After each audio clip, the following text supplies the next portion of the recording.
Good morning. I'm Jamie Montgomery, and welcome to the 18th Annual Montgomery Summit. I'm the founder of the Summit, as well as the co-founder and managing partner of March Capital. I'm speaking to you from our offices in Santa Monica. Each year, over 1,000 guests from 6 continents join us for the Summit. Last year, well, it was the last conference that many of you attended before COVID hit, and next year we hope to have you back in person. But this year will be virtual, and we think it could be our biggest and best conference yet. Most years, we welcome you with a reception at the Getty Villa, then conclude the summit with a reception in the bungalow with an In-N-Out burger in your hand and a drink, watching the sunset after a beautiful sunny and 72-degree weather day. But this year, all we can offer you is some inspiration, stimulation, insights, some great ideas, some fantastic companies, and some new contacts and relationships you'll be building. Our 2021 Summit will feature over 250 speakers, including 100 entrepreneurs of some of the most dynamic private companies in the world. We've changed the format to make it more engaging for the virtual participants. And we have opened up our keynotes and plenary sessions to the global audience free of charge. Our 2021 keynote speakers include the leaders of Zoom, ServiceNow, IBM, EY, Honeywell, Illumina, Qualcomm, Cox, PagerDuty, and Cisco. We will host our 7th annual Female Entrepreneur Program this afternoon at 4 p.m. The keynotes will be Rosmana Bashir from Peak.com and Alexa Van Topel from Inspired Capital. For me, this is a true highlight of the summit, and today we'll also share with you the key takeaways from the past 6 years of the programs. You will notice that company presentations are formatted differently this year. We've clustered the company presentations into 20 distinct tracks. Each company will give a short presentation, and the tracks will be curated by an expert host, and will allow for questions from the audience to make this a truly interactive virtual experience. In addition, we'll feature 16 spotlight companies. These are late-stage private companies who are emerging as market leaders. The CEOs will be hosted by VIPs from the finance and technology world. These conversations will be terrific and only available for the live audience. The Montgomery Summit is made possible by the support of a number of our partners. We thank each and every one of you for helping us deliver this summit to a global audience. We hope you come away from this year's summit enlightened, inspired, having discovered a number of interesting companies and new ideas, and highly motivated to rejoin us in person in March of 2022. We're kicking off the 2021 Summit with a special program by our good friend, Dr. Deepak Chopra, on technology and well-being. There's great meaning to what we all do in the innovation economy, and it's our pleasure and honor each year to have you join us for the summit. We hope you enjoy this year's program, and we look forward to seeing you back here in person next year.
Hello, my friends. This is Dr. Deepak Chopra, and it's a great honor and privilege to be with you once again and share with you where we are today in the future of well being and technology. But before I start, I just want to say that this last 1 year has been very interesting for all of us, I'm sure. And as we look across the human landscape, across the globe, what we have witnessed is what can only be called grief uh, all across the human landscape. So, as a physician, I've witnessed grief many times. Sometimes within a short period, a patient goes through all the stages of grief when they are diagnosed with a terminal illness or acute heart attack or something like that. At first, they feel victimized, then they're angry, there's some hostility, frustration, helplessness, and panic. And unfortunately, a lot of people I've seen die in that mode, panic and helplessness. Once in a while, you find what is called acceptance. Acceptance applies to what is currently happening. That's it. Doesn't mean and doesn't have anything to do with the past, what happened, what went wrong, doesn't have anything to do with the future, has to do with what are the facts right now. So the facts right now are that we have a pandemic. It has probably reached its peak, probably now plateauing and then slowly diminishing in its intensity. Those are the facts. But there's something else. Unless we accept what is, there's no meaning. There's no creativity. There's no solution. So right now, I ask everyone to actually derive some meaning from what has happened this 1 year. A lot of people have died. There's a lot of suffering in the world. We've noticed a lot of hostility, ideological conflict, and yet there are people out there in the creative world, including yourselves, entrepreneurs who are actually taking time to reset their lives, to re examine their lives, to reinvent their lives. Some are taking time to reinvent their bodies, and some, like me, are reflecting on the deeper significance of reality. And many entrepreneurs across the board are actually creating new technologies for communication, for convergence of technologies, for food production, for new energies, for transportation, for creation of materials. There's a revolution going on of entrepreneurship and technology and creativity and innovation. So, with that, let me share with you the next slide. This is a recent issue of the New Scientist magazine. And as you can see, the title is very intriguing, Your Thinking Body. In 1988, I proposed this idea and was vilified for it, that the body is a network of intelligence. A body is the network of self-regulating feedback loops. The body is a network of energy. The body is a network of information. And the body ultimately is a product of consciousness experienced perceptually as an intermittent stream of sensations, images, feelings, thoughts, and sensations. Once we recognize this, we have a clue on how to optimize well being in our bodies. So, the next slide will show you what I call the 7 pillars of well being. And before I even talk about those 7 pillars of well being, it's important to tell you that in the last decade or so, or last 15 years, scientists, biologists, geneticists have discovered that less than 5% of disease, chronic disease, less than 5% of chronic disease is caused by gene mutations that are fully penetrant. As I may have mentioned before, we are now in a phase of technology where soon there'll be gene editing. There already is for some diseases, but I can guarantee you that in less than a decade, we'll be able to read the barcode of a gene just like you read an email, snip off the defective gene, insert the healthy gene. So, on the face of it, that's a miracle, and certainly is. Right now, that technology is being used for is it still will only affect 5% of chronic illness. The reason I mention it is it still will only affect 5% of chronic illness. The rest of the gene mutations that cause disease, doesn't matter what that disease is, heart disease, cancer, inflammatory disorders, autoimmune disease, predisposition to infections, premature aging, all of that, even the gene mutations that cause those conditions are influenced by what we call lifestyle. And these are the most important pillars of lifestyle that can prevent, predict, and actually very accurately, precisely uh, predict what's going to happen to a person on an individual basis. If we know the biometrics for these 7 pillars of well-being. So what I'm saying is 95% of chronic illness, and probably more, is preventable. The advice for it can be very precise and targeted and personal. It's predictable. It requires your participation, and being a process of optimizing self-regulation and healing and well-being and homeostasis through these 7 pillars. That said, let me say a little bit about each of these. So, sleep, we need, to be totally honest, we all need 8 hours of sleep, irrespective of our age. Babies and children need more because during sleep, growth hormone is stimulated. But we all need 7 to 8 hours of sleep, of which at least 30% should be a combination of REM sleep, which is dream sleep, and deep sleep. In deep sleep, physical toxins are flushed out, including amyloid, which builds up, causing Alzheimer's disease in a significant amount of proportion of the population. But during deep sleep, all the inflammatory products are flushed out, toxins are flushed out, and during REM sleep, which occurs in the early hours of the morning, physical toxins and emotional toxicity is released.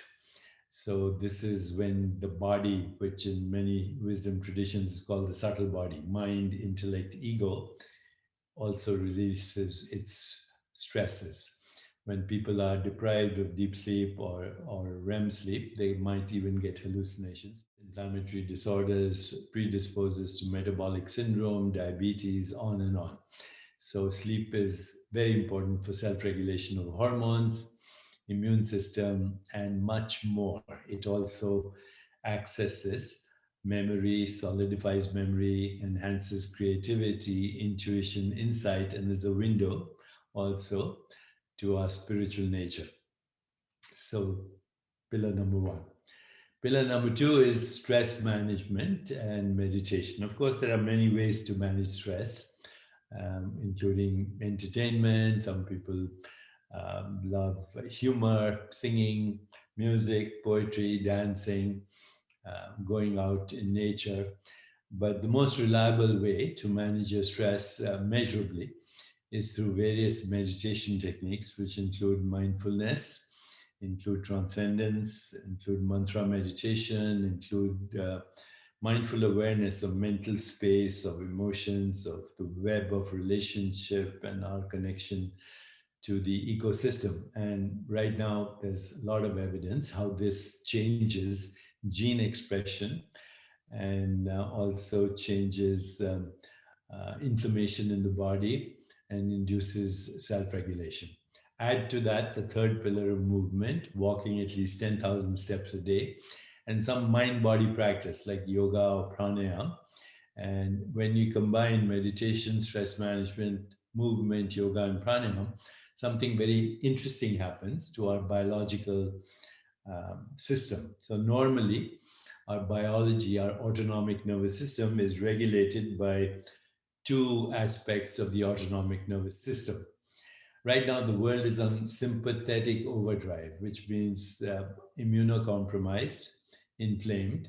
And personally, of course, that leads to immense physiological and biological distress. But on a collective level. That's also all the ideological conflict we're seeing coming out of stress, feeling threatened, feeling fearful, but also expanded modes of dysfunction like war, like terrorism, like eco destruction, like poison in the food chain, like cyber hacking, all sympathetic overdrive.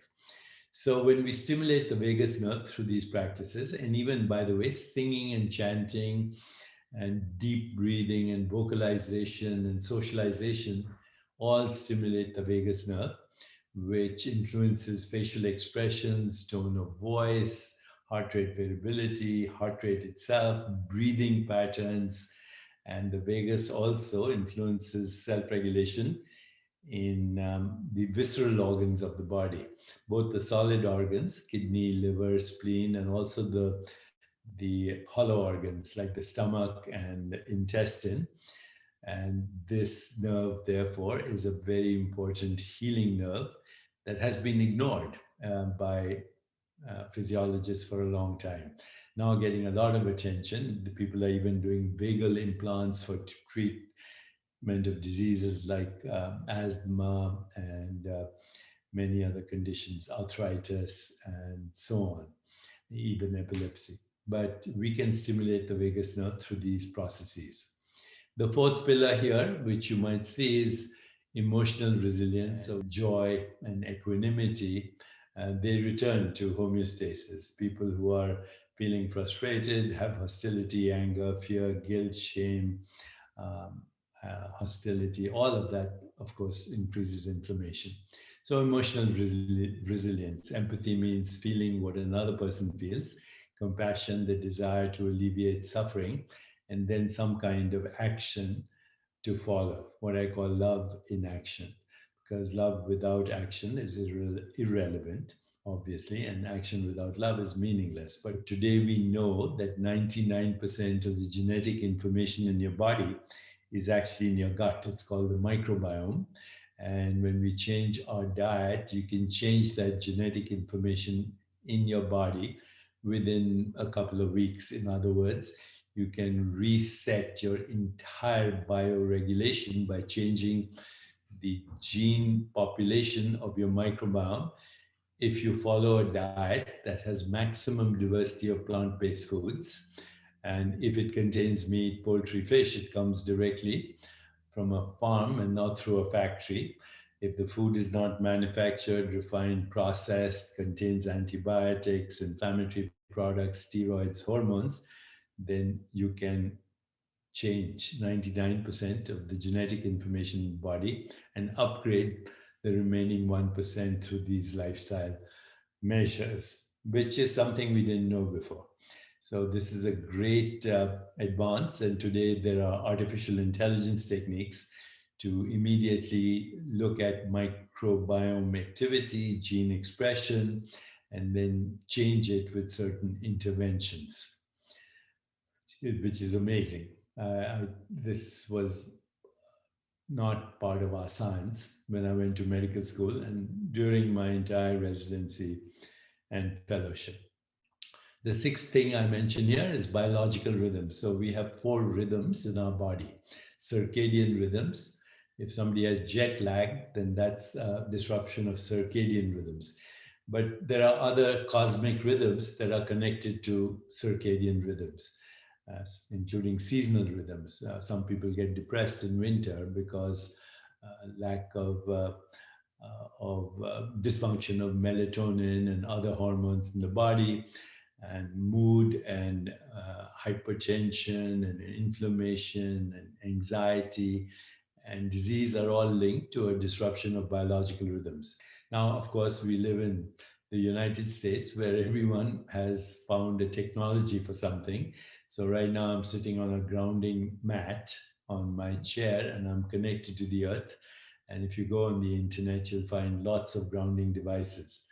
Needless to say, restoration of circadian rhythms and other rhythms, seasonal rhythms, gravitational rhythms, lunar rhythms, which are all intertwined, is what I would call a biology with least entropy and almost perfect self regulation.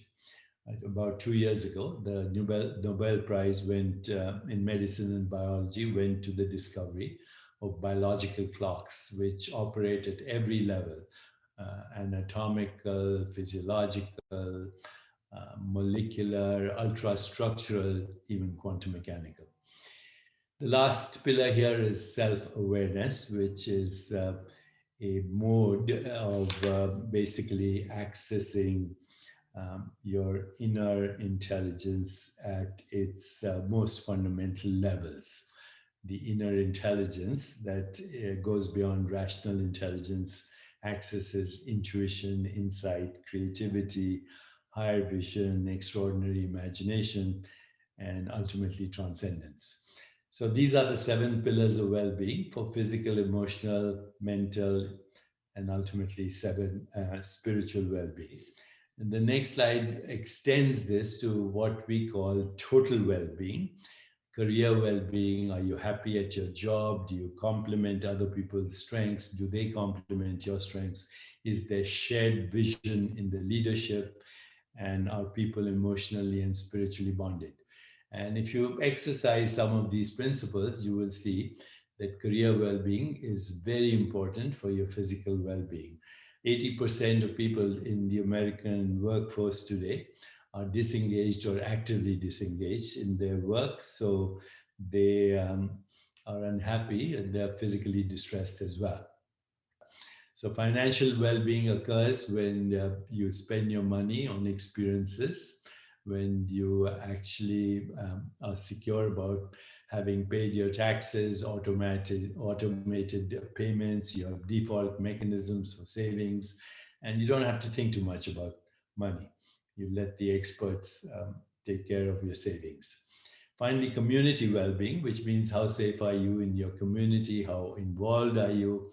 In Eastern wisdom traditions, we say a community is well off if it is oriented towards seva, which is service, sangha, which is community, and simran, which is some kind of spiritual practice.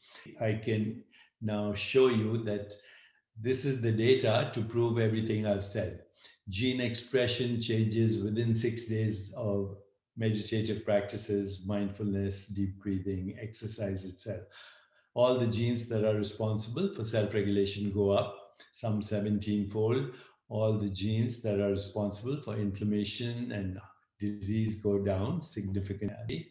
And if you see the next slide, you'll see that the level of the enzyme telomerase, which regulates our biological clock, also goes up very significantly, suggesting that these practices slow down and even for some time reverse biological aging. Next slide, please. So with that, I just want to let you know that we are in the process right now of developing algorithms and biofeedback mechanisms and bioregulation that look at everything from dreams to digestive functions to the experience of a joyful, energetic body to hormone levels, breathing, and eye movements. In fact, I'm now working with Fitbit to develop my biometrics in real time with real-time interventions. You will see that these algorithms in the future will involve what Sumant has been talking to me about, quantum computing. We'll be able to see the relationship between different feedback loops non-locally and how they are regulated, and then create real-time interventions by looking at eye movements, facial expressions, tone of voice, and correlate that with everything that's happening in your life, physically, mentally, emotionally.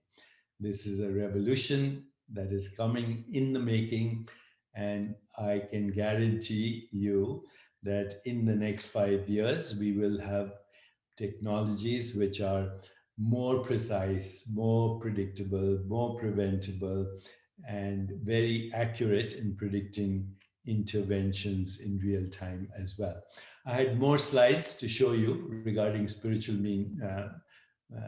intelligence, but I think we'll stop here because spiritual intelligence is a bigger topic. How do we transcend the limitations of the body mind and access the core consciousness within us, which is a field of all possibilities at all times without limitation, field of synchronicity, evolution, harnessing the power of attention and intention from this deeper domain of awareness allows us to harness synchronicity, creativity, higher intelligence, and reinvent our body and resurrect our soul. So I'll stop here. I think I have exceeded my time, but if you have 3 minutes, we'll do a very short meditation. So wherever you are, sit comfortably, keep your feet firmly planted on the ground, keep your hands open like this on your thighs, close your eyes, and just observe your breath for a moment. And as you observe the breath, you'll see just observing the breath slows it down. The breath mirrors the movement of mind. So if your mind is turbulent, anxious, what is my deepest desire? What do I want? Again, don't try to answer it. See what comes up as a sensation, image, feeling, or thought. That's a clue. What is my deepest desire? Third question. What is my calling? What is my purpose? How do I make a difference in the world? Ask the question, let it go. Being alert to any sensation, image, feeling, or thought that comes to you.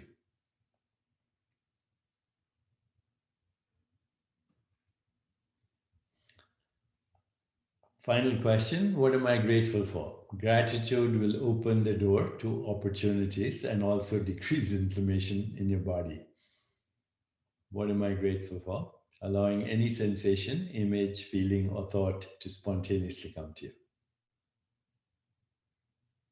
And now, having done these reflections, just repeat your full name to yourself. I'm Kelly Mello. I'm Catherine Kaleha. I'm Shannon Irani. I'm Deepak Chopra. This name has a biography. So now take away your last name, repeat only your first name. I'm Deepak, I'm Sumant, I'm Kelly, Catherine. This time, bring into your awareness joyful memories, childhood, play, celebration, laughter.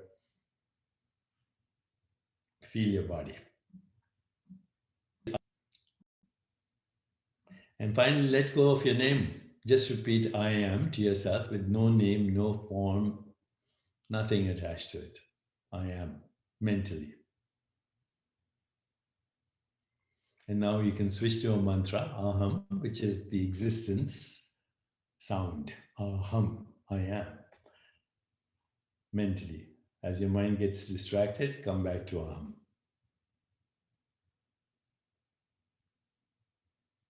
Finally, let go of mantra. It's pure awareness. Awareness of awareness. Fundamental truth. Without awareness, there's no experience. Awareness modifies itself as everything that we call reality. Thoughts, feelings, emotions, perceptions. So now rest. Just rest in the stillness of your own being. Let's do this for at least a full minute right now. Resting in stillness.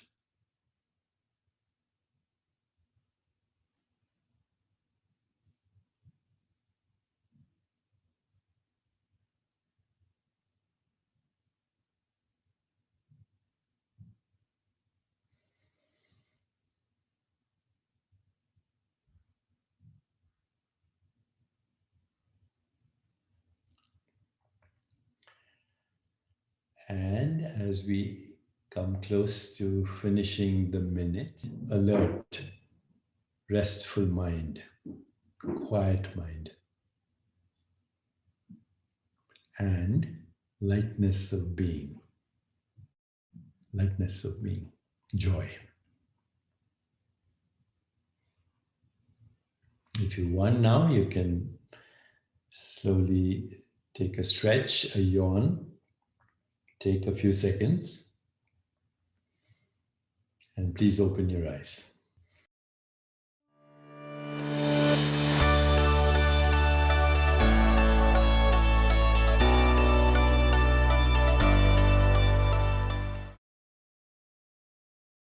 So good morning, everyone. Welcome to our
So good morning, everyone. Welcome to our discussion on payments globally, a very large, big topic to talk about. I'm very excited to introduce you to our panel. We have with us Vasant Prabhu, who's a good friend, and he's also the Vice Chairman and CFO of Visa.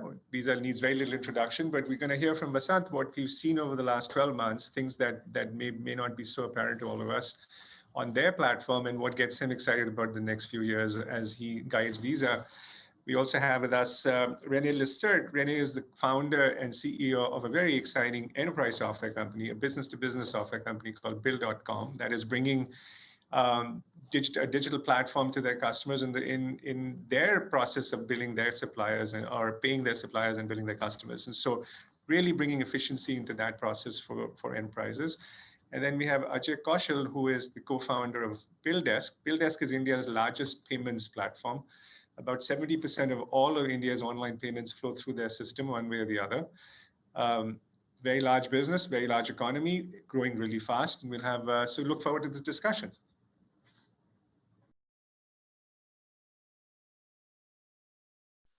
So good morning and welcome. I think it was about exactly 12 months ago that we were all together physically for the Montgomery Summit.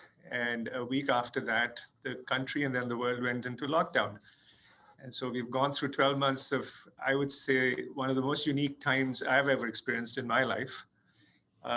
Obviously, personally, socially, for the family, but also for the businesses that we are investors, operators, and founders of. So I thought it'd be very interesting to get a perspective from all three of you, maybe starting with you, Vasant, on what the last 12 months has meant for Visa and what do you see the new normal kind of looking like? It's a very big, broad question. So I'll let you choose which part of that you'd like to address. Sure. Thanks, Sumant. It's great to be here. Yes, it is probably the most unusual time we've all been through. Just in general, sort of taking stock at sort of where we were at the end of the year. Surprisingly, the consumer globally held up pretty well through all of this. It could have been the stimulus payments, a variety of other things, shifting money from one kind of spending to another. We reported our earnings at the end of January, and the fourth quarter of last year was a clean quarter comparison to the pre-pandemic quarter. And it's quite surprising if you look at, in the US, if you look at what we call payments volumes, which is all the spending on our credentials, debit or credit, it's almost like the pandemic never happened. We're on the same trajectory as we would have been had the pandemic never happened, which is quite remarkable when you think about it. Globally, we're probably 4 or 5 points below where things would have been on the pre-pandemic trend line. Under that, of course, there's some huge changes going on, as you know. We've seen a massive shift to e-commerce. So our e-commerce business has grown substantially faster than it was growing pre-pandemic. We've seen this huge shift from credit to debit, some of that driven by a whole range of factors. Even at the physical point of sale, when people go to spend in a store, when stores are open, there's a clear preference for digital payments. There's a shift away from using cash because cash is viewed as dirty and so on. So clearly, I mean, that shows up in our numbers and we've been the beneficiaries of all that.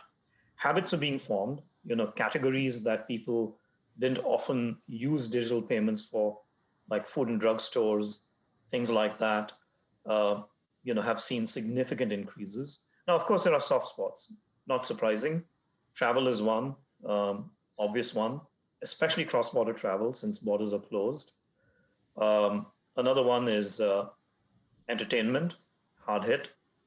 Travel hasn't really recovered a whole lot. Restaurants were hit a lot, but they've come back pretty well. So if you happen to be a restaurateur with a good home delivery capability, then you're doing okay.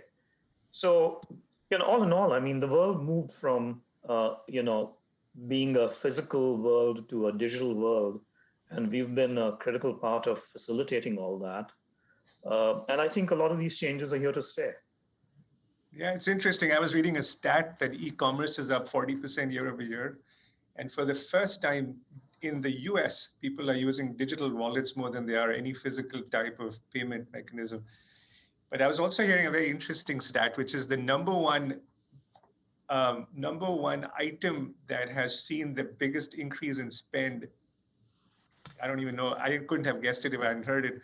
Is in-home delivery of alcohol. So I guess that and then the number two is people buying firearms in the United States. So, behavior patterns definitely have changed. Yeah. So Renee, your business offers a service to other businesses, and all the way from small and medium businesses to enterprises. And so how's your business changed, and what have you seen in the businesses that you serve, in basically their health and growth and all the other metrics that people live and die by? Well, thanks, Sumant, and thanks for having me. Sorry that we aren't in person. It's always one of my favorite conferences, especially the evening hours with the in-and-out trucks and stuff like that. So anyways, hopefully next year we'll be able to share a burger together after the great meal that you already would have served. But anyways, what's interesting is the entire business community, I think not just the business community, but the world held their breath in March and April, right? And so we saw a lot of transaction volume really going on pause. We talked about that in our earnings call last summer. But what we did see after that is after people got through June, it did start to pick back up. So, similar to, what Vasant was sharing, is that by the end of the calendar year, we started seeing, year-over-year, growths that seemed to be consistent, maybe not exactly as strong as what Vasant had said, but definitely more, on that trajectory of that business was back to work. They were going and they were investing. We did a survey with 1,000 businesses and asking them that, how do you think about the economy right now? Where's your head? And, well over 75% said they were much more focused on growing their business than worrying about cost cutting. And so that kind of tells you the mind shift that's happened during the pandemic. We also saw that many businesses have shifted how they think about operating their business. And so we saw some initial, inbound demand. Some of our strongest customer acquisition numbers were in that first quarter of COVID, where people needed to get digital. They needed to have their transformation of their back office. And yet we've also seen that continue. And I expect, like Vasant said, that we're going to see that the world has changed. People are going to get accustomed to being able to work from anywhere.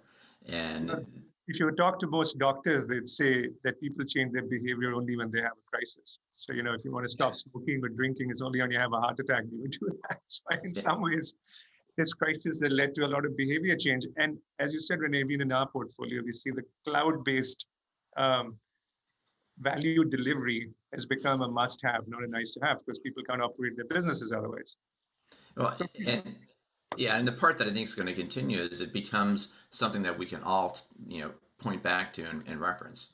So not every business shifted, right? We don't have 6 million businesses on the platform today, but everybody's going to be able to understand. So how did you manage your business in COVID?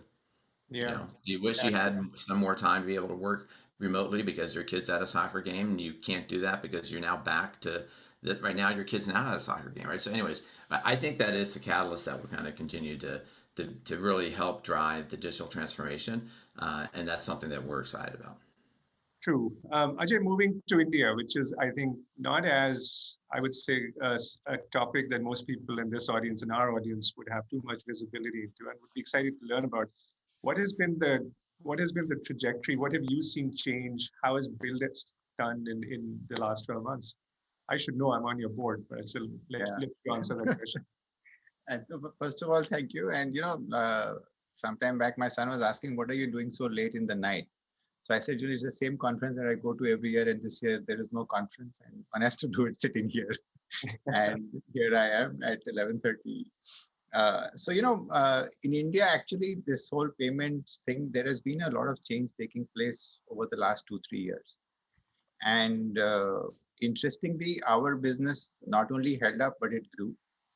And what's happening in India is, this whole payment, I think Vasant alluded to it. In India, there's a lot of shift happening towards debit kind of transactions. And that too, these transactions are originating from a platform other than that of the bank. So this entire thing around wallets and containers has actually got onto people's fancy. And there are 3 or 4 platforms which are doing really well here, from small value retail payments, which is one by Google, which is called Google Pay. Then there is a platform called PhonePe, and there is Paytm, and there are 2, 3 other such platforms. So there has been a humongous shift in transactions to these platforms. And given the fact that we work with most of these, what happened towards the earlier part of the pandemic was there was a sudden spurt in volumes on all these platforms. So people small transactions, consumer transactions. Yeah. So people wanting to recharge their phones or recharging their television sets, and those kinds of transactions actually increased significantly. And then there was a bit of a drop. And if we look at our business, I think we spent the first couple of months just trying to figure out how to operate from home, because in India the lockdown was very severe, and we just had to shut the office. Nobody could just get into the office. But we were pleasantly surprised that everybody could work from home. We never let people even take a laptop home, and we realized that people just didn't have to come to office. And even now, people haven't come back.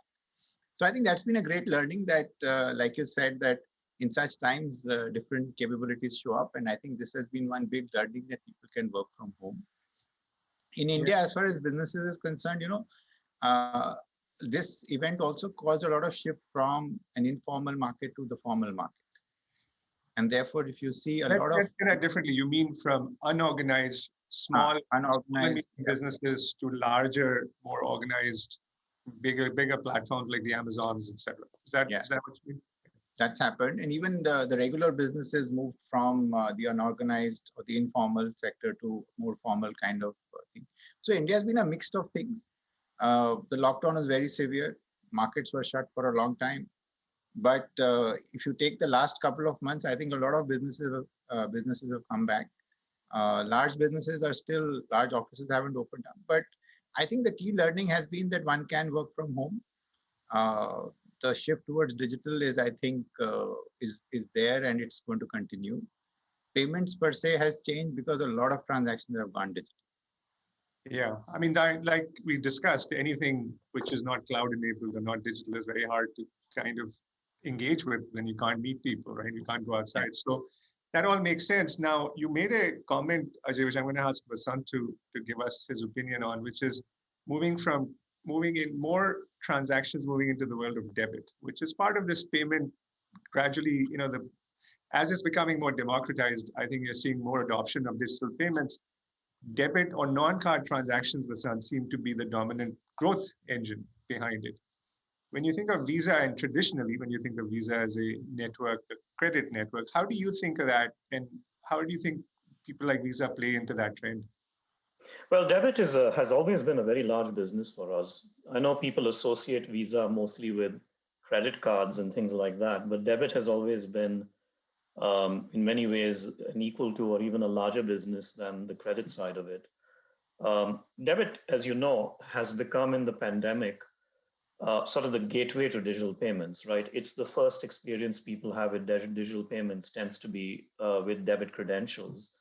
One of the things we did going into this, even starting 2 or 3 years ago, was to recognize that wallets are a real partner of ours. Initially, they didn't think that, but we were able to persuade all the major wallets around the world, Paytm in India, for example, LinePay, Grab, Gojek, you name them, Safaricom.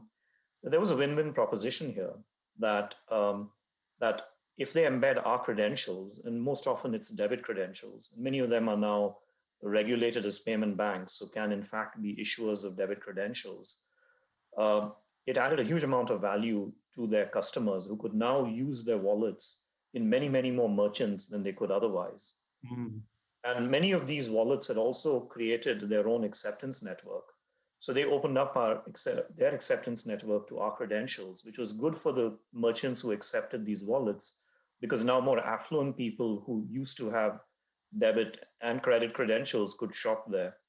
And it also created a couple of revenue streams for them. They get the issuing revenue stream and even the acceptance revenue stream. So coming into the pandemic, we were embedded in a lot of these wallets. Mm-hmm. That has been a critical element of both, massive amounts of financial inclusion, massive amounts of habit formation around digital payments using debit credentials. yes, the wallet started out being more account to account, but as Ajay and others know, almost everywhere now, the dominant mode in which money moves is with the use of debit credentials. Mhm. It's been very much part of the change that has happened, and there are lots of other reasons why debit is also growing. But you're absolutely right. When you think of Visa, you don't think of that. And that's why I wanted to bring that up. But do you have a point of view, Vasant, why wallets have not been so dominant here in the US as they have been in other parts of the world, especially Asia Pacific? Yeah, primarily because there was already an infrastructure in place, and that infrastructure has gotten better and better. So, for example, one of the things we did was to allow you to tap your card.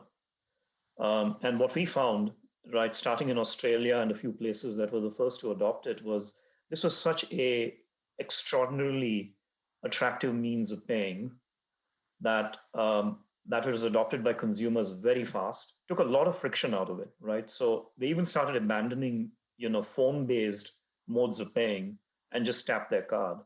So I think what has happened in a lot of the developed world is that there was already a reasonable amount of financial inclusion, so people did have bank accounts.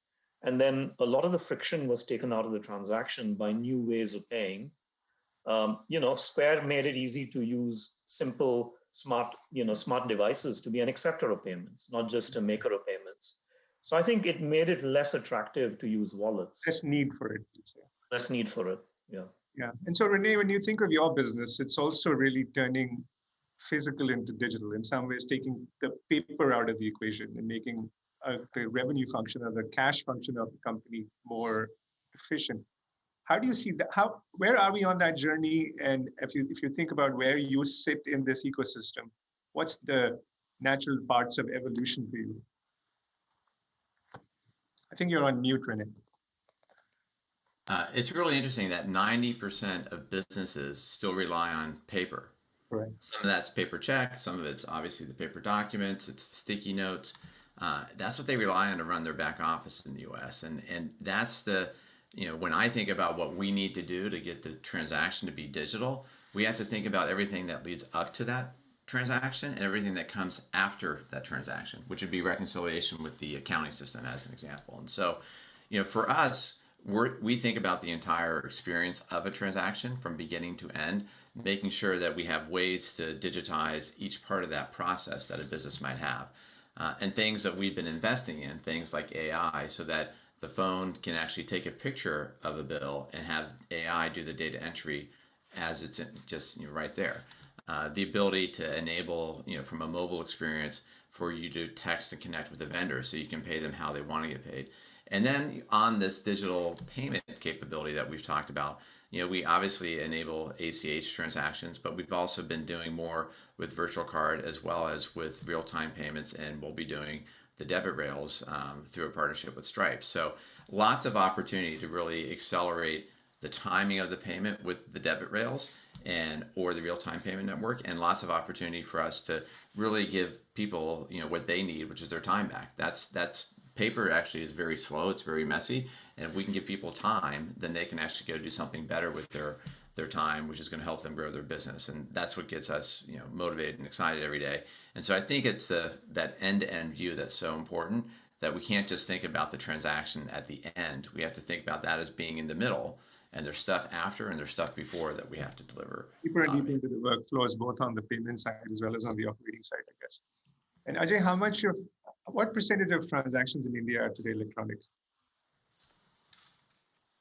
So, if you were to say that how much of commerce or how much of businesses or retail transactions, I think it would be maybe 20-25% would be electronic. But if you were to take some of the top few, or rather the top 10, 15, 20 cities, I think the number of people transacting actually is increasing quite well, actually. And, I don't know if you know, India launched this payment method called UPI. It's been about 5 odd years. UPI And stands for Unified Payments Interface. It's actually an account-to-account payment system. And you won't believe it, it now does over 2.5 billion payments every month. Does that kind of system exist anywhere else in the world? Is India unique in that? Or? So, the kind of system that exists here actually is fairly unique. And the card networks like Visa, MasterCard, they did try to create a product like this earlier on, but that didn't do as well as this whole UPI thing has done well in India, the Unified Payment Interface. And interestingly, all the wallets have taken to it. Just as a context, India is still a brand new digital economy. One can say that it's been talked about for a long time, but adoption has been relatively slow, other than for the last 12 to 24 months, where it's accelerated dramatically. So all of this is catching up to India the Indian population getting more digitized. Is that fair to say? Yeah, so actually it's been happening for the last 3, 4, 5 years. And if you look at digital payments per se, it's actually been going on for the last few years. And what actually has been done is it's also become a national agenda. That's the other good part of it and the bad part of it. Because as it becomes a national agenda, the commerce out of it is gone. And with the commerce going money away, is gone. You can't make money. And with that going away, it's actually good for some people and it's very bad for some people. And smiling over there. Vasant, we're coming back to you in a second. So, but for people who are using these products, and given the fact that it's a national agenda, it's become a very cost-effective product to use to deliver payment services at almost no cost to payers and receivers. So what I really wanted to touch upon was that every country in the world has its own set of frameworks around money, and regulation becomes an important consideration when it comes to anything to do with holding money, transferring money, payments, etc. So Vasant, in your experience now that you have a global footprint, you see different economies, different geographies, what are the 2 or 3 things that you've noticed are changing when it comes to governments and payments, or governments and money, and what would you guide the audience to as paying attention to? Well, what became very apparent during the pandemic is that countries that had robust digital payments infrastructures did very well, relatively speaking, compared to countries that didn't, especially through shutdowns, right? It was quite marked. I mean, you could see it in the numbers. Countries that didn't have them really saw a drop in commerce, quite substantial. Countries that had good digital infrastructures actually held up fairly well because the commerce just moved online. That has got the attention of every government. So if there's one thing that's common around the world is every government has realized the importance of having a robust digital payments infrastructure. Now that's components, right? You've got to have acceptance. People have to be willing to accept digital payments. You've got to have people with digital credentials that they can use. So consumers or businesses should have digital credentials that they can use to make payments. You have to have a secure network, and then you have to build a habit. So it's a lot of work to do. How governments are approaching all that, of course, is very different around the world. There's no common theme. As you heard from, Ajay, there is in certain parts of the world a desire to make payments free. I think we've been trying to work with governments to help them understand that there is a cash cash too. I mean, cash was not costless. Of course.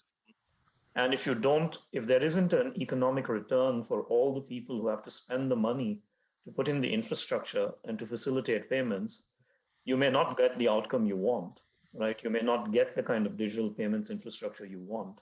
So it takes many forms. Some governments realize that. And there's been a certain amount of regulation of what it costs to make payments, and that varies across the board. It's not the same everywhere. There's certainly a lot of interest, like in India, to create domestic payment rails, strictly domestic and domestic payment schemes. That's not new. Europe did that 20 or 30 years ago. Certainly a desire to make sure that there's some focus on local processing, for example, or data localization. Data sovereignty. Yeah, all of that is fine. I mean, look, governments have to focus on the national interest. And we understand that. We have no issues with that. So what we try to do is to help them understand from our perspective what we've seen work in different parts of the world. And by and large, it's been fine. It's regulation has generally been, governments have tried to be thoughtful about it. But there's no one theme. And Renee, your business, is it mostly US? Do you have a global footprint? Are you in other geographies as well? So our customers are US based, but we do make international payments across the globe. So we do that in 130 plus countries, suppliers that are receiving payments from US based companies. And I think, one of the things that's interesting about the US, and you kind of touched on this a little bit, is the regulation. And in part because of our country, right? We have over 5,000 financial institutions, which is a large number. If you were to go to many of these other countries that are our size or bigger, they don't have 5,000 financial institutions, and we're regulated by 50 states. So we move money in all 50 states, which means all 50 states come in and do audits of our platform on an annual basis. So it creates in some ways, yes, we are digital in this country, but it does create, I think in some ways goodness for customers, but it does create a barrier, and it creates work for, fintech companies to be able to comply with and manage. Is Ajay, is regulation a barrier or a moat? So India, it's a moving target here. We want it to become a we keep struggling whether is it a barrier or a moat, but it just keeps changing form and shape every 6 months, and one has to just keep up with it. I think here it's primarily because it's taken some sort of a national kind of a nationalistic agenda for whatever reason, whatever be the reason. And not only that, there is a bit of, I would say, some sort of think tanks who've been working to make, or rather from their point of view, come up with ideas which try to dismantle existing business models. So the earlier thing that I mentioned about UPI was one such outcome. Now there are 2-3 other things which are planned, which are similarly quite, I would say, disruptive, which is, all over the world, there are businesses coming up which are looking at how to aggregate data. So in India, there is a national, this thing which is coming up, which is called the account aggregator model, where they're going to put together a formal way for all data about all, I would say, your financial data, your insurance data, all that kind of thing coming together. Not only that, they're also looking at how to get credit in a way that it can be completely democratized. So credit availability is also going to get democratized. So now what happens is that payments, first the UPI attacked payments, then comes data which gets in some ways sorted using an account aggregator platform, and then credit. They've created a platform which gets all lenders onto one common set of rails actually. And these are actually very well defined rails, and there are reasonably smart people working to pull this together. But what this does is that something which could have been set up commercially, like Renee mentioned about having those rails, putting in place some sort of reconciliation systems. Here, a lot of those things are coming as part of the platform. Commodities. So that's the big shift that is happening in India, where some of these national platforms are coming in, which could have been done by commercial businesses. Yeah. Renee, one area that, as a firm, we're very interested in, would love your point of view on, is this idea of real-time payments, especially for businesses. Could you help us think about that for the audience? What does that mean? What does that do for the business? Like, how does that become, what value does it create for a business? Yeah, I think we have a product called Instant Transfer, and it's really focused on the suppliers and helping them get their cash faster. So for the business and the way things do work in the U.S., other than for the large billers, people really aren't, putting late fees on if you're 3 or 4 days late, right? So if you pay by the due date and it's coming in the mail and you get it, you're not going to, businesses just kind of apply the invoice. Not true if you're paying one of the top 5,000 billers in the country. There's going to be late fees and stuff like that. So you think about our network. We have 2.5 million members in the network that pay or get paid through Bill.com electronically. All of those entities might like to have their payments happen faster. They might have a need for an instant payment because they have other bills that are coming through to them that they need to make. And so the opportunity for us in the way we see it is, how do we leverage the capabilities of the debit networks, of the real-time payment network from the clearinghouse? How do we leverage that to enable suppliers to have choice? Obviously, there's some risk in that equation for us, and so there's usually a pricing element there. But I think it's an important part of how business is going to happen, is that you have to give people choice, and ultimately choice wins, and that's something we're building into the platform. And if you think about your customers and areas around which you think that there's going to be radical, dramatic change in the next 5 to 10 years in that financial stack, the CFO stack, let's just say, what areas are you focused on? What are you most excited about there? Yeah, I think we're really believe that this digital transformation of back office processes is got a lot of legs behind it. And the way I think about it is, there's been multiple evolutions of software development over the last 4 or 5 decades. The last one I would say would be beautiful UI on top of a database. Now we're past that. Now everybody's thinking about processes that they can automate. How do you take advantage of the fact that there's a central cloud database that has the ability to create an infinite number of user experiences off that data and connect it with obviously other databases? And that allows us to kind of really dig down deeper into the financial processes. And so we really think that there's an opportunity to kind of get rid of the mundane, busy work that any business has to do. We're focused today on AP and AR, but there are definitely extensions around spend management or expense management or even HR and payroll that we see being a part of the entire financial process automation. All of that involves money movement, and we think that's a key part of our platform, and payments is a super important part of any transaction. So we have to be able to take advantage of all the capabilities that are being developed out there, whether it's real-time payments or the debit rails. But we also see opportunities with respect to credit, even within our working capital side of the business. So lots of opportunity if we keep building the scale in the platform and making it happen. And definitely the cloud has been a massive enabler for all of that. I think this new word of artificial intelligence or automation is what's on everyone's mind. But Sandra, I'm going to shift a little bit to a topic I don't quite understand. And it's cryptocurrency, or rather the frenzy around these assets. What's your point of view on what's happening over there, and where do you think things settle down? Well, it is complicated, and in some ways it's very simple, right? So there are 2 kinds of things you can think about here. There's cryptocurrencies like Bitcoin, and then there's what the central banks are talking about, central bank digital currencies, which is sort of a blockchain-based currency that's backed by the central bank. And if you think about currencies, there are 2 sort of primary use cases. It can be a store of value, or it can be a medium of exchange.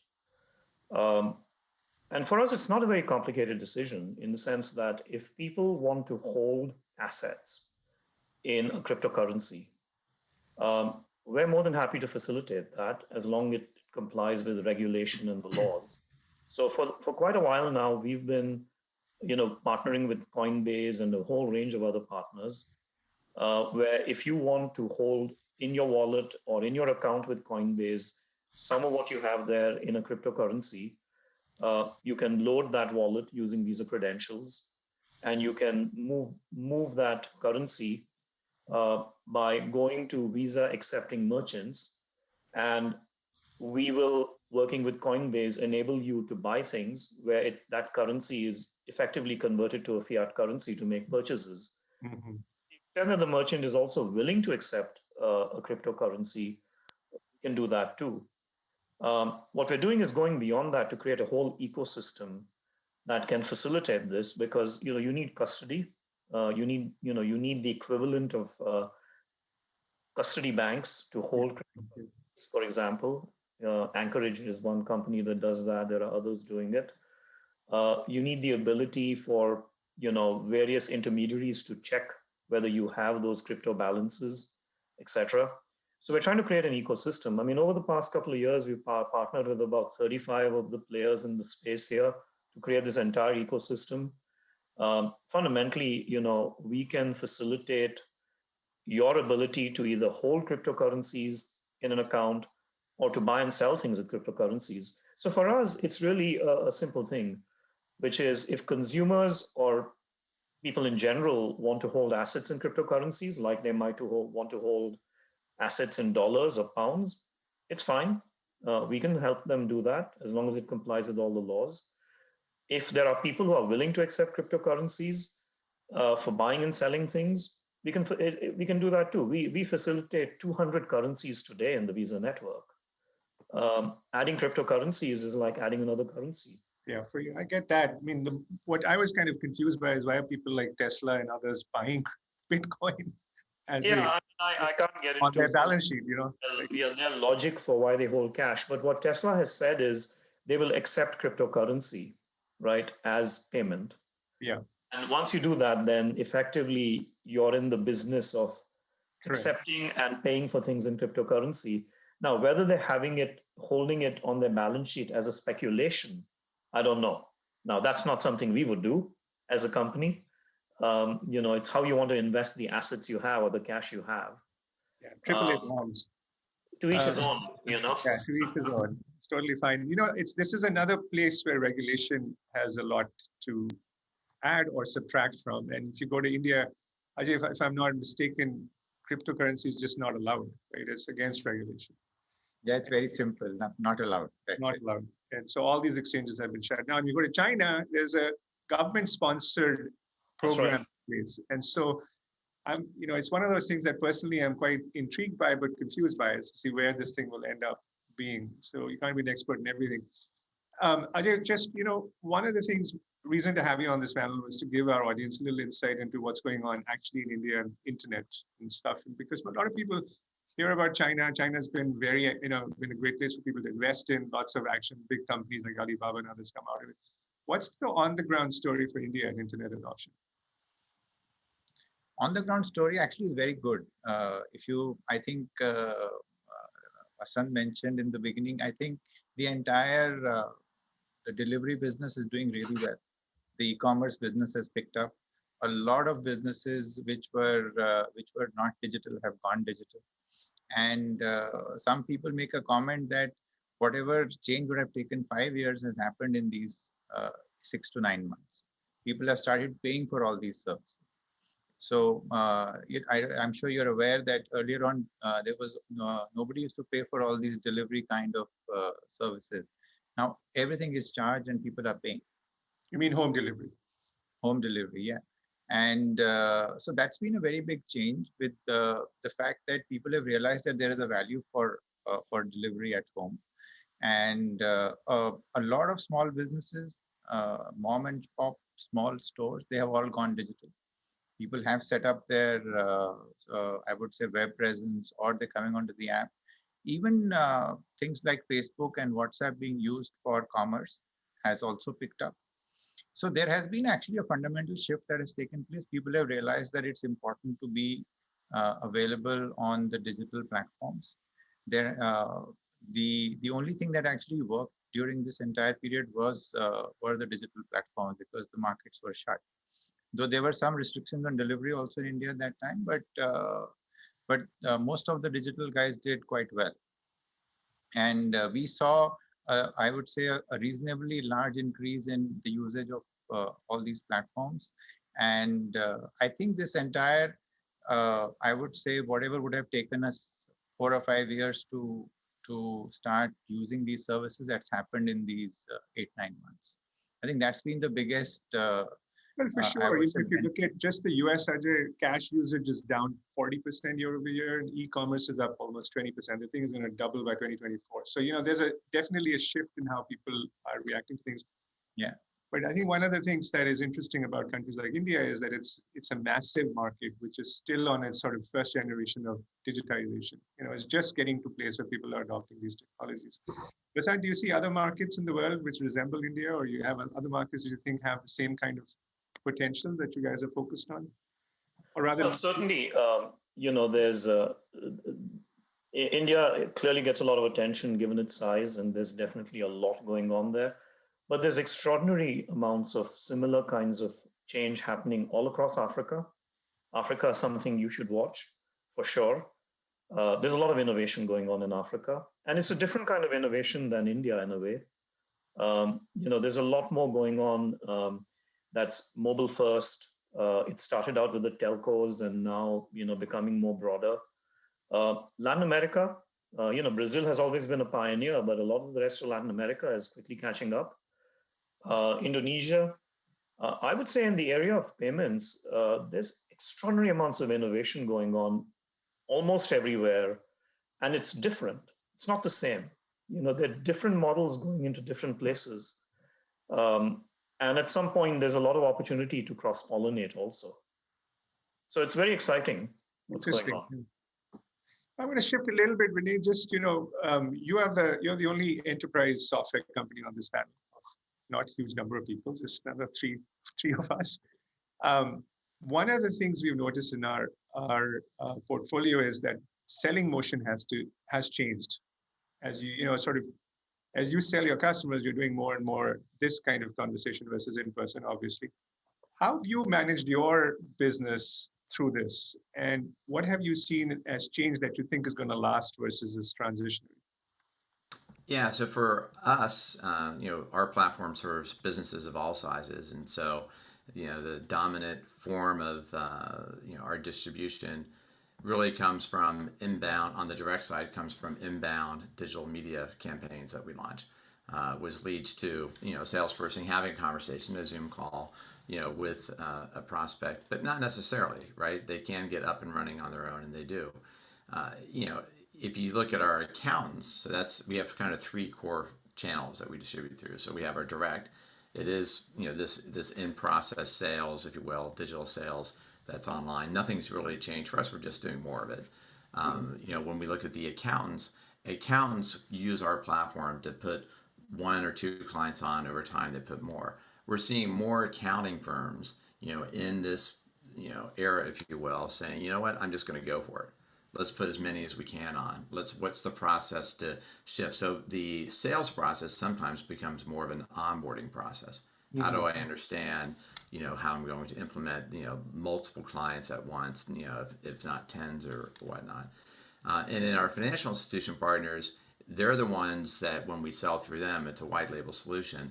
They now are shifting their focus, saying from a marketing, a messaging, and a sales perspective, they want to lead with this. They really have more conviction around the opportunity to kind of get rid of the back office mess so that they can actually be, more digitally native for their customers. And so we've seen changes, as a result, more in our channel partners, our direct effort, it's been more just doing more of what we were doing before.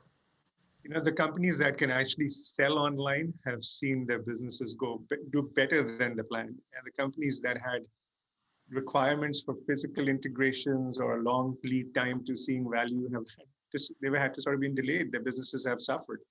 Ajay, how do you sell in this pandemic? Like how has it been with your customers and the customer engagement for your company with its customers? So, the demand, like I think Renee also mentioned, the demand really went up. And the demand from the small to medium sector of businesses was quite high. And a lot of them, they try to come through some of these platforms like Shopify and others. So it's not as difficult to engage with them. But if you go to a reasonably, I would say, sized business, then you do need to engage with them because they have their accounting system, they have their billing systems. So one needs to connect into those because they need to reconcile.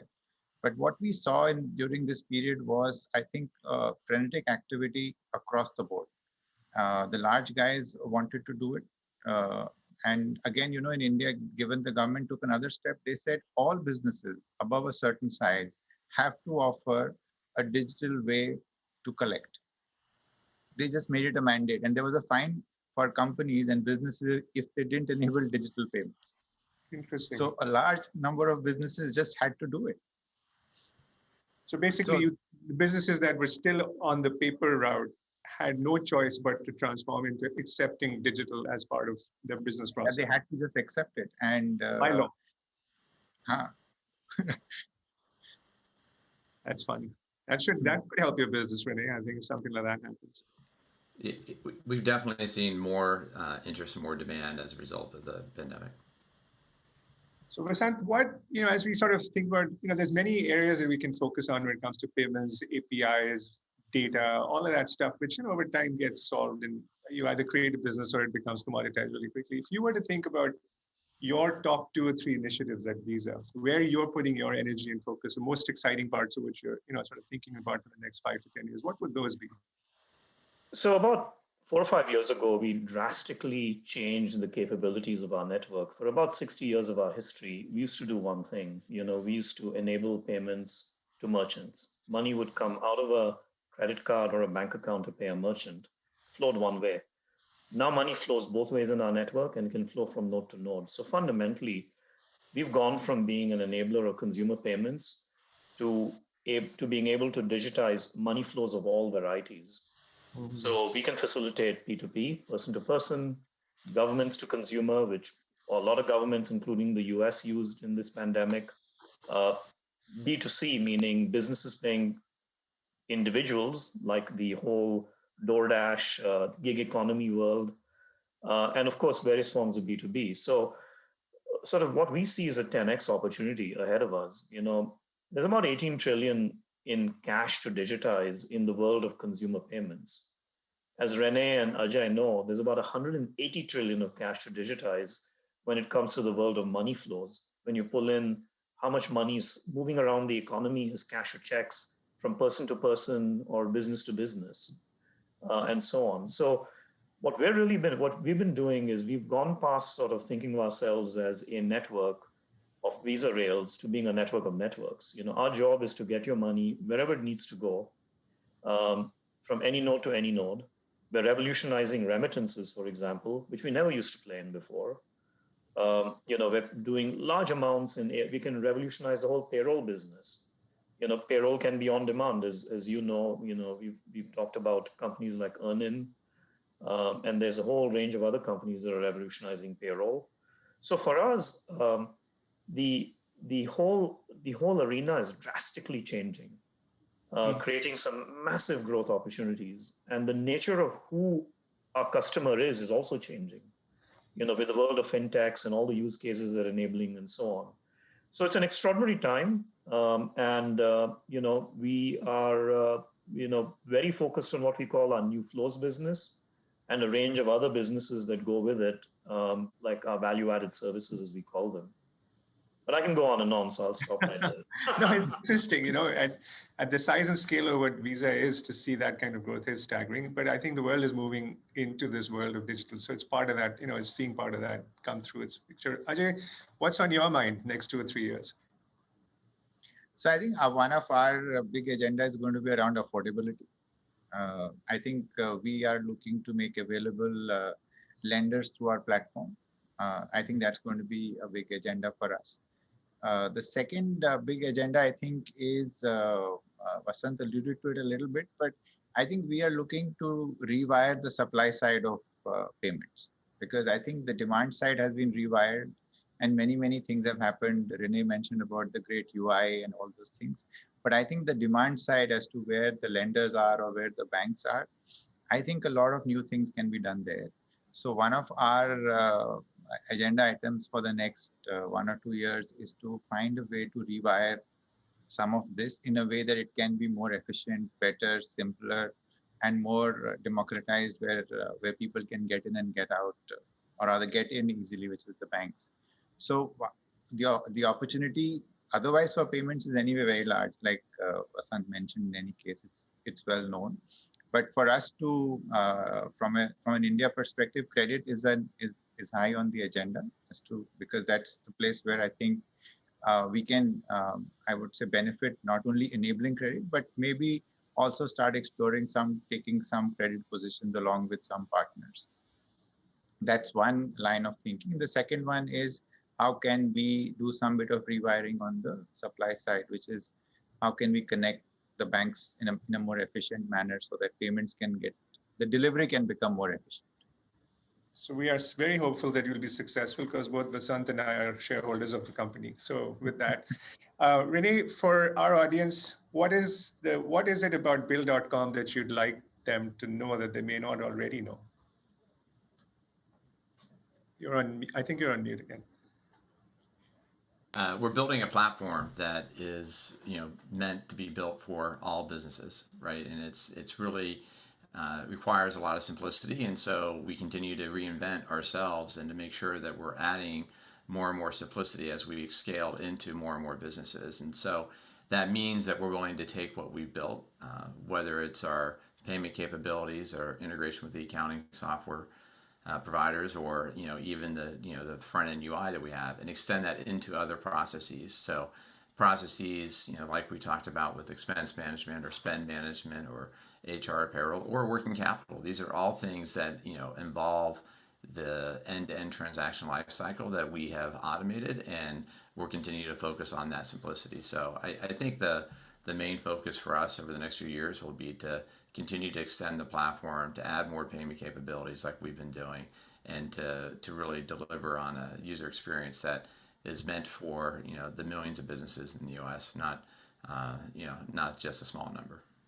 Perfect. Well, listen, I think this is a topic that we could go on and on and on, because there's so many different parts of this world. Payments is part of so many different, in pretty much every business has some sort of payment attached to it. So every human being, I think, is engaged with some form of payments or the other. But I really wanted to thank the three of you for taking the time to spend a little time with us, telling us about the world of payments and your businesses. And so with that, I think, thank you. Thank you. Thank you. Thank you so much. Thank you. Take care. Bye.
go, John. Welcome, everyone. I am John Fort, and it is my pleasure to host this conversation with Darius Adamczyk, the CEO of Honeywell. Now, you should know Honeywell. I'm sure you do. He's been CEO since 2018. The company has shifted away from the business that you might have known, consumer-focused thermostats. It's big now. Check your stock chart. The market cap is in the 145 billion range, focused on industrial across some really great and important segments, including aerospace, buildings, chemical. We're going to talk quantum, all of that. Darius, thanks for being with me. John, thank you for the invitation. Pleasure to speak with you today. Well, I want to start very conscious of the world that we're in right now, which is very different from the world of like 366 days ago. What is your view of business sentiment, the economy? We seem to be in this middle space, threading a needle. Texas and Mississippi think it's time to open up right now, but there are some business leaders based there who don't. I was just talking to Antonio Neri this morning of HP Enterprise based in Texas. They're not back, even though the state is opening. What's your global view? You've got insight into millions of facilities around the world on how things are opening or not, and what that means for business. Sure. Well, I think 2020 will be an interesting year. I kind of call it the transition year. 2020 was the crisis year. 2021 will be the transition year. And 22 will be kind of getting back to normal type of a year. And overall, I would say the business sentiment is positive. We can debate when we should open up, whether it's now or 3 months from now or 6 months from now. But for the most part, myself and many of my fellow CEOs, as we look at the economic conditions moving forward, they're generally positive. I mean, with the rollout of the vaccines, with the approval of the J&J vaccines, with the really global rollout of the vaccines, the correlation between economic gains and progress is going to be highly correlated to the vaccine rollout. And we're making more and more progress, not just in terms of the overall productions, but more and more vaccines are becoming available. And we see that quick rollout in countries like the US, UK, Israel, UAE, and so on.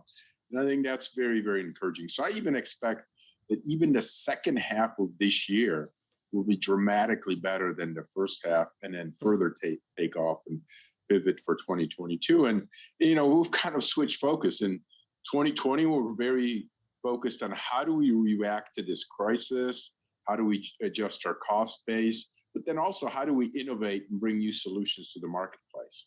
Now, we're worried about very different issues, which is there going to be enough capacity out there to actually, for the surge demand that we anticipate could be coming as soon as second half of this year? So overall, the sentiment is very positive. Yeah, when you say capacity, I immediately think of chips and the semiconductor crunch that we've seen affect so many different industries. But tell me, when it comes to 5G and sensors, I could see two arguments here.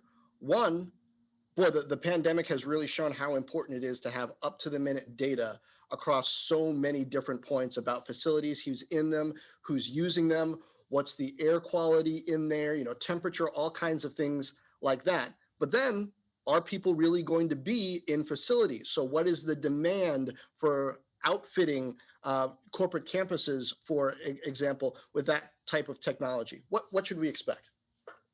Yeah, and I think that the answer is always going to be a hybrid. And I know a lot of companies are having the same kinds of discussions that we're having in our executive meetings, which is, how do we go back? Do we go back full-time, part-time? Is there going to be some work from home? Is there going to be all back? And my guess is, and it's somewhat of an educated guess, is that I don't think that people are going to be purely digital and say, okay, we're purely going to be a work from home environment. I don't know any company that's, well, maybe I know one or two, but not very many are saying we're purely going to go to a work from home environment. And most companies see value in employees being together, in building their networks, in innovating together, debating points together, because it frankly just isn't the same to communicate through a cyber medium like we're doing today. So, and if that's true, then a lot of this connectivity, these sensors, some of our solutions for connected, healthy buildings are going to be important. And, whether employees are back 3 days, 2 days, or 4 days, they're going to be back. And I'm of the opinion that when it's safe to do so, and that's an important word, when it's safe, I actually think we need to be back, at least initially, so people can reestablish relationships, so they can get to know each other again, not just on a staring at the screen basis, but also kind of getting to know each other personally again. Let's talk about innovation, because you've been shifting Honeywell in some pretty significant ways through M&A, but also through investment during this period. You had a quantum launch during this period. What was different about that? What surprised you? What skills, perhaps leadership-wise, management-wise, did you have to build within the organization to do that? Yeah, I think the clear thing that this COVID crisis taught us is the more digital you are, the more digitally oriented you are, both internal to your company as well as to external, the better you're going to weather the storm. And, frankly, within Honeywell, we initiated something called Honeywell Digital, which is really an internal effort to digitize everything that we do in Honeywell. So common data architectures, common processes, common IT infrastructure. And that's why we were able to shift so quickly from working from the office to working from home. And I can't imagine where we would be without having that initiative in place. And, frankly, as we look at the companies who have done very, very well in this COVID era, it's the ones that are kind of offering digital solutions. So I think that that's sort of the biggest transformation for us is we were already on that path. We are becoming much more of a technology company than an industrial company, or the way I like to put it is we're a technology company that provides solutions for the industrial segment. That's, I think, the single best way to describe us. But if anything, COVID era accelerated that path, and frankly, I'm so glad that we were executing the strategic plan that we were. Well, let's talk specifically about quantum for a minute, because I was talking to IBM about this before the pandemic. Google was putting out some claims and some kind of progress. You have the claim as the world's highest performing quantum computer being out. Are customers interested in, focused on quantum right now, or is the pressure of what is business even going to look like in 6 weeks clouding some of that? How much of that type of innovation is getting focused, and from what type of customer? No, we're getting a lot of interest for our quantum computing solutions. And I think your point is very fair. If we reverse the clock about a year ago, and we talk about March, April, and May of 2020, there was probably only one thing on every company's mind, which is how do we get through this crisis? Nothing else matters. Let's just get through the crisis and we'll worry about your quantum computer later. But the engagement, the interest, the relationships that we're forming in quantum computer are dramatically different now. And we saw that return in Q3 of last year, accelerated in Q4 and are accelerating yet. And some of the solutions that we see, such as pharma research, molecule research, optimization of routes, those are very unique applications of the quantum computer that frankly standard computers can't solve. And we're getting a lot of customer, not just interest. We have more than 10 customers already that are paying customers and generating revenues on our quantum computer. And we're not just harvesting what we've done. That's really important, is although we have some computers that we've kind of set aside for commercial applications, we're continuing to move forward and invest in the technology to continue to stay ahead. So we've kind of bifurcated that business, one which is continuing to drive R&D, and the other side is actually starting to generate a commercial return. Is it too early to know what the business models will look like? Will it be more like high performance computing and this combination of having a vertical stack on the hardware and software side, and then offering a service on the back end, or will you actually be primarily selling quantum computers at any point in the foreseeable future at scale? Yeah, I would say, John, that selling quantum computers in kind of anywhere in the short to midterm is probably unlikely. Given the complexity, given the environment you got to create, given the kind of temperatures you need to have, the control infrastructures, these things are very, very sensitive. So that model, at least in the short to medium term, is probably not likely. In terms of the business model, I think that is very much still open for discussion. I mean, do you release time? Do you solve a certain problem? Do you take, frankly, a fraction of the benefit that you generate, which is always the model I love, which is, when you kind of share in the benefit of whatever issue that is you solve, because then you align your needs and your success factors with that of the customer. And I always prefer those kinds of models, whether they're quantum computing or anything else we do. So, but I think your point is fair. I think it's too early to say this is exactly the business model that we're going to have for quantum computer. We're still in very much the first inning of the quantum computing era. You mentioned a customer, and I always like to understand the unique intelligence that companies with unique customer sets are getting.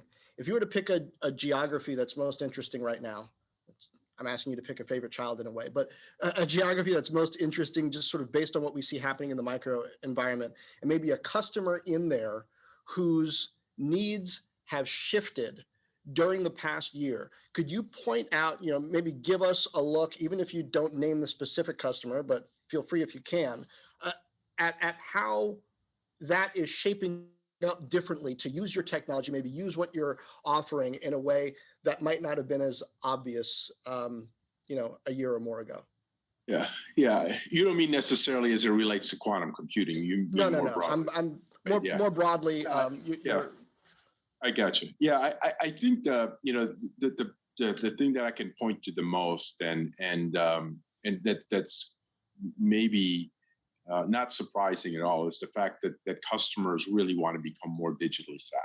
I mean, as I said, I think if there's one common denominator that we saw in the COVID era is that everyone wants to become much more digitally savvy. So with our Forge software offerings that we have, which is really I would say the bullseye of our strategy, and really leveraging the install bases that I have, and now offering SaaS software to drive efficient operations of building, more safe operation of industrial plants. That demand for those kinds of solutions, leveraging that digital exhaust that's out there, that, by the way, we're already connected to because we're basically a controls company. So we already collect a lot of that digital exhaust. Now transforming that digital signature into something much more meaningful, whether it's energy savings, whether it's safer operations, which is operator efficiency or proficiency. All these things are now becoming opportunities through some of the relationships that we're with customers, and really our Forge platform is growing very, very quickly. And most recently we also augmented that with a couple of software acquisitions, one through our acquisition of Sign, another one through Sparta Systems. So we're building this organically, and then we're also adding to it inorganically as well. Yeah, let's talk about talent and M&A.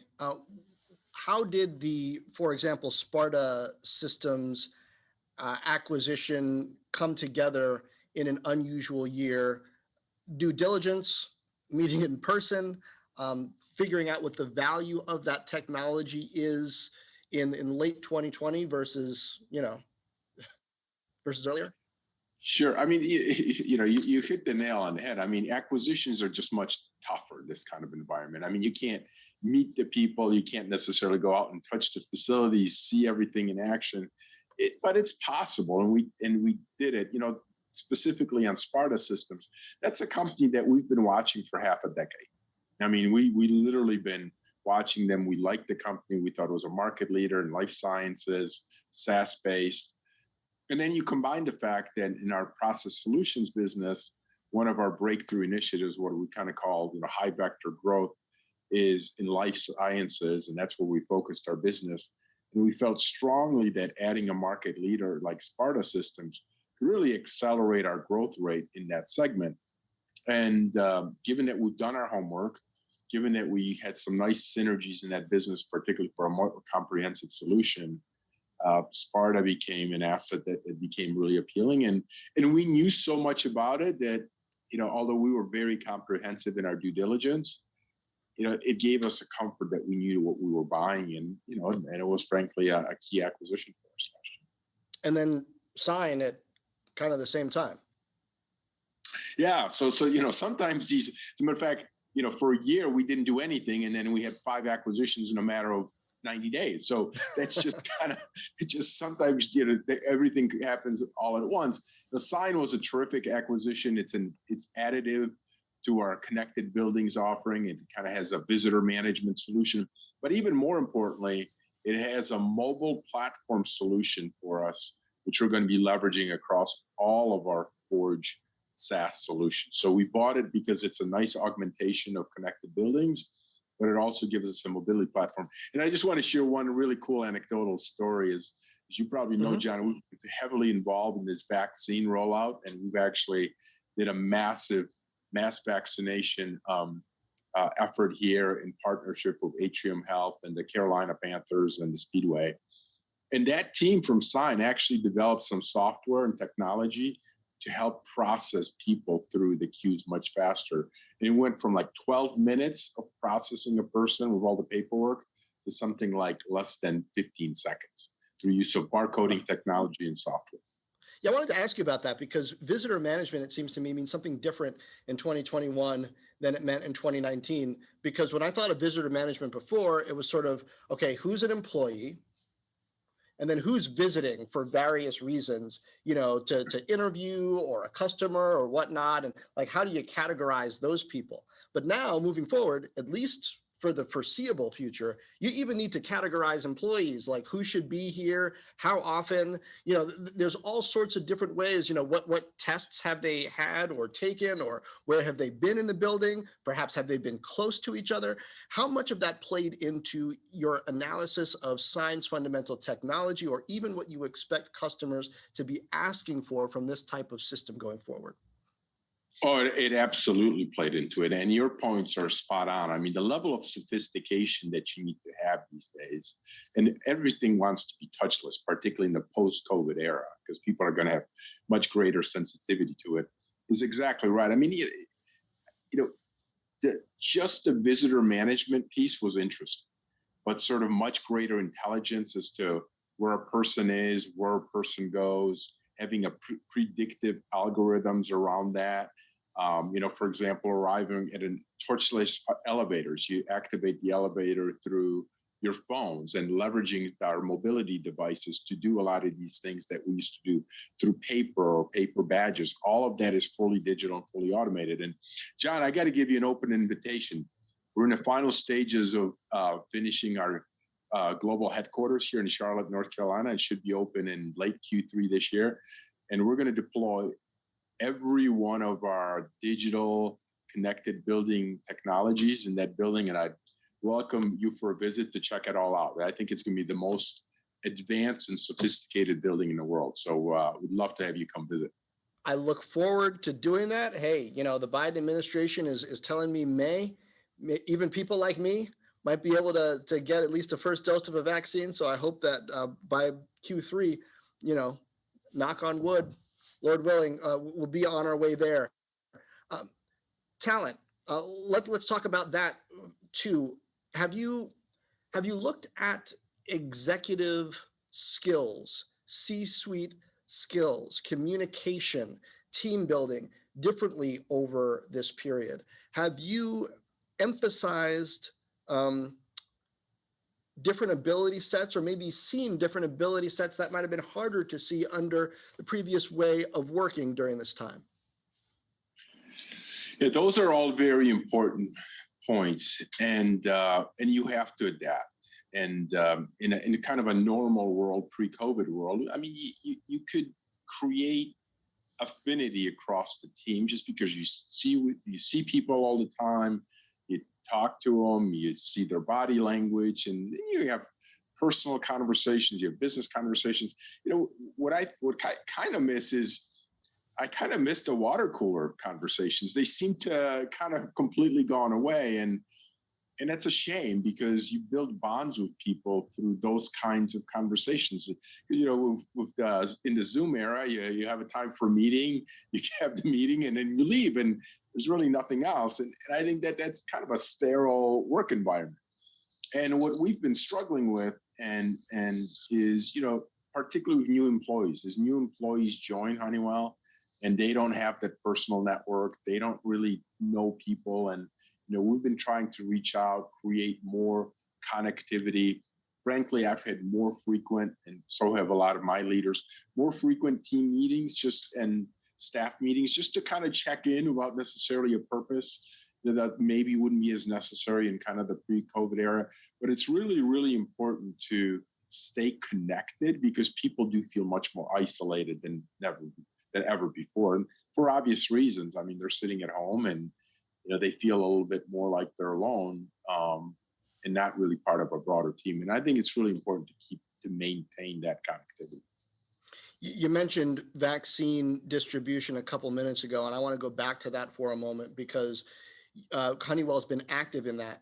And I'm particularly curious from a global perspective, what sorts of methods you might be seeing that work both for vaccine distribution, maybe even for tracking. You know, I've got a couple friends in China who are talking about the degree to which they go to kind of see which zones people have been in and approve them for entry into certain areas based on that. Our society is not going to do that for some very good reasons, I imagine. But what kinds of best practices are there that are perhaps going to affect the way we manage permissions both during this pandemic and after? Sure. Well, I mean, there's a lot of discussion about something called vaccine passports, which at least would indicate that you've been vaccinated. My personal opinion is that I think they're pretty important because I think when we start opening up the economy and start opening up the country, we have to do it in a smart way. And, you know, if you think about something like a sporting event, you know, if you can indicate that and prove that you've been vaccinated, you know, maybe we have a different threshold of sort of how many people we can let into an event versus ones that you can't. So I think that, you know, that's still work to be done. You know, I do personally think that these mass vaccination events, particularly now as more and more vaccine becomes available and it's no longer a bottleneck. And I'm confident that in literally the next few weeks, the vaccines themselves are going to be less of a bottleneck. You know, we have to be very efficient in the administration of the vaccinations because if we do it slowly and inefficiently, we just raise the risk for more variants being within our society. And, you know, we don't want to, the most tragic thing that could happen is we vaccinated everybody and then there's another variant that evolves where the vaccine is ineffective. So speed and efficiency really matters. And that's why we wanted to do this and demonstrate what's possible in partnership with some of our other partner companies here. So I think that that's going to be a very, very important part of the equation going forward. Yeah. All right. Now, as we begin to wrap things up, tell me where you're most focused growth driver wise for the future of Honeywell. And I mean, not the kind of R&D 10-year horizon stuff, but the right now, here's a ripe opportunity. There's customer demand. We have unique capability. Maybe we need to acquire some more, but let's really drive this momentum. Where in particular are you focused with that kind of intensity? Well, I'm going to cheat, John. I'm going to name you two. I can't name just one. There's probably 10. But I talked about one, so I'm not going to talk about it again. One of them is obviously Forge and our SaaS solutions for our installed basis, which really transform our relationships with customers. But I already talked about that a little bit.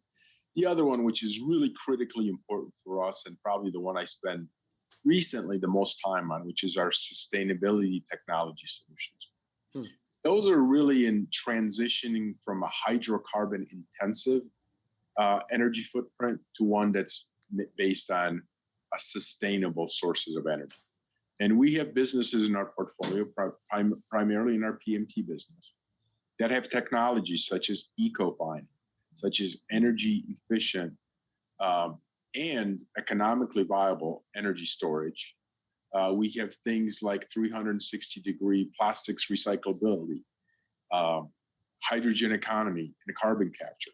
These technologies, I think, are essential. And frankly, they're relevant now. They're going to become that much more relevant even 3 to 5 years from now. But we're seeing steep demand for these types of solutions as a lot of our, frankly, oil and gas customers begin to transform to kind of the future. And we think that that's a very exciting place to play.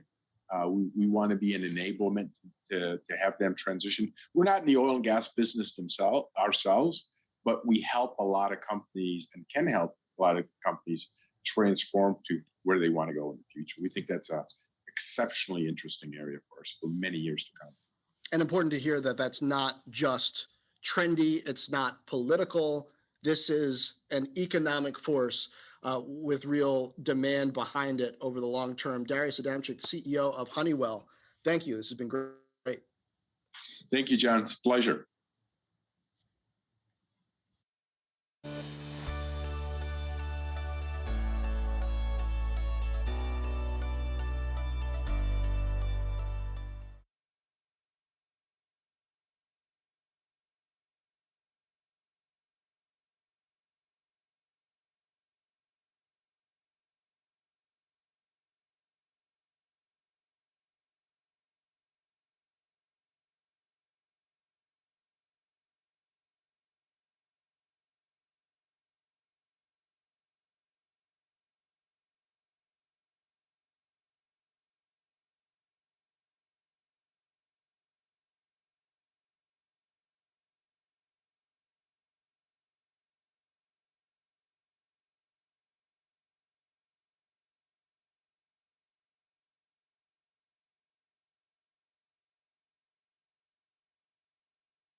Hi, everybody. Welcome. Thanks for joining us at Montgomery Summit. I'm Jillian Ward. I'm managing editor for U.S. technology at Bloomberg News in San Francisco. I'm very pleased to welcome Jim Whitehurst, the president of IBM.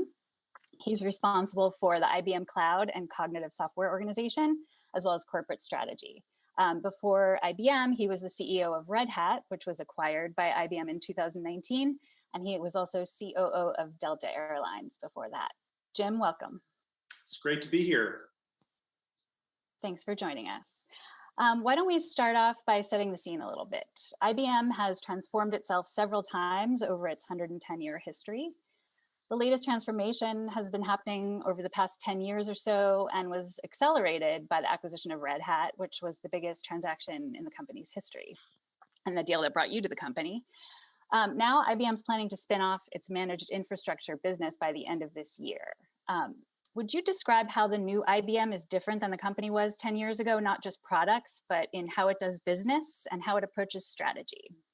Yeah, sure. So, one of the things, I'm obviously relatively new to IBM as I came in via an acquisition, is the way IBM thinks about strategy is very expansive. So we really look at what is the need that enterprises have from technology and what's the state of technology. And we're willing to fundamentally change kind of who we are and what we do to make that real. So just to kind of rewind quickly to set the context, if you go back, as you said, 10 years ago, I'll say 20 years ago, we were in the context of client server and hardware. So you had all this variety of hardware, best of breed applications. So you had this many to many relationship as people were implementing ERPs and CRM. So you had all this complexity in the data center.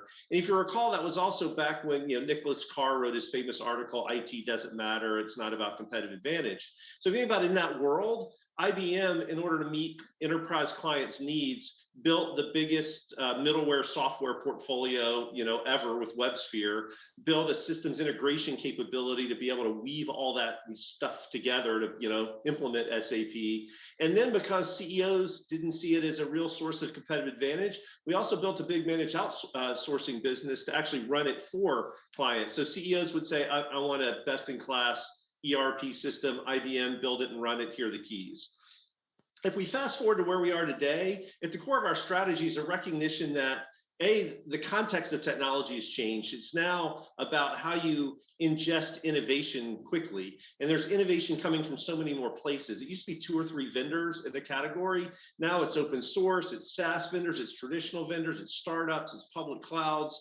And the whole kind of use of technology now is around more innovation than automation of kind of traditional processes. And by the way, every CEO thinks technology is core to their competitive advantage. So nobody wants to hand the keys to anybody to do that. Ask a CEO, do you want to hand off or outsource your website or mobile app to anybody? And they'll look at you like you're crazy because it's core to how they create value. So in that context, our strategy now, as we talked about, manifests itself, and we call it hybrid cloud and AI. But what it really is saying, how do you think about an architecture that enables an enterprise to ingest innovation from wherever, whether that's from a hyperscaler, from a SaaS vendor, from open source, from a traditional vendor, in a safe, secure, reliable way, and recognizing that you can't build an application now that's not heavily reliant on AI because it's affecting not only applications, but business processes. So we call our strategy hybrid cloud and AI, but it's at its core, it's recognizing the use of technology is different and the nature of the technology that enterprises are using are different. And that goes all the way into a retooling of how we go to market. So it's less about we'll do it for you and we'll do it with you. And so it pervades the entire company in terms of the strategy and how we look to deliver. Great. Going to the hybrid cloud, I think IBM's definitely been focusing its pitch on hybrid cloud since the purchase of Red Hat. And earlier this week, you all more widely released your hybrid cloud service, which is called IBM Cloud Satellite. It seems like the term hybrid cloud is somewhat open to interpretation sometimes. Can you explain what it means at IBM and how is it different from other cloud providers, from the Googles and Microsofts and Amazon Web Services of the world? Yeah, so look, I think hybrid cloud, the issue with hybrid cloud is it is a very generic term, and it typically refers to I have workloads on premise and I have workloads in the cloud. So almost anybody can talk about their products being hybrid cloud because you can say, well, it runs in both places, or I can provide you visibility into applications both places. Our very strong belief is that to truly be able to ingest innovation from anywhere in a safe, secure, reliable way, you need to have a common platform that runs everywhere. So at the core of our hybrid cloud strategy is a platform that runs on every major cloud. It runs on premise. It runs virtualized on major hypervisors. It runs on the mainframe. It runs on ARM chips, right? Literally, so it can run from the factory floor up to Amazon. And if you don't have a common platform, you really can't move applications around. You can't necessarily source innovation. And we learned that at Red Hat with Linux. Like Linux isn't Linux. Red Hat Linux, it became the standard because it could run everywhere. And so we have this platform that runs everywhere. And that was the Red Hat acquisition, was to get a platform that's fully open source, runs across chip architectures, runs across every major public cloud and kind of deployment models on premise. What Cloud Satellite is, and these are all part of an architecture, is, okay, well, that's great. You can now run an application anywhere. But when you're thinking about building and managing an application, how do you go about doing that if you're using different database services everywhere you are? And to really avail yourself of the power of cloud requires automation. It's not just where you're running an application, it's how you're running it. Hyper automation, very, very standardized. And so the nice part about the focus we had on this platform that runs anywhere is IBM's cloud is built on that. Well, so guess what? We can now take all of our cloud services and say, run them wherever you want to run them. You want to run them on Amazon, run them on Amazon. You want to run them on Google or on premise or on the edge, you can run it anywhere because it all runs on a common platform. How that's different is other cloud providers have a whole set of services, but they're typically wedded to their underlying platform. And so, Amazon, and by the way, Amazon is much more of a partner than I would say a competitor, because our platform runs they run our platform as a managed service, right? So they're a great partner of ours, but they can land something like Outpost on premise, but it has to be a full Amazon stack where we can land, because we have the platform, land anywhere. And so you can consume at different levels. You can say, I'm going to run the same platform everywhere and I'll manage it. Or you can say, hey, IBM, I want to be able to run something across on-premise and Amazon. I want one control plane to be able to do that, one security framework to be able to do that. And we can do that wherever it is, on-premise, on Amazon, on IBM cloud. So that kind of hybrid model, but it's not just we can see the application, it's truly running the same infrastructure, is unique, but I think required to truly be able to consume innovation wherever you want to consume innovation. I think what you're saying is IBM's hybrid cloud is more adaptable than others because it's you can interchange other cloud services on the underlying platform of IBM. Is that sort of the takeaway? Yeah, basically, you can run our platform anywhere. It's like the operating system of the future, if you want to call a container platform that. It needs to be able to run everywhere, because if you want to consume services on Google, yes, you can call them from on-premise, but if it's at all data heavy, you need to run the application on Google. And so, well, what if you are mainly been wedded to Amazon or IBM cloud? Well, that gets to be difficult. Where if you have one common fabric, where you choose to deploy an application becomes pretty frictionless. I'll use you another example. It's an IBM-centric example, but people do machine learning a lot on cloud because of the characteristics of cloud and scale up. But in order to do that, you got to move a lot of data to the cloud. We now have a bunch of clients who say, well, all my data is generated on my transactional systems on the mainframe. Well, now you can frankly run those same ML algorithms at night when the mainframe's being used less. Developers never even need to know they're running on the mainframe, right? So by creating that kind of hybrid kind of abstraction layer, it allows developers to move faster because they're not really worried at all about deployment model. And then ultimately you can choose where and how you deploy applications on what makes most sense, whether that's for security, compliance, performance, economics. But you can't do that if you can't move the application, and you can't move the application if you don't have a common platform. Got it. Thanks. Why don't we go back to the spinoff of the managed infrastructure services business? Why don't you tell us a little bit about the genesis of the idea and give us some of the context for that decision? Yeah, so the managed service business, as I talked about, was built in an era where generally enterprises were happy to let someone else kind of run their infrastructure for them. And that's still a really important business. We have a ton of infrastructure out there that has that the nature of that complexity. The issue with that business is it's just very, very different than where we're going now. So it's around, how do I manage heterogeneity in the most effective, efficient way, where most of what enterprises are looking to do now is say, how do I have a homogeneous infrastructure that lets me move faster? And frankly, the way you manage those businesses are different. My simple analogy is running a managed service business, which is about trying to reduce variance, manage complexity, feels a lot like running Delta Airlines. And you can see it when we have management meetings, where building a product business, which is kind of the rest of IBM, feels a lot like running Red Hat. But those are different cadences, they're different investment profiles, different kind of even profiles of individuals who are going to be successful in those different types of roles. And trying to do that all in one company has become, there's not a lot of synergy now as we're trying to drive feature velocity and innovation in one and efficiency in the other. And as there's the relative synergies get to be less, the dyssynergies are obvious in terms of the whole different cadence investment profile. So we thought it made sense to separate those so the managed service business can focus on automation in kind of driving operational efficiency, and RemainCo or IBM can focus more on innovation and kind of a forward-looking, kind of where's the world going and how do we invest into that? Great. How have the pandemic and its changes to the environment, the economic environment, the business environment impacted your timeline for completing that spinoff by the end of 2021? No, we're still on track to get it done. The beauty being a very large technology company with a lot of facility and technology, I think within a week or two, we had 95% of our people up and working remotely, and so had the capability to do that in terms of the network and security very, very quickly. So we're right on track for that. There really hasn't been a significant impact associated with COVID in that timeline at all, which is good. Good.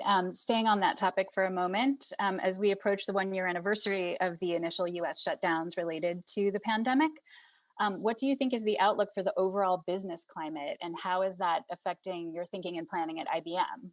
Do you have visibility on that? Well, look, so there is a substantial amount of optimism. We see that when we talk to our clients. We see that in various CEO surveys, and what used to be 25 years ago when people were optimistic, you saw a lot of CapEx. Today, when leaders are optimistic, you see a lot of spend on technology, because it is today's CapEx, even if it's manifested in OpEx, but investments in technology. So we feel really good about the spending profile that we are seeing as we get into the year. We're engaged in a lot of really transformative discussions with our clients.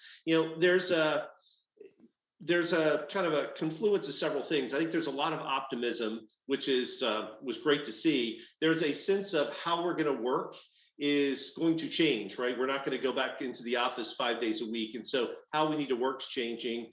And as AI is really kind of coming of age, or it's maturing to the point that it kind of moves out of the labs or bespoke applications, thinking about, intelligent workflows, as we call them, how you really think about robotic process automation, how do you really infuse that with deep AI, is coming into its own. And you put those three things together, our discussions about transformation with clients are really blossoming right now.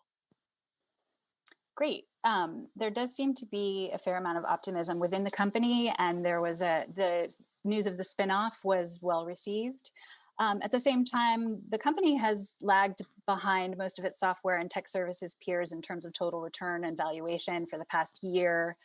IBM's market cap is a little bit below where it was a year ago, despite surging tech valuations in many other areas. Why do you think the shift to hybrid cloud, the purchase of Red Hat, the planned spinoff, all these big shifts haven't gone farther yet to boost confidence in the company and lift the stock price? Well, look, I think there's several things we can unpack underneath that. So first off, this hybrid cloud architecture has an S-curve adoption impact. And what I mean by that is you land the architecture, you're typically not onboarding traditional applications. So it's as new applications get built or as applications get refactored, they ramp on. And so if you think about the shape of the revenue curve, you do all the hard work to land OpenShift or our hybrid cloud platform as the standard. Great, you did that. Now you see almost zero revenue, right? And then it builds as people put applications. And so we feel really good about how we've landed the platform, by far the largest install base of a container platform in the market. We feel good about the initial adoption we're seeing with clients. So we feel good about where that overall stands. I will say, and this is kind of new to me as being part of IBM, is the perpetuity license model is relatively new to me because Red Hat was one of the original subscription-oriented models. I do think our progress gets frankly masked in the fact that people don't want to do big multi-year ELAs in a really, really down year, right? And so, we talked about that a little bit on the earnings call, is that some of those kind of large renewals don't renew it in the same way when people are holding money a little dear. So frankly, I do think some of our actual progress, if we look at kind of workloads and selections with our clients, are obscured by a business model that's more lumpy. And so that's one of the reasons, like if you look at us versus peers, even though we're seeing really good metrics with Red Hat, which show through, and obviously that flows through to all of the services and other components, it hasn't shown up as much as we'd like in the IBM numbers yet. But as we said, we'll see that progress through this year and certainly in next year. Okay, the company did just report a 10th straight quarter with no real sales gains, and it sounds like you expect those lumps to even out a little bit over time. When do you, is it a year out or several years out for the transformation to show up in the revenue numbers, do you think? Well, what we said is you should expect, say, next year to see mid-single digit growth numbers. And obviously it's a track to get there. So in the back half of this year, you should see traction. And then next year, you should see that. So we're not talking, let us promise multiple years out, right? At this point, we can see where and how we're landing the platform traction with clients. So we can kind of look out over that period of time and feel pretty confident that we'll grow in 2022, certainly. Okay.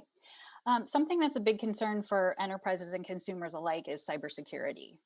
The attack on SolarWinds that was disclosed late last year was a reminder that there can be vulnerabilities everywhere, even in a company that many people had never heard of. What do you see as the tech industry's biggest blind spots when it comes to cybersecurity, the biggest threats existing on the horizon, something we haven't thought of that's the nature of a blind spot? Do you have any thoughts on that? Yeah, I think the two biggest blind spots that we see is, first off, the developer is now king, right? Because we're all about how do we move at a faster pace, et cetera.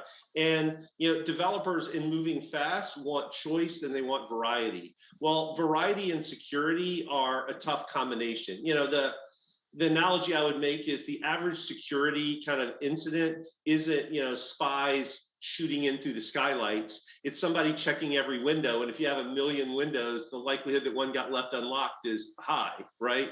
And so this real focus on variety and self-service has led to a whole set of challenges for security. And frankly, one of the reasons we keep talking about having a common one platform, having a common operating model across it, I think matters. So that's number one. It's how do you ensure the feature velocity and variety and choice that developers want, but still be able to do that in a safe, secure, reliable way. Frankly, I think the other thing is ensuring that we have tech players that have a shared sense of responsibility. In other words, it is often the case where not SolarWinds, but many of the things you look at, each component, each vendor can argue, oh, what I did is totally safe and secure. Well, what I did is totally safe and secure. It's when you plug the things together is where the seams kind of start to show.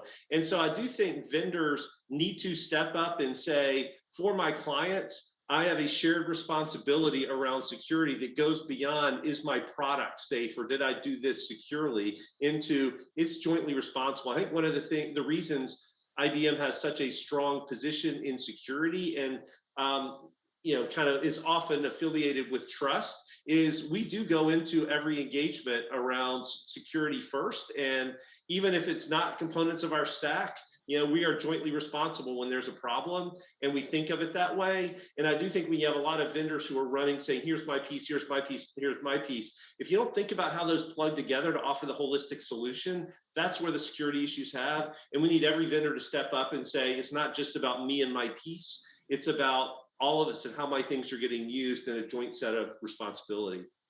I mean, the analogy would be, which we see now, if you want to hop into politics, is like, what responsibility do social media platforms have for the content on their platforms? It's not too different. What responsibility do technology platforms have for the potential security vulnerabilities that can manifest on their platforms and the way people use them? And I think I'd argue that from an IBM perspective for security, we're not in social media, but I'll say security, it's like we should feel a shared sense of responsibility, people using our platform, to make sure that it is inherently secure, or we work with our clients to do that. And if we don't have that shared sense, you're never going to, from a technical perspective, solve every security problem. Thanks, I like that analogy a lot. Turning for a minute to something sort of along those lines, to the current environment for tech regulation.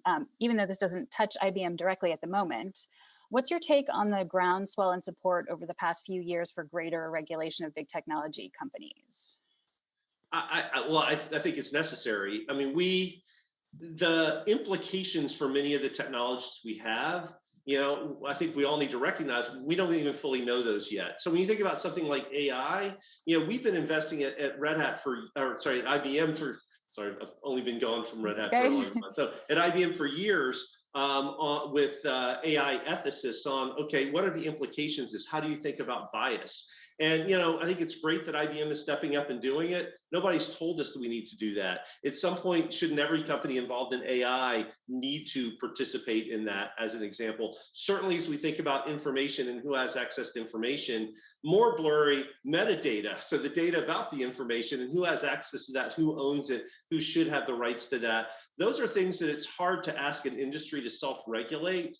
But trust in the technology industry is going to be heavily based on ensuring that we have models that people kind of believe in that ultimately lead to good. If for tech to do good, we have to be trusted, and we're not going to be able to be trusted if we're each on our own doing things. And so I think we welcome a higher degree of kind of scrutiny and regulation in these really important issues that have implications that will manifest over generations that we need to be thinking of now. And there's certainly work done in academia. There's certainly research that IBM's doing, but thinking of having regulatory frameworks and so common standards, I think, is critical.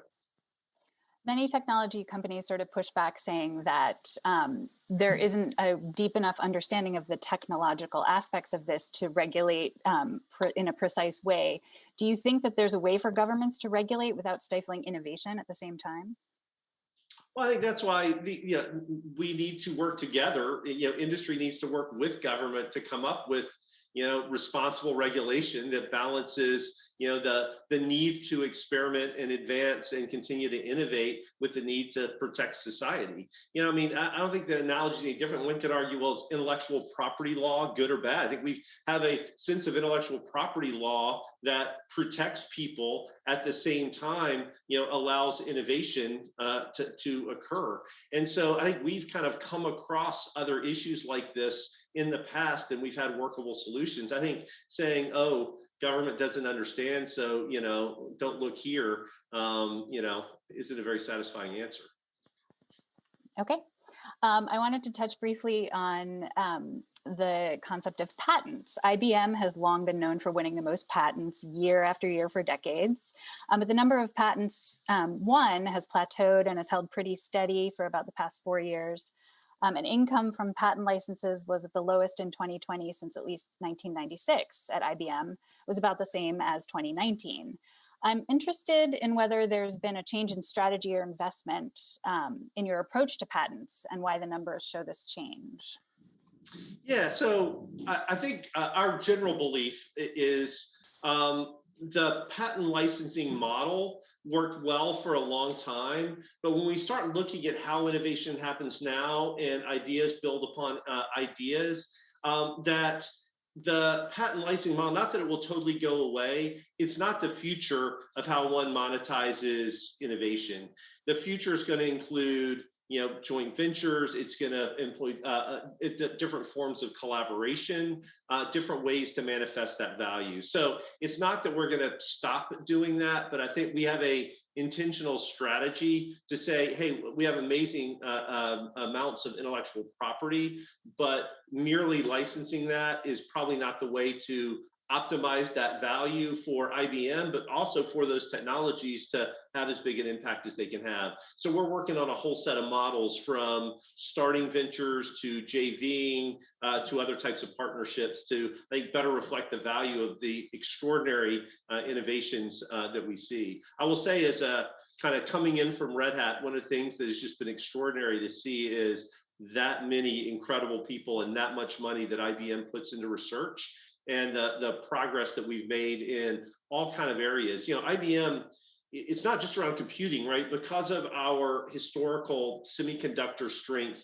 in materials. And so, how you can, recycle plastics in fundamental new ways, or battery technologies. We have some extraordinary technologies that, again, I think we are looking for the best vehicles to make sure they have the biggest impact.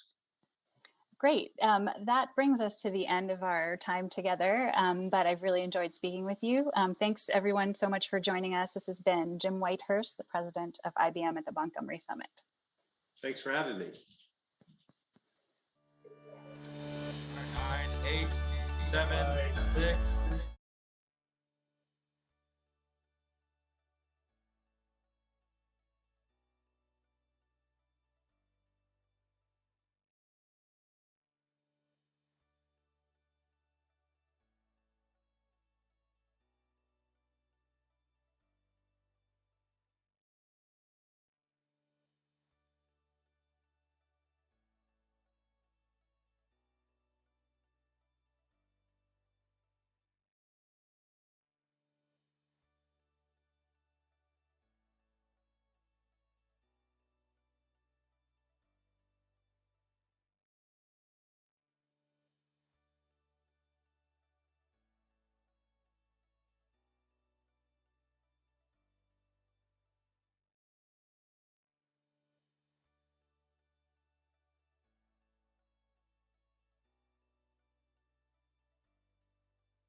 For 1 minute out, everyone.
Good afternoon. I'm Jamie Montgomery, and welcome back to the Montgomery Summit 2021.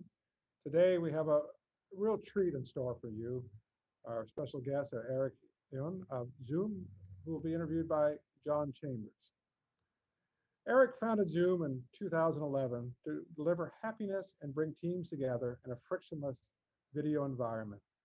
Zoom's video-first unified communications platform continues to dramatically transform the way global enterprises communicate. Under Eric's leadership, Zoom was one of the highest performing tech IPOs of 2019, and that was just the start. In 2020, Zoom the company became Zoom the verb. It was the fastest growing cloud software company ever, and the rest is history in the making. Prior to founding Zoom, Eric was a corporate vice president of engineering at Cisco, where he was responsible for Cisco's collaboration software development. He was one of the founding engineers and vice president of engineering at WebEx, and grew the team from 10 to over 800 and built a world-class product. It was a great training ground with a great mentor, ultimate boss, John Chambers. It's nice to reunite them today for a conversation. John was the executive chairman and CEO of Cisco for over 20 years. During his 25 years at Cisco, he grew the company from 70 million when he joined in 1991 to over 47 billion when he stepped down as CEO in 2015. This included acquiring 180 companies, and at one point in time, it was the world's largest company in terms of market cap. After stepping down as Cisco's executive chairman, John launched JC2 Ventures. JC stands for John Chambers, in case anyone's confused. In the current role as founder and CEO of John Chambers of JC2, which is his son's also JC, he's investing and helping 18 startups grow and scale, and we have a lot of success and fun together working with entrepreneurs. There's no better entrepreneur than the one we have here with us today. John is also chairman of the U.S. Indian Strategic Partnership Forum and was most recently appointed global ambassador to French technology by President Emmanuel Macron of France. So John, thank you. Eric, thank you. And I'll turn it over to you and look forward to this wonderful conversation. Jamie, thank you very much for the kind introduction. And Eric, we're going to have a lot of fun. I've realized you constantly learn. I look at your background, Connecting the Dots, my book. You are ahead of me on marketing already in terms of today's discussion. I want to use this as a chance really to teach and share your success, but also takeaways the audience can have about what you've done well, some of your lessons learned in life, how you approach things. Very often, if you start with just a little bit of your background, so people get to know you who may not know you in terms of how you came to Silicon Valley, how you took a dream of a vision that could be done and first part with a large company, and you made a huge difference at Cisco, and thank you, thank you, thank you. But then creativity looked at your next move and what you've accomplished so well at Zoom. So could you maybe give us your 1 or 2 minute elevator pitch on letting people get to know you, how you arrived at where you were, and a little bit of your background and a little bit of your personality show through, if you would. Thank you, John. Yeah, first of all, I do like my virtual background, which is your book. And there's a great book about leadership, about the startup world. And my story is pretty straightforward. And I moved to Silicon Valley in 1997. I was born in China. I got inspired by the Bill Gates' the speech when I was traveling Japan in 1995. I'd like to embrace the first wave of internet revolution and also to pursue my American dream. I moved to Silicon Valley in 1997, joined WebEx as one of the first several founding engineers. Later on, I became vice president of engineering at WebEx and joined Cisco. I learned a lot, and your leadership, you taught me, taught a lot of other leaders, a lot of great the things about the leadership, about the market transition, about startup, a lot of things.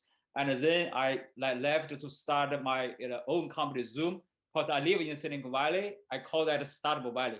I always wanted to start something. That's how I started Zoom since 2011. We would like to, build a better solution to help people stay connected. And over the past several years, we built a video conferencing app. And we are going to transform our business to become a platform company. We truly believe video is the new voice. A lot of things are not done yet. We're working very hard on that. You know, it was fun talking with you the other day, and it is just a joy watching how you continued to develop and candidly how good a person you are. We talked about market transitions and focusing on market transitions, not on competitors, getting those transitions right, and then enabled by new technology. But you took it a step further in terms of simplicity, et cetera. Could you maybe share with the audience a little bit how you think about it and how you took the principles which you and I both believe in and took it up one more step? Yeah, John, when I was at Cisco, I learned a lot, from you, and you talk about the culture and opportunity. One thing you really taught us a lot is about market transition. I think fundamentally, I think that benefited me, benefited Zoom a lot, because if you work on something new, if you do not, understand what's the market transition, the opportunity, market size is much smaller. So when it comes to video communication, right, if you look at the market transition from text-based communication to voice to video, that's a huge market transition. Because of that, I started thinking about, this is great, there's a market transition about video communication, what I should do differently. Because I spent a lot of time talking to customers, trying to understand what's their pain point. They all talk about, very complex deployment, so expensive, usability not very good. That's why I think about it, given this market transition, if I can build something to simplify the video communication, make it extremely affordable and make it very reliable, maybe I can, ride on the wave of this new video communication transition. That's how I dare to start it. Without understanding the market, the importance of market transition, I guarantee you, I even do not dare to start Zoom.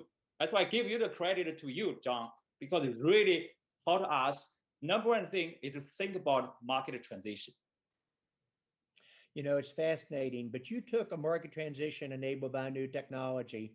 And I always worded when we talk at Cisco with our leaders that it was about your competition would always come from below. But what it really was, and you chose the word simplicity remarkably well. Can you share with the group how you think about that? Because it is true. The next transition is almost one that takes the complexity out, makes it so much easier to use, and brings it therefore to the masses. How did you think about that? And was it an aha moment that you got it, or is it just something you instinctively knew and knew how to migrate to? Yeah, so I was a part of the original WebEx team, and I do spend a lot of time on talking with the customers. It used to be they're pretty happy, but soon I realized every day when I talk with WebEx customer, even I wrote a lot of code about WebEx, I thought I was not happy. The reason why after talking to them, they told me that they are not happy. They complain about a lot of things about they want to use the iPad to join the call from other countries. The quality not very good. They need to click multiple, they need to go through multiple steps to turn on the video quality not good. Then I realized the reason why the WebEx was built not for video conferencing, it's for the data collaboration, for data conferencing. So how to simplify that experience is very important. So for the everyday customers, they complain about that. Then I take a step back to think about, are there any ways, to simplify that experience? Just one click, at the most 2 clicks, I can see you, I can talk with you, very reliable quality. Then I realized there's no way to tweak the existing solutions because the architecture is very old. The only way is to build a new solution. At the same time, how to further simplify the user experience is also very hard. We think that's easy, but after we let the customer try that, they also say, no, that's not easy. So that's why every day we got to spend a lot of time on talking with the customers, make sure they really enjoy using our service. Otherwise, very soon you think your product is simple, but the next week customers say, no, that's not simple anymore. That's why we got to be very paranoid. Think about the simplicity. That's the key for our success. It makes complete sense. You mastered a term that video is the new voice. And if you watch what we did at Cisco, we took the concept of the internet for techies and data and then put voice on it and then said voice would be free and completely transformed a service provider market and the utilization of the network into all of our lives. Expand further. How did you capture it? And I love the simplicity with which you positioned your company off of that. Can you kind of teach us a little bit about the thought process behind it and lessons learned from it? Yeah, sure. So, John, first of all, this video, the new words, that did not come from me. If anyone go to YouTube or play around with the video, John, from your speech, you mentioned that many times before. Video, the new voice. I learned it from you. Thank you. So you are so right. Voice is free, but the video is the new voice. The reason why is you look at the physical, in person, face-to-face meeting. I want to see you with eye contact to build a trust. That's very important. How to mimic that experience to online. That's the reason why video is going to replace voice. Otherwise, if I can only hear you, it's really hard to build a trust, right? Not to mention we all work from home, right? We need some social interaction, but video can completely fix that problem with the eye contact, with the body language. However, if the quality is not good, or maybe it's really hard to use, right? People are going to give up, especially the boundary, the line between the working from home or working in the office, it's not clear anymore. Right? You can work anywhere with any device. Even the grandparents or the kids, 12 kids, they also want to leverage video as well. So how to make sure anyone can enjoy using the video communication like Zoom without the simplicity? I think even if you have a great technology, people, they are not going to use your technology. That's why every day we spend a lot of time on talking to the customer, try to understand how to reduce the number of clicks to join the meeting. How to make sure any device you can use to join the meeting. That's very important, to make sure we can simplify the product experience. It's amazing watching your style. You are very humble and you give a lot of people credit for your success. And it's amazing what you can do when you don't care who gets the credit. You're a master at it. And I was taking a couple notes on your transition there. Very well done. But if you would take a step back and share with the audience, are there 2 or 3 things that you believe contributed most to your success? And if so, what are they? And more in a teaching moment than worrying about being too humble with it. That's a great question, John. I think several things. First of all, I think everyone, all the participants, we all have a dream, right? It's easy to have a dream, but to make a dream come true is not that easy. The one lesson learned is don't give up.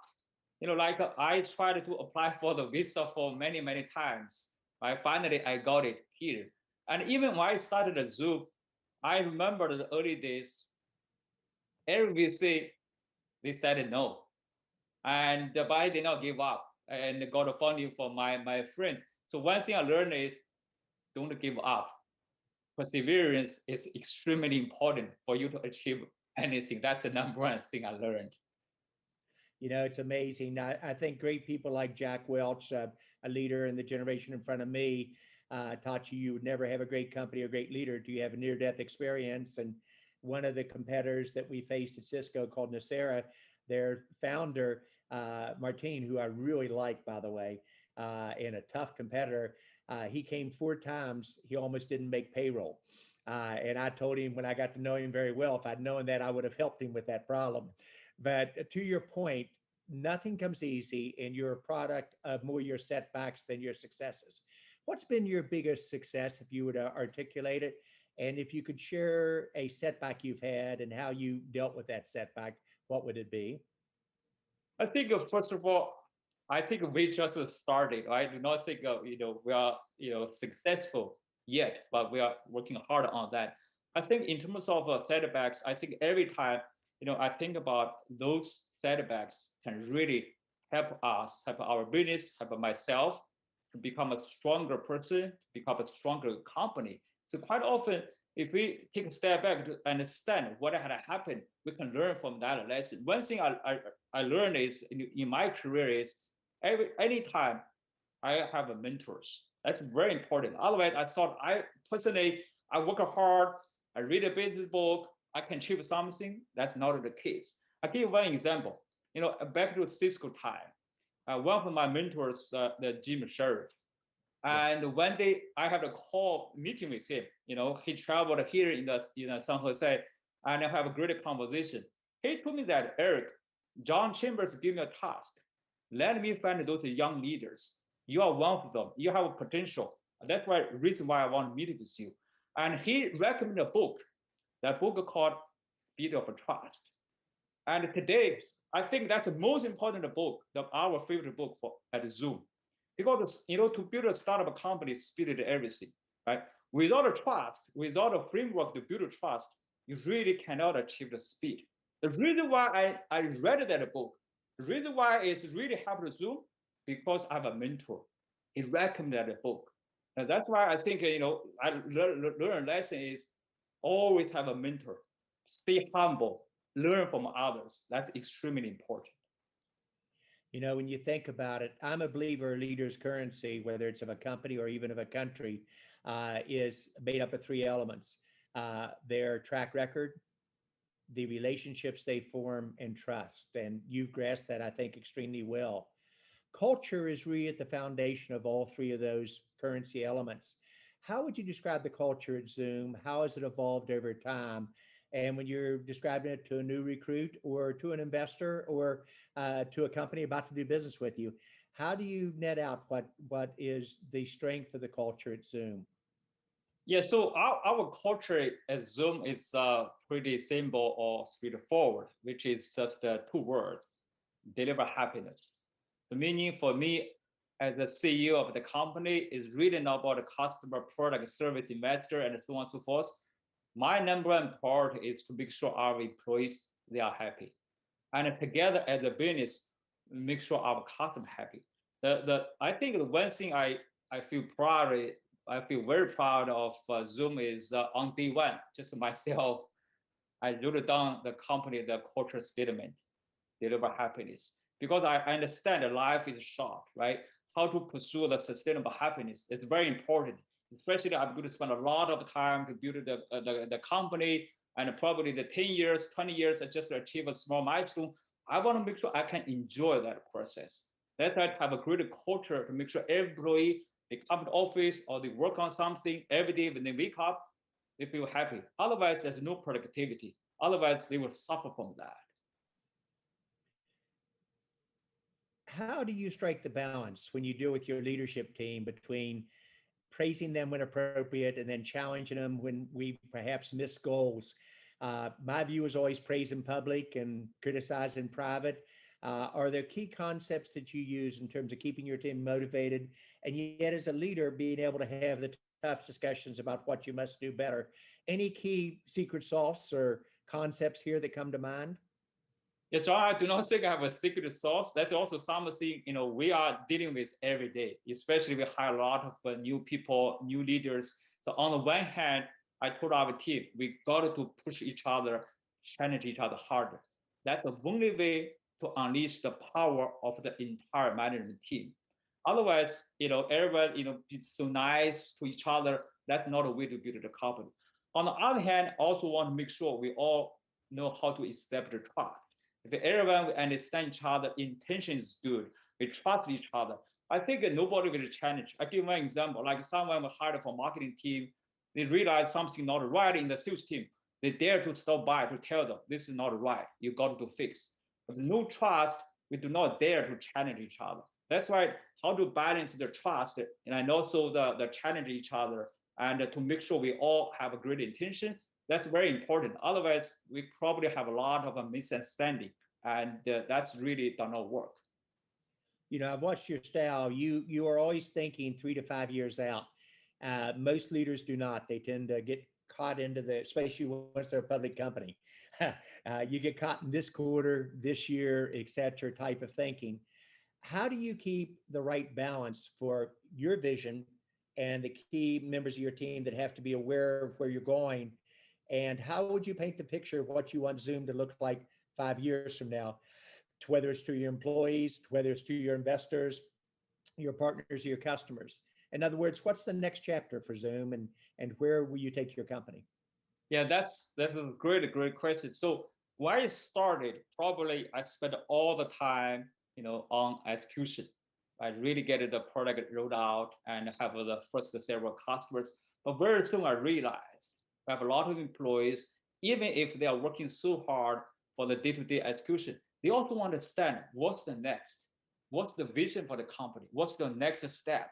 So with that, I have to spend time on thinking about the future journey. That's how to balance like me as the founder. For now, actually, probably I spend like around 50% of time thinking about what's the future, not this fiscal year, next several years. Are there any other new growth opportunities where the company should go? Because I think fundamentally being the CEO or the founder, and no matter how hard I'm working on something, if I drive the company to the wrong direction, the more we are working harder, the more mistakes we're going to make. So that's why, to make sure we understand the direction, make sure we can be ahead of any other competitors to build something very innovative, to be the first vendor to come up with a solution to address the customer pain point. That's very, very important. So that's why, for me, for now, it's probably 50% time, not for this year's things, more like the future problems. We got to be ahead of our own game. How much time do you spend thinking about competitors, and how much do you more use that for the score of the game of how well you implemented on getting the market transitions right and the product simplicity? Just your general approach to what do you think about when you think about competitors and peers in the market? So the good news, also that's also what I learned at Cisco. The good news, I do not think about the competitors. Otherwise, I even did not dare to start a Zoom. Because back then, there's so many big legacies, great competitors, even some solutions are free.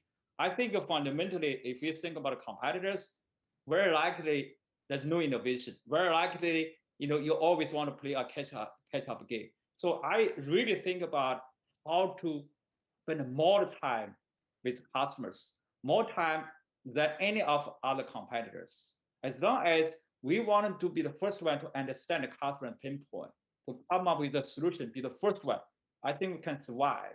If we think about competitors, very likely we might go into the wrong direction because that's not what the customer wanted. That's your competitor built. That's not your solution. That's why I really do not think much about competitors. Really spend more time with our customers. You've said so many great things in the interview today, but if there's one I'd like to re-echo, you basically think about customers and meeting their needs. And you don't think about competitors because it's like looking out the rearview mirror of your car as you're going 100 miles an hour on it. I think that's one of the important things for the audience to read, because so often, not just investors, employees, customers, they think about it in competitive terms, when in fact, you really think about what's the outcome you want. You and I both enjoy reading books. I'm dyslexic, so I'm careful not to read too many long ones. For me, Jeffrey Moore's Crossing the Chasm book is one of the easiest reads, and I strongly encourage startups and regular companies to use the terminology on that simple graph of very early innovators when you form a company or you move in a new product area, then your early adopters, then you cross the chasm and you get into early majority, then mainstream, and then the laggards. But that common technology and words have served me for 20 some years. And I knew Jeffrey very well, and he often helped our leadership team at Cisco. Is there a particular book or something, lessons learned from your reading or periodical that really comes to mind with one key or two key concepts on lessons learned? Yeah, Jeffrey's book also. And also I read it twice also. I think at a Zoom, and also my first favorite book still is The Speed of Trust.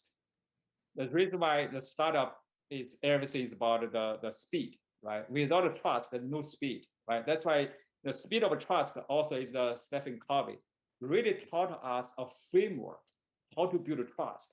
Especially look at Zoom, we had a lot of employees, they all work from home remotely. I never saw them, right? And how to build trust with those employees, how to build trust across multiple departments.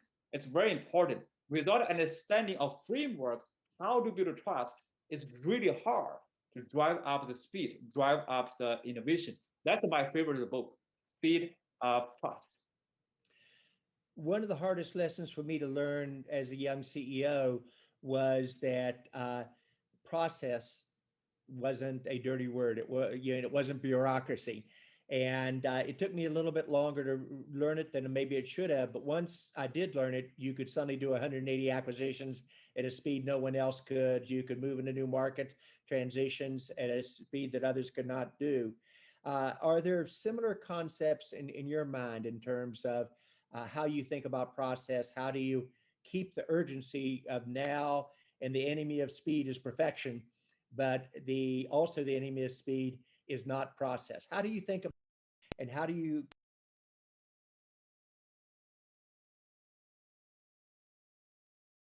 every startup like Zoom, that's one of the problems we are always facing every day.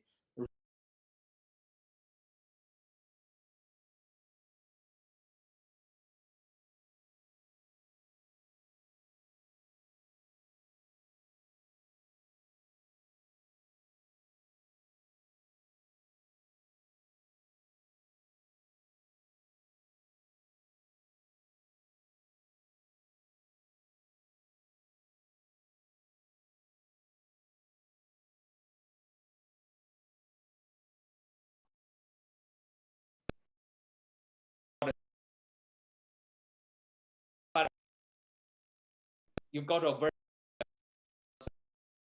I also symbol with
Go. Good afternoon.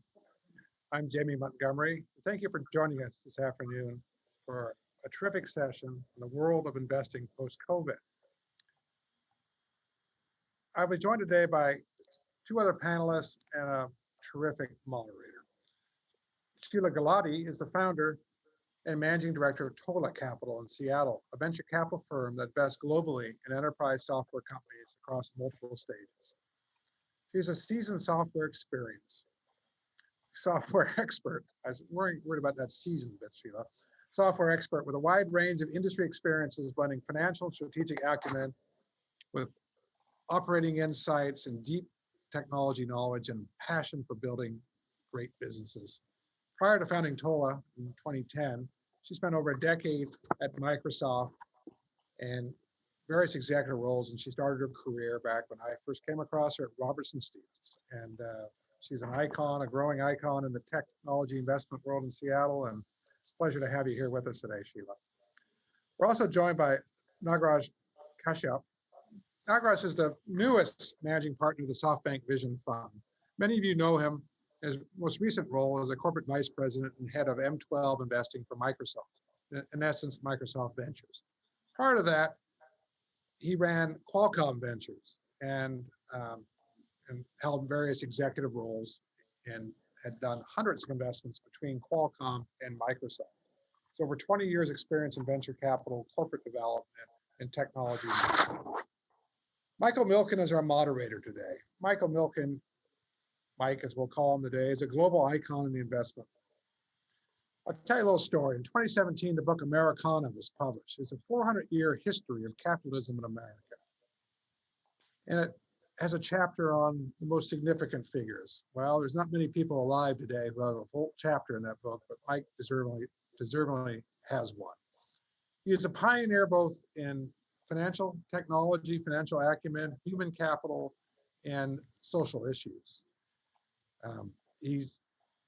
Mike, following the summit last year, or just before the summit last year, he oriented the full resources of the team and the Milken Institute to focus on responding to the coronavirus.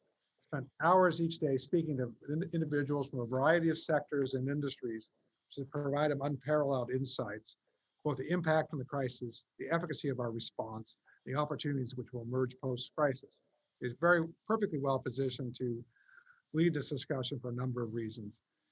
His impact across society is really unparalleled in my world. From us enjoying the great talk by Amanda Graves, the youthful poet laureate who's a Milken Fellow, to watching Mike help facilitate a cure for both COVID and for cancer, and his role in counseling senior government financial ministers from around the world in the response to the economic crisis last year. He's had a tremendous impact. Mike, thank you for joining us today and leading the session. And Sheila and Nagaraj, thank you as well for making yourself available.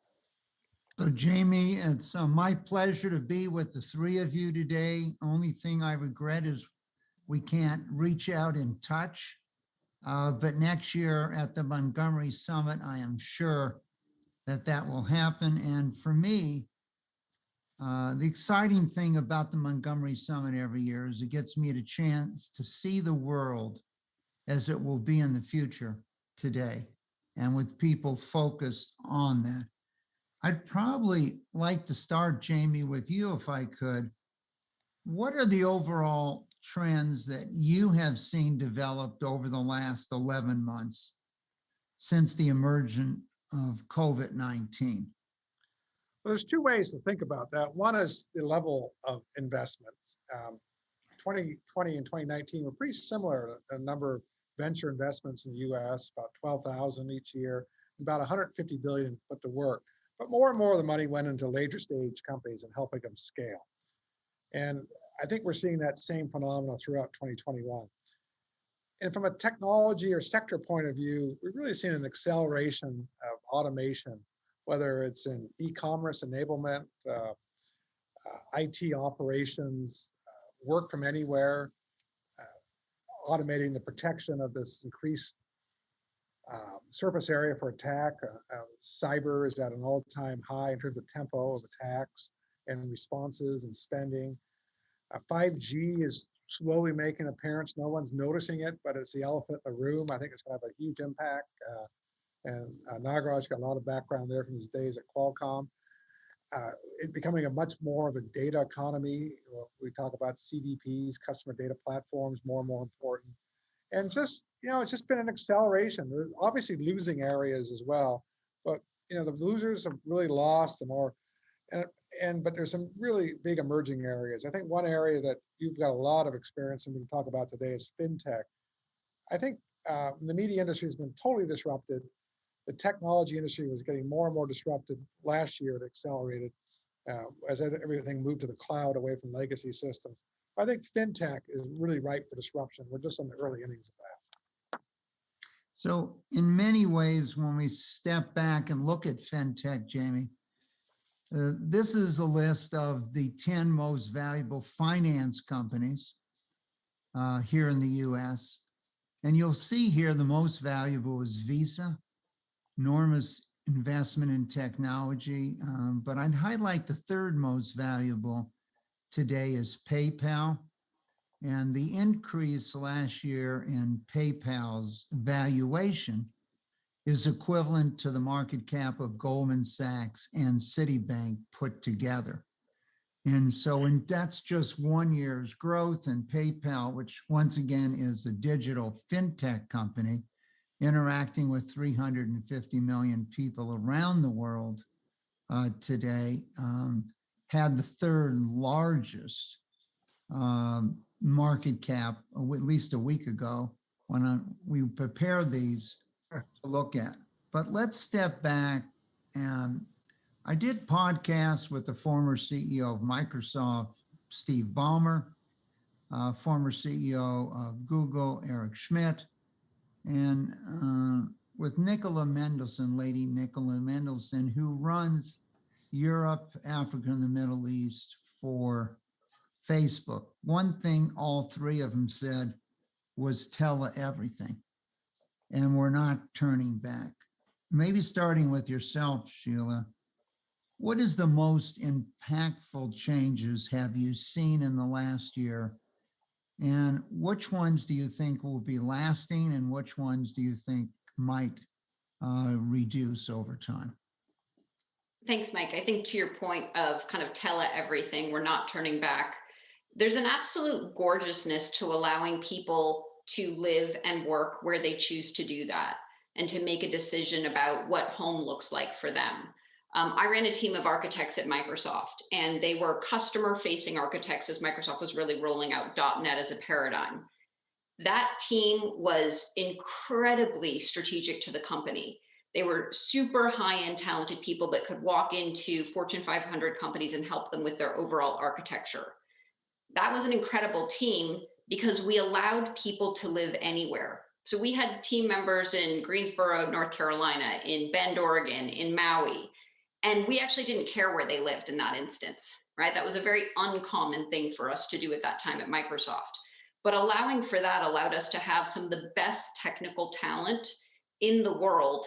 And those people were so thrilled to be able to have such an incredibly intellectually stimulating job, but to also be able to choose their home environments. And so I think that that's one thing that the best people in the world will choose where they live and will not go back on this kind of hybrid universe of remote, broad collaborative. And frankly, as you look at companies become more global, we will actually probably get better at running global companies as a result of the communications that we had to really pioneer because of the pandemic. I ran a business for Microsoft also in India. People used to call me in the middle of the night all the time because India is often 12.5 hours from Redmond, Seattle time. And that was really difficult for people to get their heads wrapped around at the time, right? To try to be working back and forth. And it's interesting, today we see, solutions and applications where when you click to schedule, it looks at the home time zone of everyone and says, hey, here's the most polite time, or here's where we should, attach and shift the meetings to. So I think that allowing for this gorgeousness of working everywhere is an interesting trend that's here to stay.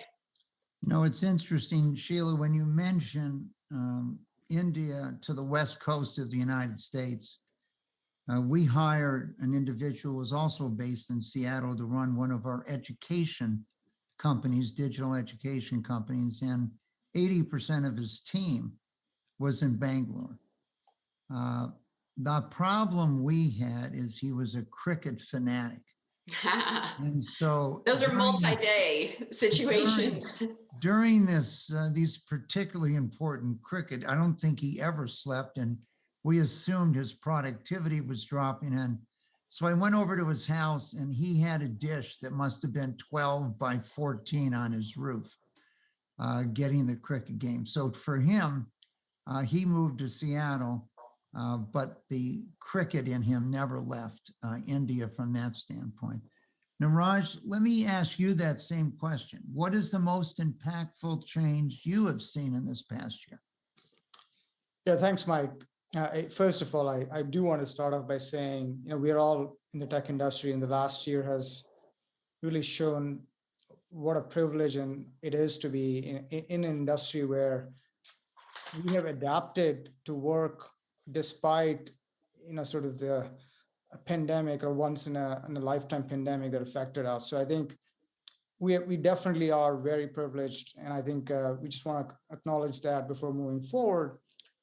On the change, I mean, Sheila mentioned this, but the idea that the tech industry, which includes both digital and physical, could be productive without being in a physical location altogether, that idea has completely been validated now. I mean, I think some of the companies on the startup side, like I think GitLab, which by the way is not something I've invested in, were pioneers of this all remote approach.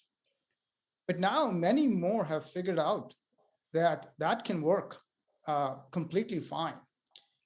At the very least, even when we are all able to meet, like you said, reach out, travel, there is going to be some form of hybrid workplace that will last well beyond this pandemic. I mean, this is like the clock is not turning back. So I do think that is the most impactful change we've seen, because that's also going to be lasting change. It's not just a 12-month change. It will last for a long time. So it is another idea which I was discussing with one of my VC friends yesterday. Was Jamie mentioned a lot of the money going into the late stages. That is true. And I think the companies have shown that, unlike 5, 6, 7 years back, when for a software company, you give them 20 million, that's good. You give them 40, they get defocused. They actually don't grow at the same rate. But today, you give them more money and they've shown they can scale. One of the things that doesn't scale, customers are more, there's digital transformation happening, but you still have to hire people. And what the global way of working has shown is many companies that are getting these large amounts of capital are not just scaling in the Bay Area. You cannot scale. You get $100 million, you can't hire. The people are the same people just before you got the 100 million, and everybody else is getting 100 million. So companies are hiring across the globe, and India is not the only destination. I mean, it's just so many different parts, whether it's Eastern Europe, all over, companies are able to hire with the new capital and then grow faster. So all of that is enabled really by what we've all gotten used to over the last 12 months. So I'd like to change maybe the question, start with you, Jamie. What has surprised you the most that you just didn't expect would happen in the last 11 to 12 months? Jamie?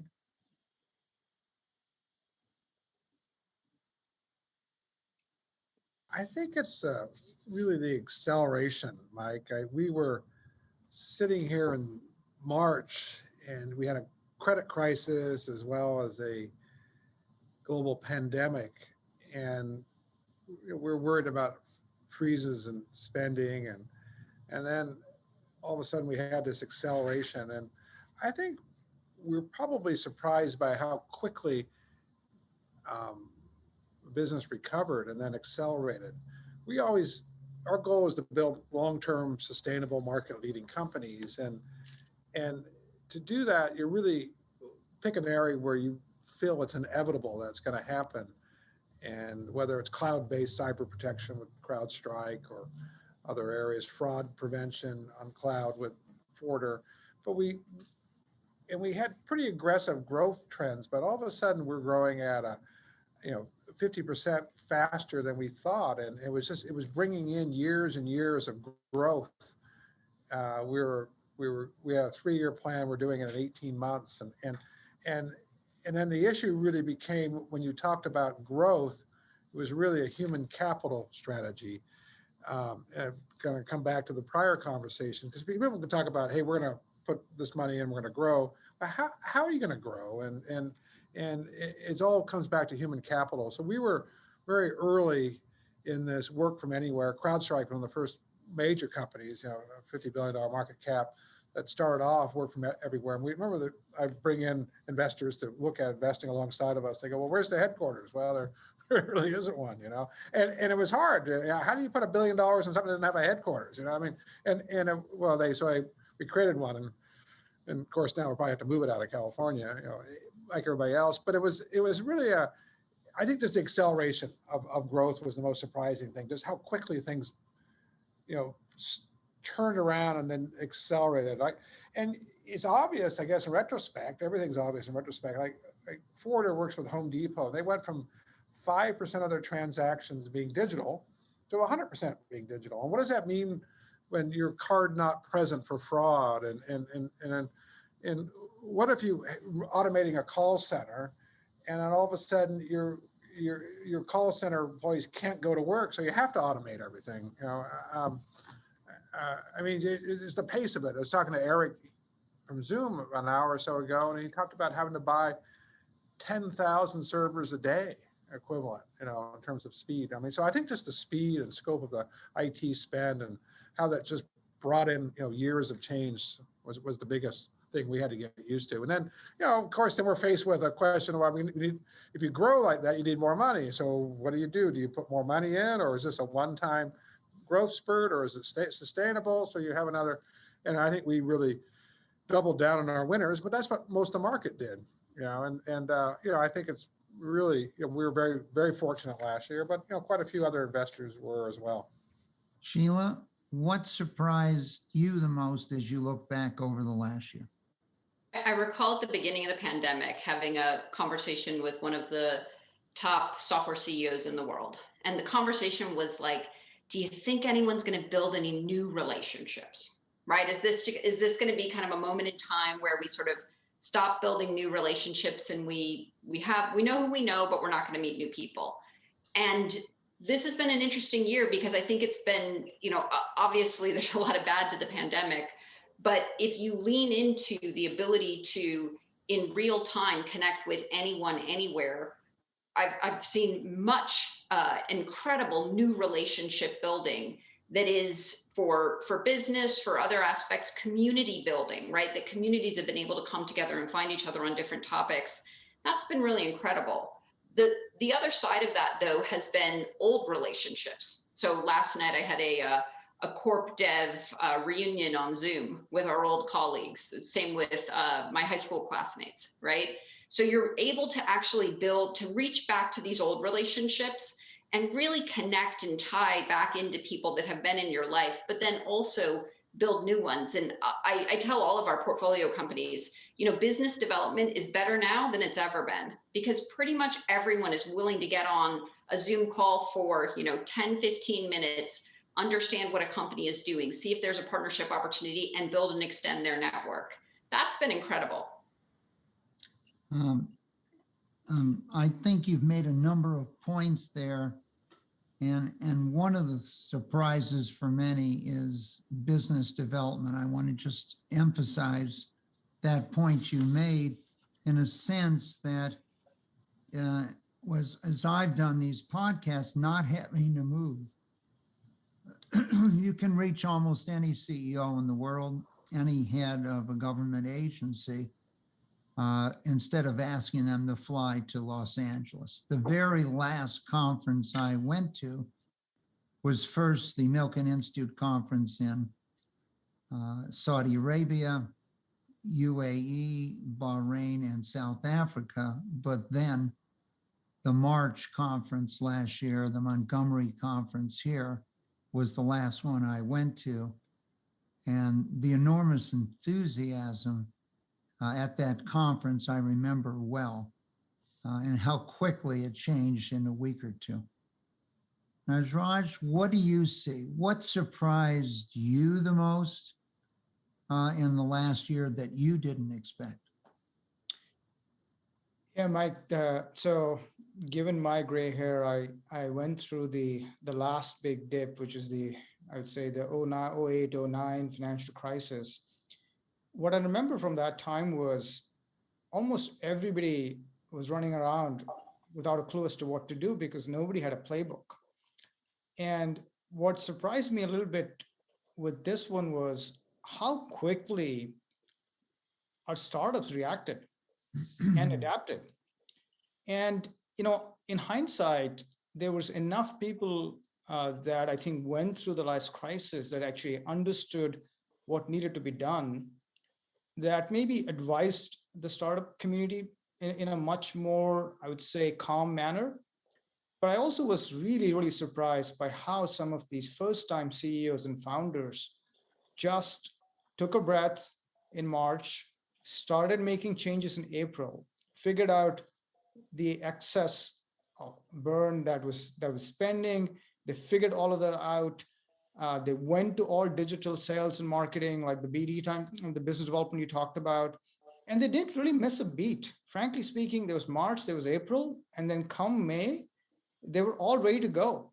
And then the surprising thing happened is a few months later, they figured we were just spending on things we didn't really need. And then, as Sheila and Jamie said, business came pouring. So now you have this double whammy in a good way, that you reduced your expenses and your sales are going through the roof. And that has led to this acceleration. But I come back to how much surprised I was at how calmly some of these first-time CEOs and founders reacted and just really kept going. Now, of course, it's been 12 months, close to 12 months. The employee resilience has also been really surprising to me.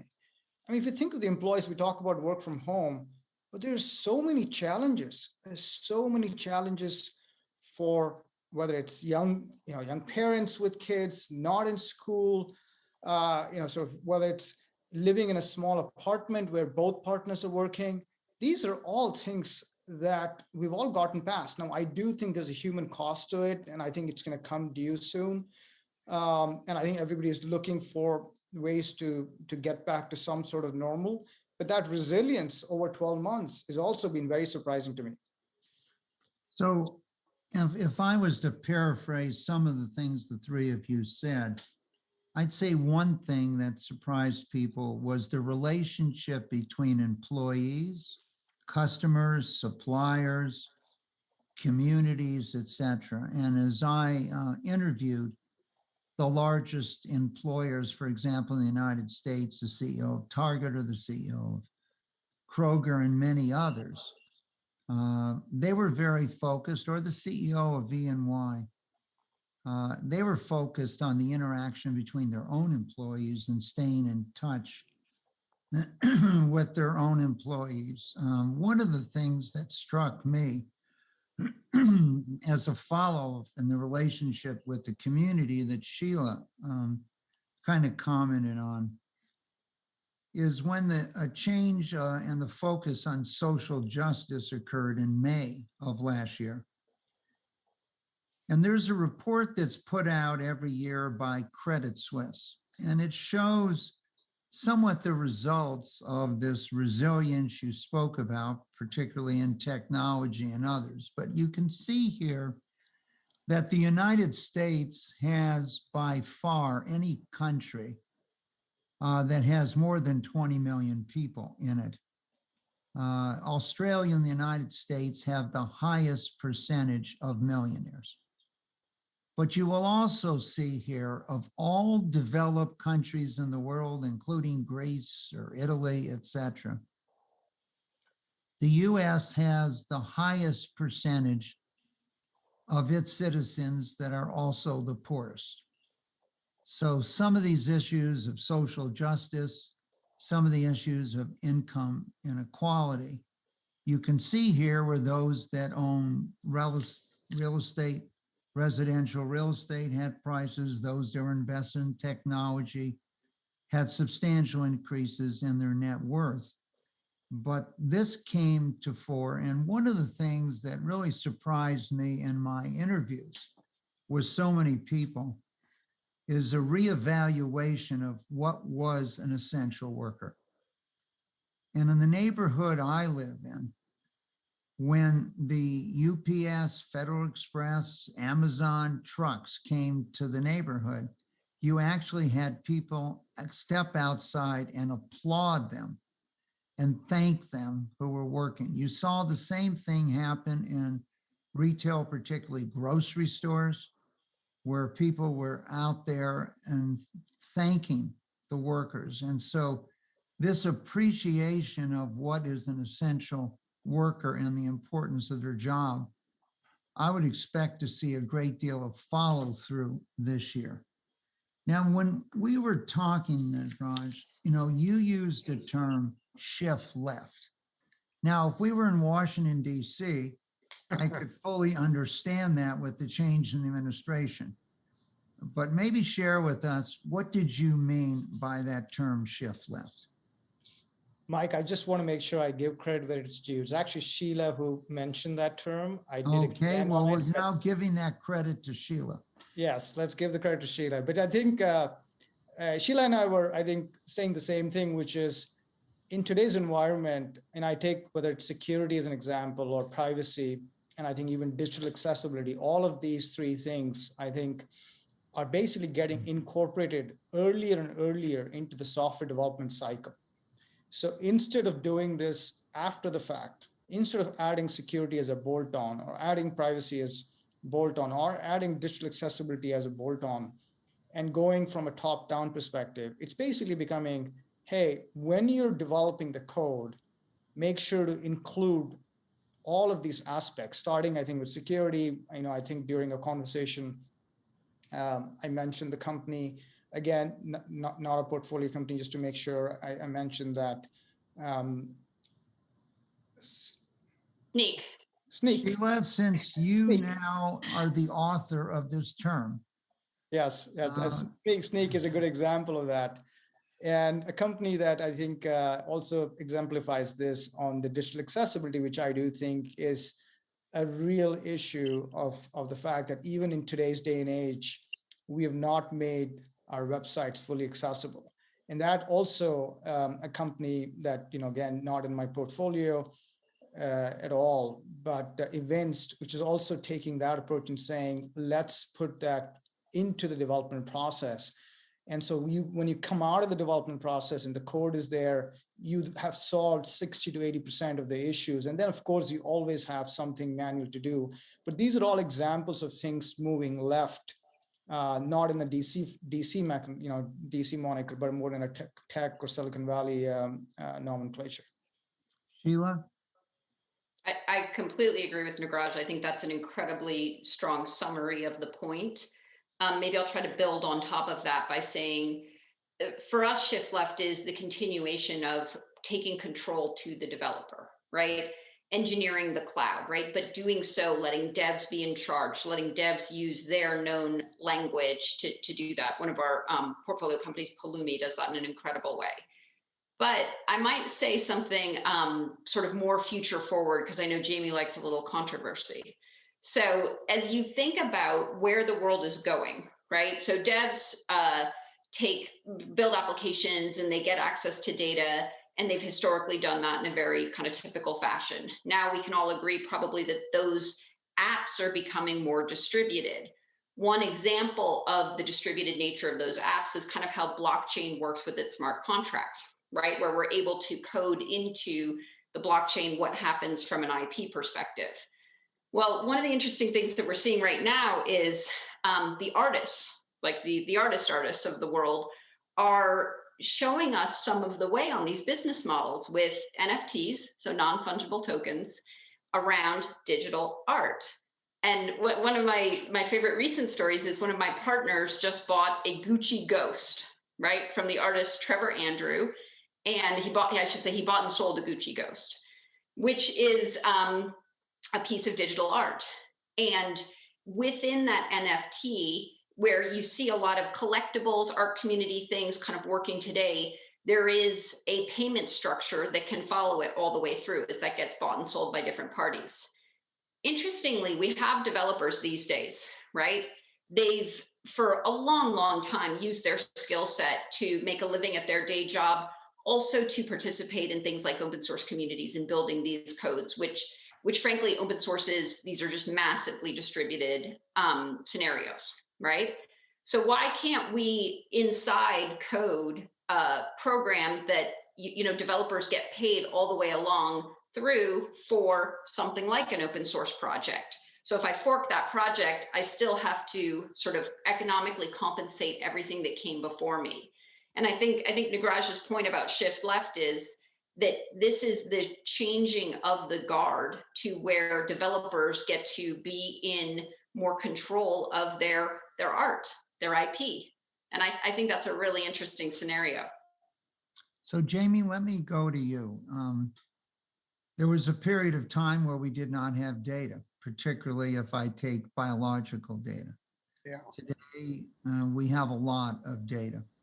And so as I think about developers, and now I'm moving to machine learning, AI, who's writing the algorithms to analyze the data. It would seem to me that it's the analysis of this data and the insights one gets that now has the increasing value. How do you see the relationship between developers and AI or machine learning? Well, I think there's only a few really top scientists are moving the science of AI. So a lot of it is more basic algorithms over large databases. So we kind of view it two ways. Sometimes we will find the most advanced scientists and AI experts in the world, like we've done with ASAP, and have them work on a real world problem. And with some remarkable outcomes. For example, they were able to automate call centers during COVID. So over 80% of the functions could be done by the intelligent agent, and to allow the agents to handle more calls at the same time with better customer satisfaction, much lower cost. And but a lot of the basic functions on automation are, again, taking something and it's pretty straightforward. I mean, you're building a massive database. You've got state-of-the-art data scientists. Forder does this with looking at large databases for fraud. CrowdStrike does it with 1 trillion events a week and looking at their databases. And it's just kind of machine learning expertise. It's almost becoming, there's a lot of buzzwords around AI, but it's just having good data scientists and giving them the resources they need. Tasso has built a world-leading CDP at Action IQ, and I think we just see a shortage of talent. To get the world's best talent and keep them, they have to work on challenging big problems in a good environment, and we try and give them the resources they need to be successful, the flexibility they need to work on projects that are interesting to them, a culture that appeals to them, a work from anywhere environment. I mean, it's all the things we've talked about. So I'm not sure I have a lot more insights than that, Mike, on that one. We've been extremely successful in investing in this area. So, but there's a lot of money has gone into AI and a lot of science projects out there that we've avoided. We've tried to focus on the best talent, focusing on real world. I think it will accelerate a lot this year. I think the real application of 5G, and Nagraj is very close to it, was Qualcomm pedigree is bringing, it's really 5G. One should think of it as really 4G, which brought us, Uber and all these apps, was really about ubiquitous communications tied to location and constant, connectivity.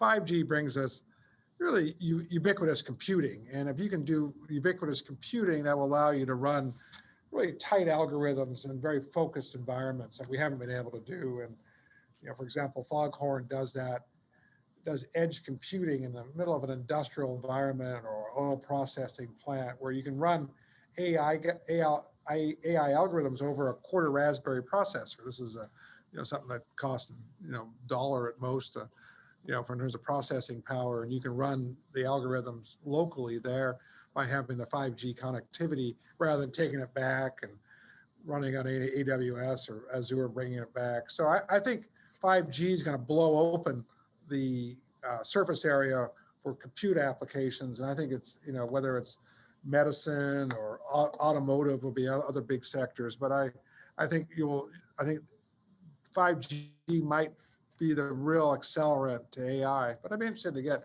Nagraj and Sheila's perspective on that. All right, well, let me shift a little bit, then I will go there. When you think about disrupting technologies, every single industry at some level has been disrupted and will be far more disruptive. And it doesn't make a difference whether it's agriculture, where we estimate that modern agriculture technologies, hydro farming, et cetera, could eliminate as many as 500 million jobs on the planet. But we've talked about fintech and healthcare. We've had, in many cases, a 40-fold increase in telemedicine visits, et cetera. When you think of the big challenges in business today, or for investors, Sheila, I'd like to start with you. Maybe you could pick one. How do you see them addressing using some of these accelerating technologies? Pick one of these industries maybe to talk about. Sure, I'll pick environment. And one of the things that we've been spending a lot of time on is how do we think about the software and data pillars related to climate change, right? And a lot of the innovation related to that has historically been very, very hardware-based. Batteries, EVs, if you look at where a lot of the money has been, and a lot of the buyer ecosystem has been, frankly, slow to move power companies, right? And as we look at where software can play more of a role, I think that there's sort of an interesting point of hardware is an essential point of disruption. How do you manage capacity on the grid? How do you manage different forms of energy, right, onto the grid? How do you then take data to understand what supply side looks like? So renewables is a great example where you have a lot of weather predictions that can give you supply side data to come in. And then how do you deal with individuals? And everyone keeps making the same point that talent is such an important element. We believe that employees and talent will say to their companies, hey, we don't want to work here if we're not understanding the climate impact of the business. We want to make sure that there's a company out there now that's doing, a green benefit package, right? Like you can choose to offset not just from your company perspective, but to offset your home carbon footprint as well.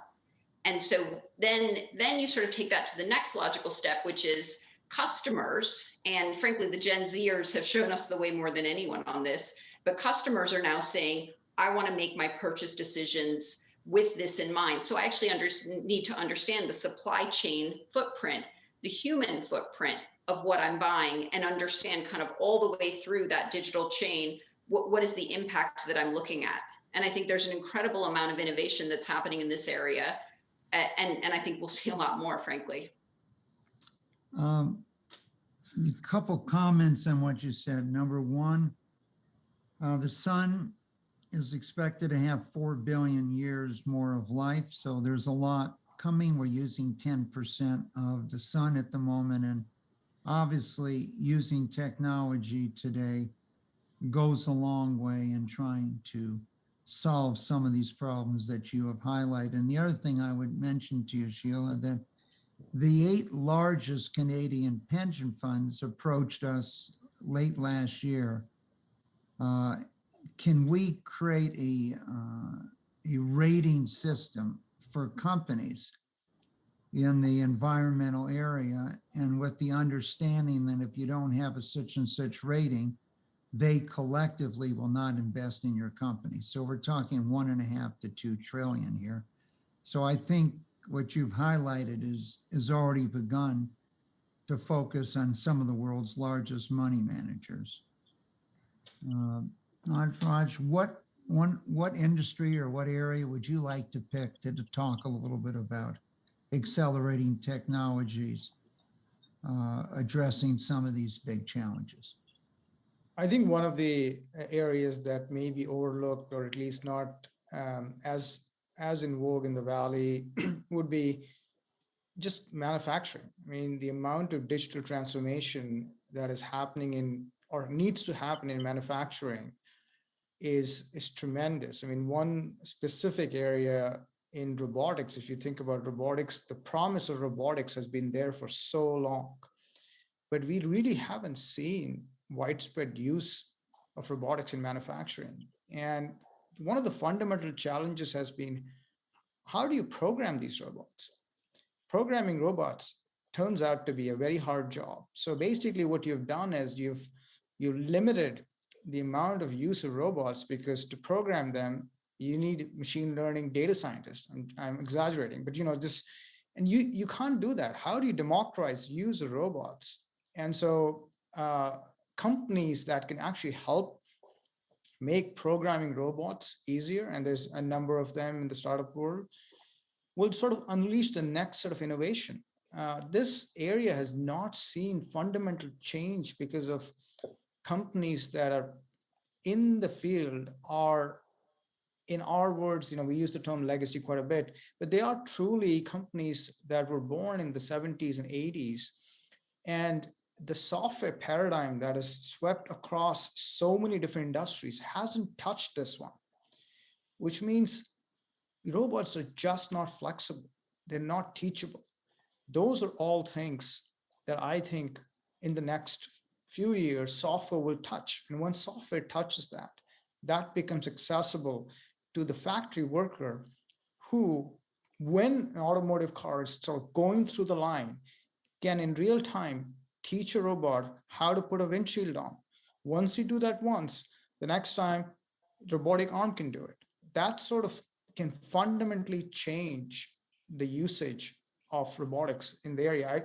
The last thing I would say is, we talked about machine learning in the beginning. These are all enabled by AI and machine learning, clearly.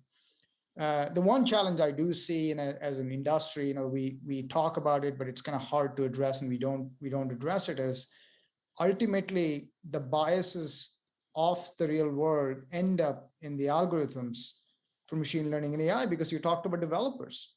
The developers, the representation is just not there.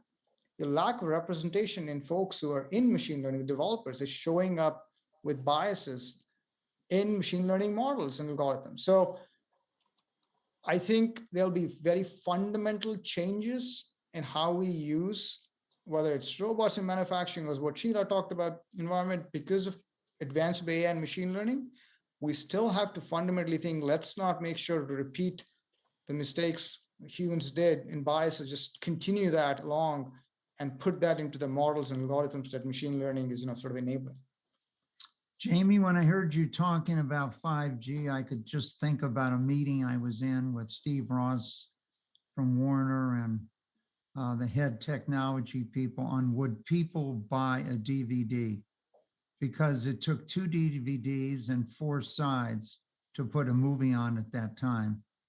And so you had to put it in, get up, turn it over, take it out, put another one in, and turn it over. And in our recent discussion in 5G in South Korea, they were commenting they can download a movie in 1 second. So the world has changed a great deal in the last 35 years. Would you like to comment about any of these industries that you're investing in, Jamie? And yeah, well, thank you, Mike. I think manufacturing is an area that was probably delayed last year during COVID. Getting people into factories, getting the work done when people were working remotely. And I think there was a real slowdown in industrial software. And one of the issues has been that there's been a lack of standards in the operating technology world. We call it the OT world compared to the IT world. It reminds me of early in my career, in the early 80s, you had a technology stack that was closed. And then when Oracle came along and you had common databases, it kind of blew it open. You had a ton of innovation at all different layers of the stack. The manufacturing world still has these closed stack systems from Schneider, Siemens, Honeywell, et cetera. But as there's standardization evolving, I think you'll see a lot of innovation that Nagaraj is referring to. And Darius Adamczyk from Honeywell spoke about that this morning, and is a friend. And Mike, maybe we go down and visit the world's most advanced factory in Charlotte this fall when it opens up with Darius. It might be a fun outing after COVID. I think some of the areas there's sort of a flip side to this. I think we're going to be in an environment that's not as benign from a tax and regulatory point of view, the tech world. So I think we need to continue to focus on big societal challenges and address those with technology, and whether it's financial accessibility with earn-in, providing really liquidity to the working class who don't have savings, as you pointed out. Technology accessibility, I think AI and jobs, there's a lot of focus on job training, but the whole move to no-code software really opens the envelope for broader participation in the workforce in software, and Uncork's a leader in that. They were just presented earlier today. I think ESG, which Sheila was talking to, we have a whole session on that tomorrow afternoon on whether it's modern day human slavery, in effect, carbon capture, supply chain visibility, sustainability. There's a great company from Vancouver, Sheila, maybe we should look at, called Skyhive, that provides training in the workforce for places like Syria and whatnot. I mean, I think there's a lot to be done in ESG, which I think we really need to step up as a sector. And I think, Mike, healthcare is still the big area that's kind of, Moderna and some of the developments point to the opportunities. And I think the whole, the intersection of data sciences and genomic scientists, and the combination of those two, I think we're going to enter a golden age there where we can take on big societal challenges of public health and cost effectively. And I think if anything comes out of this terrible COVID situation, perhaps that has been accelerated by 5 or 10 years. So super excited about, all these challenges. There's an opportunity on the flip side of it. We've tried to be thoughtful over the next 2 days to address many of these. And I think, both you and I, Mike, we like to invest in companies that are going to make a difference to the world. And I think we, want to continue to do that. It's great to have great fun and do well and do our role in the community and whatnot. But it's even better if we can create, expand the envelope of opportunity for others and deal with some real issues in society.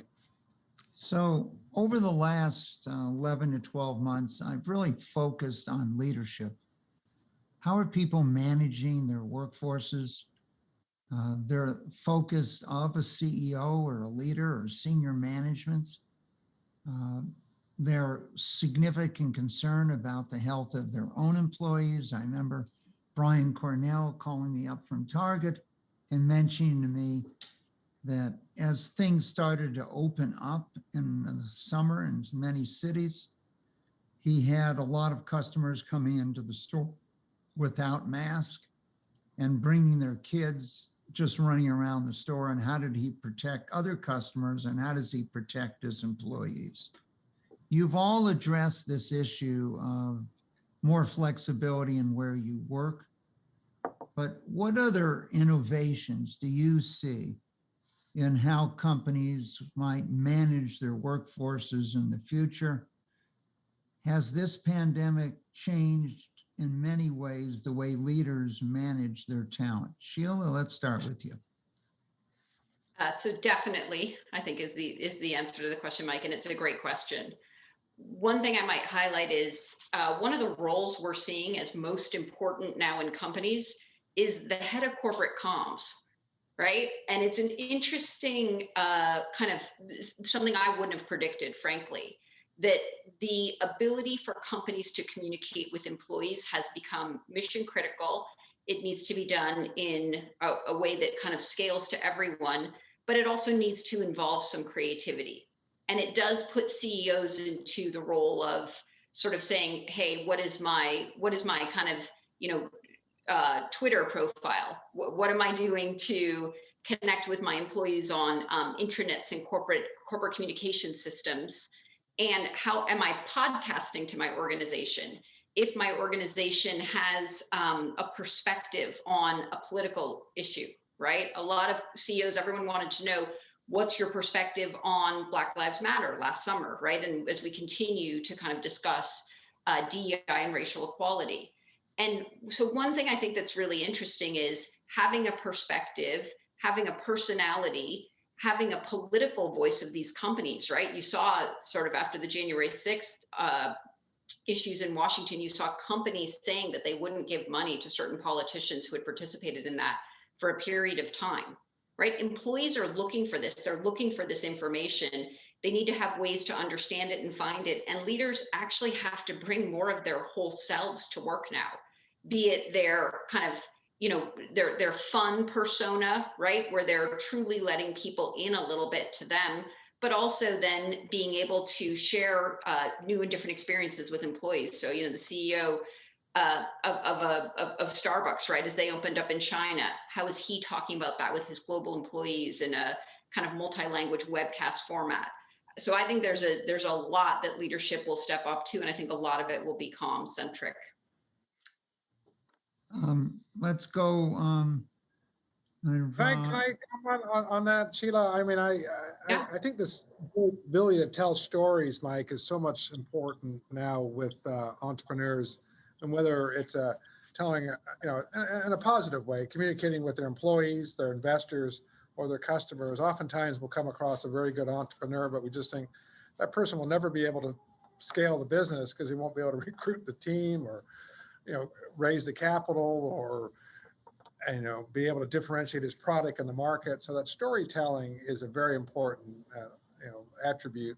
I thought Sheila was going to say the most important, one of the most important hires was the chief people officer. We had a call last weekend when one of our companies hired a good friend of Sheila's. And you got a fantastic person. Yeah, thank you. We're so excited. And we were simultaneously talking to Sheila, recruiting her. So it was kind of, but there's a talent war out there. And these data scientists, these top people across the field, technical, business, marketing, sales, they have many choices of where they can go work or, not just work, but as a career. And they really want to buy into a mission, a company where they can go to where they can make a difference. And it's hard, Google and Facebook, others have been paying top dollar. That's probably where you can differentiate yourself as an innovative company. It's like, look, if you leave Google, no one's going to notice, no matter how senior you are, or Facebook. But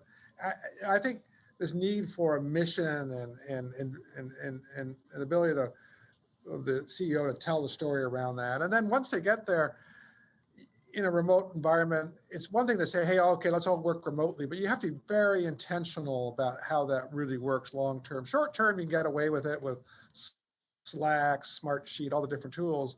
But long-term, in terms of really cultivating the next generation of talent, coaching, mentoring, development, team building, you're growing your headcount by 30 to 50%, so half your company hasn't met the other half. How do you keep retention down? Those are really intentional issues that have to be very intentionally managed. And I think that's a skill set that we're, putting a lot of focus on within the organizations that we work with.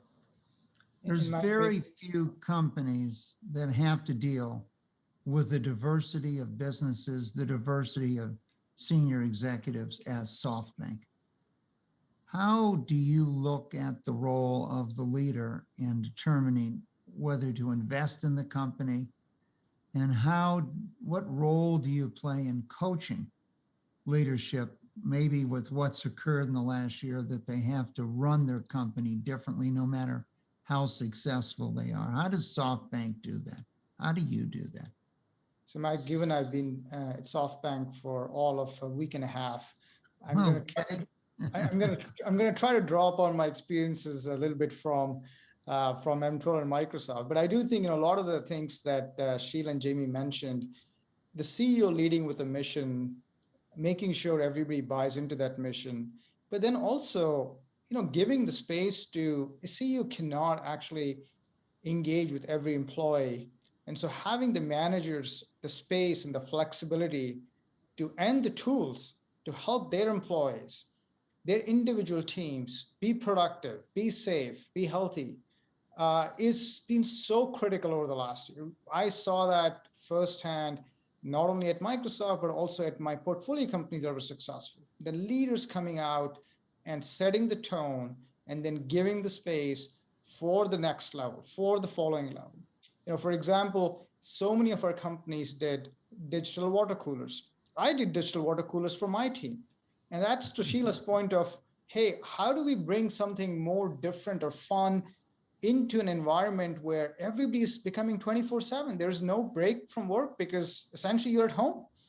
And so how do you get things into the workplace with your professional colleagues that is a little bit more personal? That, you bring your whole self, you don't sort of leave that behind because there's nowhere to leave behind. You're still in the same place. You are at 8 o'clock in the morning and where you are at 8 p.m. at night. So I've seen really innovative ways to engage employees, both at the most senior level with setting the mission, but also at every other level, making sure your employees are being treated very, very differently. So to Jamie's point, the chief people officer is critical. To Sheila's point, how do you communicate to employees? How do you make them feel welcome? How do you make them feel like their needs are getting heard? All of that comms piece is so critical. I'm actually quite impressed by how the leaders in our industry and actually overall in the country have adapted and sort of really put their best foot forward. There's always exceptions to it, but it's been like tremendous to see everybody step up. So in closing the panel, one more question. The title of your session is The World of Investing Post-COVID. So if you had to pick, each of you, 2 areas that you think are going to be opportunistic opportunities here in a post-COVID environment, what would they be? Since you labeled the name of the panel, Jamie, I'm going to start with you. Well, Mike, first of all, it's a great question. And, we deal with this issue every day.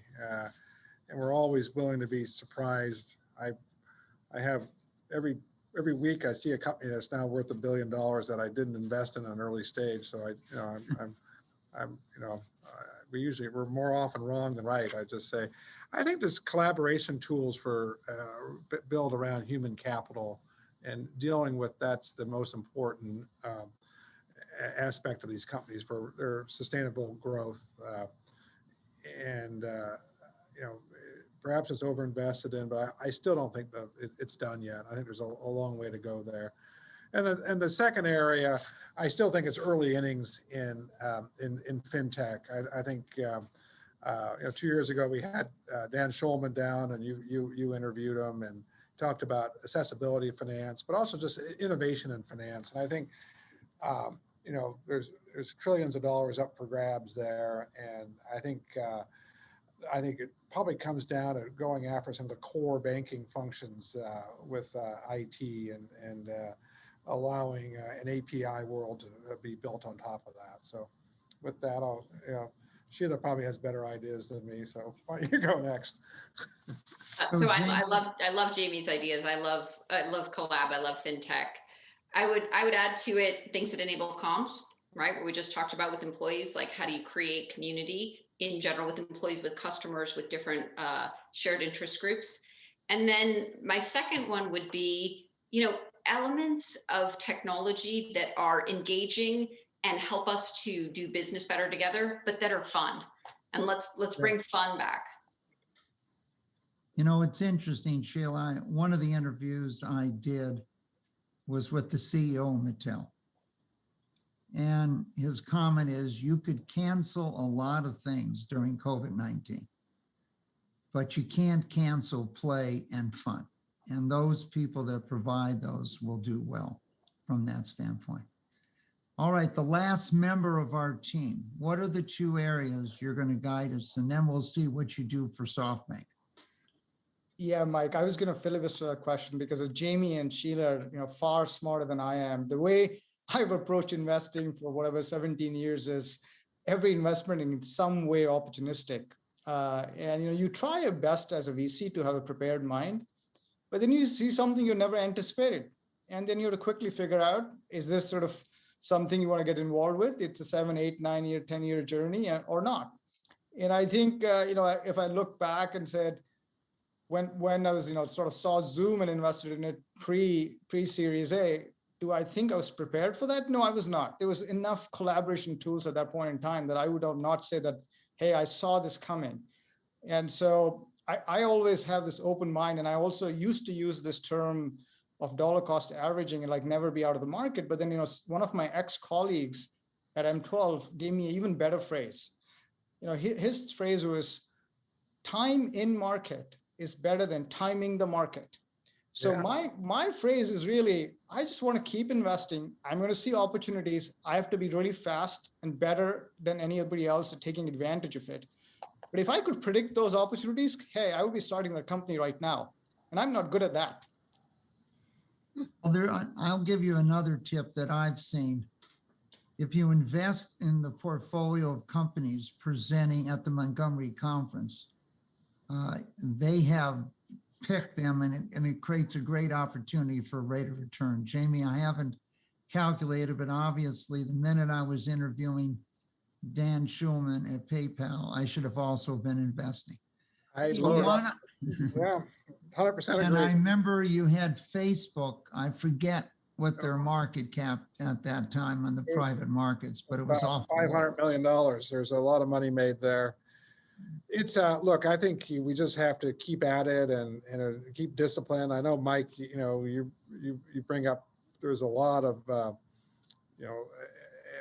valuation concerns right now, but a great company will play through this. And there's a lot of liquidity out there. So I think we all have to take liquidity when we can. And hopefully, we can just kind of keep doing what we're doing and have a lot of fun working with great people like you and Sheila and Nagaraj and, make the world a better place as well. Right. Well, I want to thank you for joining us today. It was great to listen to your insights, and I wish you all the best, and particularly during the next day and a half of the Montgomery conference. Thank you, Mike. Thank you. Thank you.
Welcome, everyone. I'm Rich Kalgard, former publisher of Forbes, and now the publication's editor-at-large and futurist.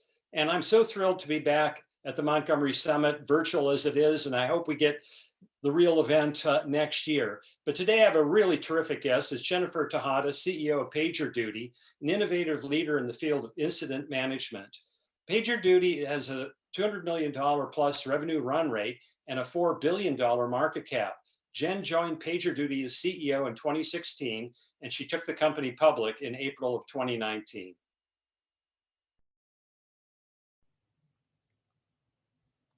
Welcome, Jen. Tell us about PagerDuty, the field of incident management, and why you do it and who you do it for. Well, first of all, Rich, thank you so much for having me. It's great to be here at the Montgomery Summit. PagerDuty was just this interesting business that I sort of stumbled upon that was doing something really important and mission critical at the time. And that was helping developers identify issues in their technology before they had an impact on customers, but doing it in a way that was really simple and easy to deploy, quick to deliver value, and extremely trustworthy. I mean, we have really built our business on the back of a high level of reliability and by bringing complex technology, but in a really simple, usable package for our users. And what's interesting is what's happened is developers have really influenced the way the rest of the world works. I mean, development teams were always distributed. They always were looking for the best, fastest, most efficient way to do things. And now we're all remote, we're all distributed, we're all living in almost an entirely digital world. And when all of your revenue relies on the complicated technology that supports digital outcomes, that means you've got to be able to quickly and automatically get in front of issues before they impact your business, your people, your employees, or your customers. And that to me is a really mission critical, wonderful mission to be on. Well, tell us what prompted you to join the company as CEO in 2016, because you'd had an interesting background at Procter & Gamble and you'd been a CEO before. What motivated you? What promise did you see in PagerDuty? Well, I really wanted to lead a growth company. I wanted to get back to building. And what I saw in PagerDuty was a founding team that had identified a macro trend that was very early, and that was DevOps transformation and the move towards developers owning the products and services that they built in production and really becoming not just the subject matter expert, but the operational owner for these products and services. And back then that was something that only a few companies were doing, progressive startups, Amazon, et cetera. But our co-founders bet that this was going to become a massive trend. And it's still an early and nascent market in that regard, but absolutely a trend that is taking on in the mainstream, from the largest financial services companies to the newest, most progressive and innovative startups. And so that was I saw this sort of early capture of this really incredible macro trend, which is now really a tailwind for PagerDuty. The second was, it was a company that was actually performing quite well, growing very fast, very cost efficient, capital efficient, but with a founding team that felt like they needed a leader who had experience to scale the business. So they had essentially made room for me, particularly Alex Solomon, who was the founder, very humble and very willing to step aside, hand me his title, essentially come work for me and with me on the board to really help the company reach its potential. And I think that's a really uncommon kind of high humility move that we don't see from a lot of founders today. The third was the culture. The culture is incredible at PagerDuty. It's very transparent and open and equitable to start with. And it was something that I felt like I could develop to help create a platform that would change the way technology organizations are run and operated and present themselves back to their communities. And then lastly, the product itself was very platform-esque. I mean, it was built around a high quality API environment, integratable and interoperable with just about every kind of modern technology out in the market, whether you're talking about IoT or software or infrastructure, or ticketing systems, applications, you name it. Super easy to use, almost consumer-esque in the way the application works, but very extensible. And what was really interesting when I interviewed customers before I took the job was many of them had already found new use cases beyond DevOps for PagerDuty. And that kind of applicability kind of leads to potentially a ubiquity opportunity, the opportunity to apply your products and services to lots of different problems across an enterprise. And that was very exciting to me. Well, this ease of use in enterprise software, I think, had been long predicted. When would we have Apple-like interfaces in enterprise software? But there has emerged over the past few years a range of companies like ServiceNow and PagerDuty and others that finally have achieved that. And I think just at the right time with COVID, because the one thing I hear from CFOs is, and it was proven in 2020, is that we'll continue to spend money on transformative information technology, but the ROI has to be blazingly fast. I mean, weeks, not months, no big waterfall projects anymore. Describe what it was like when the COVID anvil really hit on the economy then what you did internally at PagerDuty, and then what your customers were asking of you that they didn't ask before. Well, I absolutely agree with you that it's long been predicted that enterprise technology was going to be consumerized and be easier to use. What I would say is it's hard to do. If you are not natively designed for a frictionless land, trial, expand, user-oriented usage environment, it's very hard to retroactively build. And that was one of the other things that attracted me to PagerDuty was the fact that our developers come to us pretty well informed. They try our product, they buy it, they're up and running in minutes, not weeks, not months. There's no professional services. It's really easy to use. And we've had a third party audit the ROI for our enterprises, and it's a 4-month payback over 800% ROI, right? And so very quick time to value in that regard. And what I would tell you was the pandemic really helped us to see, one, how PagerDuty had become mission critical infrastructure for a lot of our companies or a lot of our customers. Two, that despite the fact that a lot of the businesses that we serve were going through massive transformation under significant pressure, they were still looking for ways to improve their infrastructure, to automate what their people had to do, to try and automate more and more of these processes. But they recognized in digital transformation, what we now think of as digital acceleration, that it's getting the work done in seconds and milliseconds and minutes, not days and weeks and months. And a lot of the workflow systems out in the market are really oriented around ticketing and ticketing queues. By the time a ticket is raised by a human and moved through multiple points in a queue through a command and control kind of approval process, it's too late for the digital customer that wants to transact or interact with their brand in a matter of 1 or 2 minutes. And so having a platform that moves really fast, that automates a lot of what traditionally has had to be managed by humans, really became a strength for us. Having said that, when the pandemic hit, it was right before earnings. One of the first decisions was, should we provide guidance or not? Should we suspend guidance? And I'm really proud that we took the courageous step to, hold and continue to provide guidance as opposed to withdraw it, even though we had a lot of unpredictability and volatility in front of us. The second thing was, our employees looked to us for information, for guidance on how to stay safe and on what to expect. We sent the entire workforce home globally in the first week of March, ahead of a lot of companies who were kind of taking, I think, more incremental steps. And we were lucky that we were ready for that because we already work in a distributed environment. At the time, 20% of our employees were remote, and we already leverage a lot of systems like PagerDuty that support distributed asynchronous work. And so that was, I think, a little bit of an advantage. Having said that, our SMB businesses were hit very hard. I mean, I remember that second quarter, just seeing kind of pipeline just start to come to almost a screeching halt. And a lot of enterprise customers that said to us, look, we need to get laptops out to our employees, and then we'll return to discussions, around big transformative deals. But right now we're just in survival mode. And, sort of the shock of all that and wondering, okay, well, what's that going to mean for the business long term?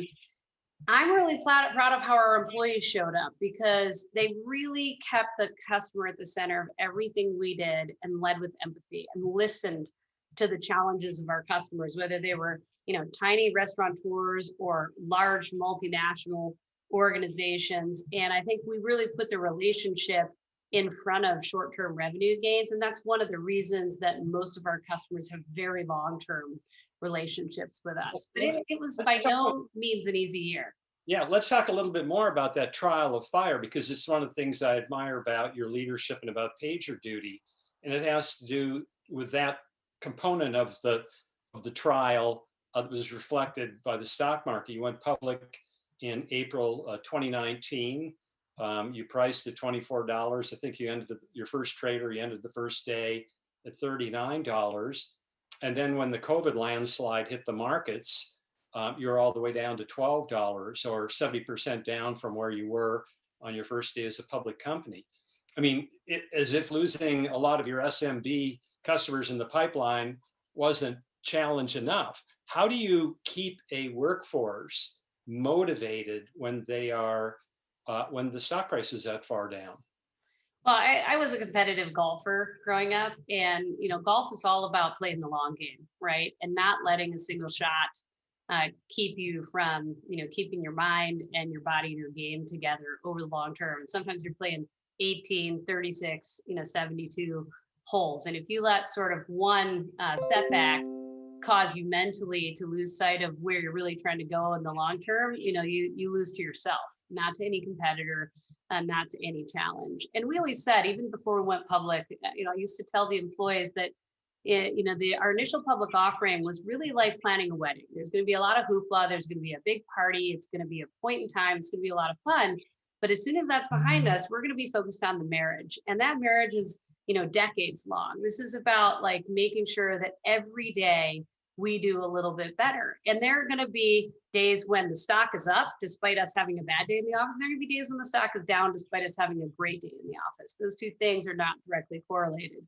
I used to tell the employees, like, don't look at the stock every day. Certainly don't look at it multiple times a day. That again, kind of it's a long game. And I got to tell you, I've been doing this for a long time. I still don't entirely understand how the stock market works. So I don't like it as a short-term indicator of our progress. But I think the important thing was our employees are aligned around our mission and our purpose. And they know that our customers, when they're having a bad day, they need to be us to be up and available, their eyes, their ears, and more importantly, automating the work, the incidents, the issues, and the opportunities that are time sensitive, unpredictable, unstructured, and getting that done seamlessly, again, before their business is impacted or their customers are impacted. So staying focused on that and being sort of consistent on, what was important to us, winning an enterprise, becoming the de facto digital operations management platform, et cetera, like that sort of kept people going. And I think when you start with a foundation of this everyday stock thing is not what we're working towards. What we're working towards is building a legacy as a company that people will remember as having them help transform their business and transform people's careers, and also have a big impact on our community. And when you stay focused on those things, some of the smaller setbacks just don't matter as much. Well, the market has sure come around. I mean, because you quadrupled since hitting the low in March in 2020, and the marketplace really began, the stock market really began to take notice of all the good things you had done starting in the fall of 2020. You said that when you arrived in 2016 as CEO that there was already this culture, but you've been CEO coming up, you will come up on 5 years this year. What you're a larger company, you're publicly traded, still a lot of run room ahead, but what imprints have you brought as CEO to the culture of PagerDuty? Well, you're right. There is still an incredible runway in front of us. And I'm a big believer in looking out to the future and building towards it, as opposed to resting on, the laurels and the things that have made us successful to this point. So, number one is always to stay focused on where we want to be in 3 years, in 5 years, and even 10 years. What is that going to mean for our customers? How do we anticipate what they're going to need over time? And how do we continue to build and design for the user as opposed to a top-down sale to a senior executive, et cetera? And how do we continue to make sure that's very clear to our customers where we add value and how important we are? And I'm proud of what we've done so far, but I think we have a lot more to do as you think about how the whole world is digitized and how real time has a new meaning. Again, we're talking about seconds and milliseconds, not days, weeks, and years.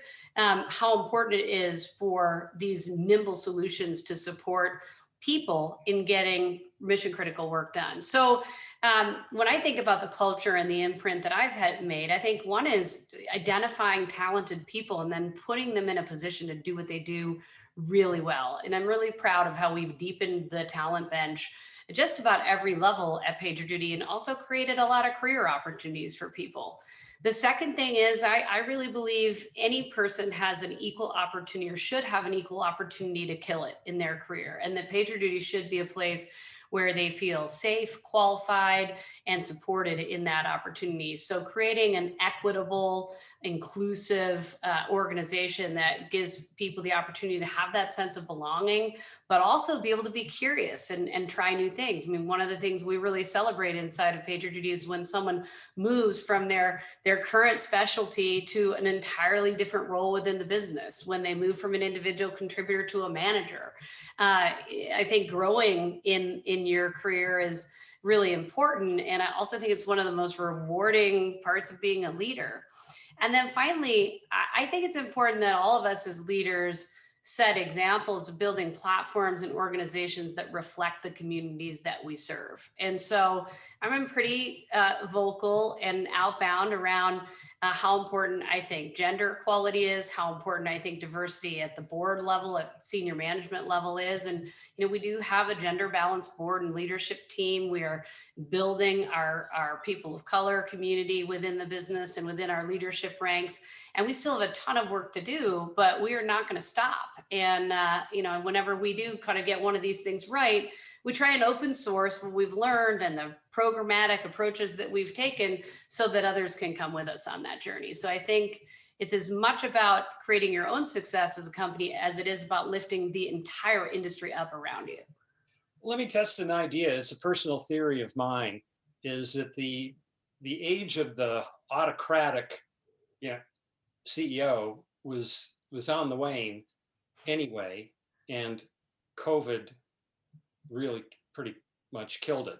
What I mean is that even successful but autocratic CEOs like Steve Jobs or Steve Ballmer, or to mention somebody more controversial like Travis Kalanick, their day was the whole company, where it's much more all the kinds of things you're talking about in terms of equity. Because I think wise leaders, the empathetic leader knows today that some significant percentage of their workforce is having a difficult time. They may be parents with kids at home, which shrunk the size of the house, when you're all staying at home, trying to go to school and work from home. It could be any number of things. And so do you perceive that? And do you think that is an important recognition in the way you build people into leaders at PagerDuty? Well, I think the digitization of kind of modern society has created a lot more transparency, right? Whether it's Glassdoor or any type of rating and recommendation site, the ability to reference and back channel any person or any product that you need to has become so accessible to just about everybody. But I also think that as a leader, our stakeholder community has broadened. So not only am I responsible for my customers and my investors, but equally my employees and their safety, our partners, and increasingly the communities that we are around, that we serve, that we work and live in. Like, I feel like I have a responsibility as a leader to leave any community that my company touches, whether it's because we have an office there, or because we have customers there, or we have employees there, better than the way we found it. And, COVID presented a whole bunch of new and unprecedented challenges that we hadn't seen before, not the least of which are young employees coming to us for advice on what they should do and how they should live, and, whether they needed to be worried about their parents, how they should think about protecting themselves and others from COVID, how they should think about their careers and work when their social center was disappearing, when the offices were closed, or likewise, our dual income working parents who, to your point, suddenly were living in a very small house, homeschooling a lot of children and trying to figure out how to balance two careers and live inside of, this wonderful solution that is Zoom that's kind of kept us all running, to people who are isolated, who are working and living by themselves suddenly and finding the loneliness of that extraordinarily challenging. So I do think that empathy is a really important part of leadership, and kind of my starting point. Like, every single person in my company certainly is experiencing COVID and the pandemic and the associated recession differently or uniquely. And so I can't make assumptions that like one solution is going to solve things for everybody. I can't point to trying to solve the problems for a majority and leave a minority underserved either. You really have to try and understand the tapestry of the obstacles and barriers and challenges that are out there, and then help teams and help customers kind of help themselves. And one of the things that I'm very proud of is not only the way my team has come together to try and help improve the situation for our customers and for their fellow employees, et cetera, but also how my colleagues and my peers, other CEOs, other companies, how we've all come together to try and sort of get through this and come out the other side in a better position, whether it's openly sharing ideas and solutions or helping each other out by bringing experts, epidemiologists, people to the table that can help our employees and our customers move forward faster. What's your assumption about what the new normal is when COVID is in the rearview mirror? Is it a hybrid of pre-COVID and COVID? Is it going back to pre-COVID? Is it, how do you foresee that both at PagerDuty and with your customer base? And having said that, I realize you have a broad range of customers, large and small and medium, and across a variety of industries. Yeah, I've learned to try not to make too many assumptions and rather, look at data and see how I can interpret that data and then sort of run experiments to figure things out. And what I would tell you is I don't think there's any going back to the way we were. Society is changed in some permanent way. But what that way is, I'm not entirely sure of. What I do know is that humans generally like to spend time together. And that loneliness thing that I was mentioning before, it's real. And for people to perform at their best, they need to feel engaged, they need to be supported, they need to be aligned in a mission that excites them, they need to do work that is rewarding. Just like consumers who engage with brands want some gratification from that relationship. So, I absolutely believe that we're going to benefit from what we've learned in working remotely and working asynchronously and finding some efficiencies in that. And equally, I know there are people in my teams and my customer base that are starving for interaction and collaboration and warmth and just that human socialization and engagement that that many of us feel is important in enjoying what we do and enjoying our jobs. So I like to think that rather than going back to something or it being black and white and going towards something that it's entirely different, we're evolving, and we're evolving at a much faster pace than we would have had COVID not happened. And you've heard many people say it, that you see a lot of digital acceleration that has historically we thought would take years happening in months. I think that's going to continue to be the case. And my hope for our industry and for PagerDuty and for PagerDuty's customers is that we take what we learn and we continue to innovate at a fast pace, but at the same time, leverage some of what worked well in the past and kind of bring that forward. So I'm pretty excited to get on a plane and, get back out around the world and see what's going on outside of my little Zoom room here. But at the same time, I hope I won't ever have to travel at the levels that I was traveling before COVID, because there's a lot that I can get done over the phone or over Zoom.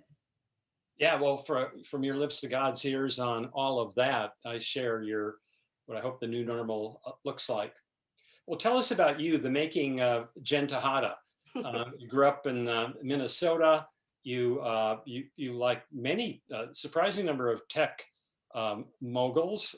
Steve Ballmer, Steve Case, Meg Whitman are an alumnus of Procter & Gamble. Yes. I was very lucky. I kind of accidentally landed at P&G right after I graduated from the University of Michigan, which I do believe is the greatest university in the world. And P&G taught me so many fundamental lessons around leadership, how to build a vision, engage others in a vision, about consumers, and how to really think inside the mind of a consumer, and how to build products and services that really develop love, a sort of love connection. And that's one of the things that I've always loved about PagerDuty is, users really love it and rely on it, and sometimes hate it because it wakes them up in the middle of the night. And I also learned about the importance of being good to other people, and not only trying to hire the best people, but hire people that bring out the best in others, which means there really isn't room for brilliant assholes. There really isn't room for disruptive personalities, but at the same time, you want to build the kind of trust that allows teams to challenge each other, to debate, to not necessarily agree with each other. And I am most comfortable around people who are willing to challenge me, even if they might not think I like it. I like people who raise my game. And again, I go back to the golf game. If I've got to pick 3 people for a foursome, I'm always going to try and pick 3 people who are better than me. So I have to stretch to play at their level, as opposed to 3 people that, I can beat handily. And those were some of those early lessons from Procter & Gamble, but I love the pace of innovation in tech. I like solving problems that maybe some people don't even realize are problems yet. I like the aha moment in a person's eyes when they realize they did something that you asked them to do and they thought it was initially ridiculous, and they've not only delivered on it, but exceeded our expectations. And so, I feel like one of the luckiest people in the world. I have a wonderful job at a place with people who are really smart, and my career wasn't really well designed for what I do. I have a liberal arts degree from a state school. I started in consumer marketing. I've worked in telecommunications and marketing and communications and private equity and investing, et cetera. So turning up running a deep tech SaaS company probably isn't what people expect from me, but it really does scratch my intellectual curiosity itch. And, at the end of the day, I look for products and services that are highly quantifiable in solving material challenges for customers. And so, that for me, it's a great fit. Well, Bill Joy and Larry Page, I think, are University of Michigan graduates too. So you walk with some giants there. We're coming toward the end of our time here. So maybe just the last question. You've made it pretty clear you don't like to speculate too much on the future, but where would you like PagerDuty to be in 3 years or 5 years? Well, I see a number of trends that I think serve as very strong tailwinds for PagerDuty, and I've talked about these in the public before. But one is DevOps transformation, and we're very early in this cycle where developers have increasingly more and more influence in a company and how its brand shows up from a digital and product perspective, in how the company itself operates and the efficiency with which it operates. And I think we're early days in that transformation. And I think we're going to continue to be a leader in that movement, in supporting developers in building and managing some of the best and most innovative services in the world. The second area is cloud computing and cloud adoption. Again, very early in that market transformation, and the cloud creates a tremendous amount of opportunity and democratization, but at the same time, it's really hard. And I think our customers certainly rely on us to help them with that operational transformation. And so I think that's something that we're going to continue to see make a meaningful difference, whether it facilitates, the Internet of Things, or it facilitates autonomous vehicles, et cetera. All of those things are running on software, and we make sure that software runs effectively so that those products and services get delivered the way they were imagined. And then the last thing I'd talk about is digital acceleration. I think this is the beginning of something really incredible in how just about every part of society and business transforms because of the opportunity that cloud and digital create. And I'm kind of excited about what's in front of us. And one thing I always promise new leaders when they join PagerDuty is that they will never be bored. And I think there is no risk of that. Yeah, everybody I've talked to who's smart, like you, including Diane Green, when she was CEO of Google Cloud, or Scott Guthrie, who runs Microsoft Azure, or Pat Gelsinger when he was at VMware, and now, of course, he's back at Intel as CEO, has said the same thing, that you didn't quantify, but I hear it deeply, is that digital, the pace of digital evolution is running 2 to 3 times faster than it did in the 50-year reign when Moore's Law was the governing pace car. And it's an extraordinary time, as you said. Well, thank you so much for joining us today at the Montgomery Summit, Jennifer Tejada. Well, it's my pleasure to be here. Thank you so much for having me.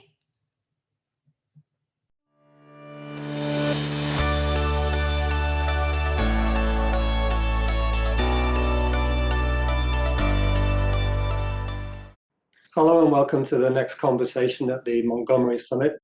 I'm Ian King from Bloomberg News' technology team here in San Francisco. We've got the pleasure of speaking with Jeetu Patel. He's a Senior Vice President and General Manager of Cisco's Applications and Security Division. Jeetu, thanks for joining us. So Jeetu, welcome to my living room again. Thank you very much for making time to do this. It's a very clean living room, I can see. There's no clutter, and so you're a very organized man from what I can tell. That's just what's in camera. Anyway, wondered if we could just start on a very sort of high level look at the big picture. You joined Cisco last year. You're in charge of collaboration, of applications and security at Cisco. Those businesses, I think, are very much central to what CEO Chuck Robbins is trying to do with Cisco, which is to sort of change the direction of the company to make it more a sort of provider of networking services rather than just a seller of these big boxes on a one-time basis. If we are to sort of grade where Cisco is right now on that journey, where would you say we are right now, and how much further have we got to go? So we've actually made tremendous amount of progress over the course of the past few years and moving to much more of a subscription model. And just to be accurate, it's not just around networking, but if you think about the businesses we're in the networking business, we're in the security business, we're in the observability business, we're in the collaboration business. So across all of those, what could we be doing to make sure that we provide more of a subscription-based revenue model rather than just a hardware and a perpetual software-based revenue model? And so that's what we're thinking about. And we've actually made a lot of progress over the course. We've exceeded our commits and guidelines to the street over the course of the past few years, and we've got ambitious plans moving forward. And so we still think it's early days, but there's a tremendous amount of progress that we can point back to where we know that the record is pretty good, that we feel confident about where we're going to get to. Okay. Now, when people think of Cisco collaboration, what does that mean? What it means for most people, I think, is WebEx. And I know that WebEx is much more than just video conferencing, but as we're on a video conference today, I wonder if we could sort of start with that aspect. Clearly, a lot changed last year for everybody, and collaboration, and in particular conference calls, became part of everybody's daily lives. I wonder if you could just, high level, tell us a little bit about what changes that's brought to WebEx, to traffic, to what you're seeing, to demand, to how you've had to change what you do. Like many others, we've actually seen a pretty huge surge in demand on our side for technologies that can help people stay connected while they're not physically together. And so WebEx is no exception to that. And that's actually been something that we've seen an 800% increase in our video meeting volume. We've seen our, 4x increase in the monthly participants that we have. So there's a fair amount of kind of movement that's happened in the positive direction. What was interesting though is there was when the COVID crisis hit in March, we thought that for the first few months there was going to be a spike and then it would level out. And what we're seeing is there's a continued level of increase. And now what's happened is it's become more of a way of life, where the future of work, the way we see it, is going to be definitively hybrid, where sometimes people are going to work from home, sometimes people are going to work from the office, and sometimes they're going to work somewhere in the middle. And our goal is to make sure that when they do work from home or when they're working remotely, we can make those experiences that are virtual 10x better than in-person interactions. If you are enabling a safe return back to the office, the operative word being safe, we want to make sure that people feel safe going back to the office and making sure that they can interact with each other in a socially distant manner, and that people aren't feeling uncomfortable telling each other that, hey, there's policies being violated on that front. And then if you're working from anywhere, you go to a coffee shop, you're trying to connect to a network in an unsecured location, we want to make sure that those aspects get to be uber secure so that your intellectual property and your privacy is maintained, and you're being compliant, so on and so forth. So I think from across the board, what we're seeing is there's a high amount of volume, there's a huge amount of innovation that we're making. I don't know if you knew this, Ian, but we had about 400 features that got released from September to February in our products, just in WebEx. I mean, we'll come back to some of the details in a moment, but I think one of the starting points for several conversations that you and I have had, and this isn't just leveled at WebEx, this is at all of the above kind of thing, has been, and you have been very responsive to this, so I think people will benefit from hearing you talk about this, is for a lot of people, conference calls have been burdensome. We've had this, oh, what link do I click on? Which button do I press? And then you have 5 minutes of throat clearing of, can you hear me? Are you on mute? Oh, is your camera on? And, you know, frankly speaking, the experience hasn't been as seamless and as efficient and as productive as perhaps you would hope it would be with the degree of advances in other technology. Where do you think we are again? You know, we say compared to where we were at the beginning of the pandemic and where we are now in terms of making that experience much more rewarding and efficient? Yes, I think our mission on that one, I think you're absolutely correct in the sense that providing an immersive experience that's where it's easy to join a meeting, it's easy to participate in a meeting, and it's easy to make sure that after the meeting happens, there's effective follow-ups that are happening are super important. And so what are we doing as it pertains to that? And we'll never be satisfied. You ask me this 5 years from now, I'm going to tell you we're at day one, because I think you have to be, one, completely paranoid about your product, and two, always looking for ways to improve it so you can take out the friction for users. However, there's a tremendous amount of progress that we've made. So for example, the amount of friction that used to be there for a WebEx user a year ago in joining a meeting compared to today is night and day different. Today, we have just a few clicks within which you can make sure that if you've never used WebEx, you'll be able to actually get into WebEx. And so that's just and we actually benchmark this with some of our competitors and make sure that we are more efficient than they are on that dimension. Quality of video and audio is really important. So how do you make sure that you have great, HD quality video that feels immersive, where, like, I'll give you an example. I have been at Cisco for 6 months. I have met Chuck once. I speak to the man daily. He's my boss. We talk all the time. I've physically met him only once, and I consider him a friend at 6 months. And that's something that's just would have been really hard to do in the past. And so we've actually gotten to the point where these kind of experiences are so immersive that you actually sometimes even forget if you've met the person or not. So that'll continue, and we've actually made a huge amount of progress, and we will continue to make sure that progress, ensues moving into the future. Because until my 82-year-old mother becomes a power user, I don't think the job is done. The second thing that we're looking at is, how do we make this? This is the world's largest experiment that happened. So during the course of this entire kind of pandemic, what's become pretty obvious is there's 3 billion digital workers on the planet. And if we can make sure that each one of them, regardless of their geography, regardless of their socioeconomic level, regardless of their language preference, regardless of their personality type, are they an introvert or an extrovert, regardless of their technical proficiency, are they a power user of technology or not, they should have an equal opportunity at that can be afforded to them. And we believe that that's actually possible as a result of what we're doing right now. So I'll give you a couple examples. Next week, we will have translation capability available in our product with 109 different languages that you'll be able to translate from. And so it'll be real-time transcription in 109 different languages. You'll be speaking in English, and I'll be able to read in Arabic. And that's something that's remarkable that we're able to do. We acquired a company called Babel Labs a few months ago, and I literally could have a vacuum cleaner on at this point in time. And if I had the vacuum cleaner on, you wouldn't even be able to hear me.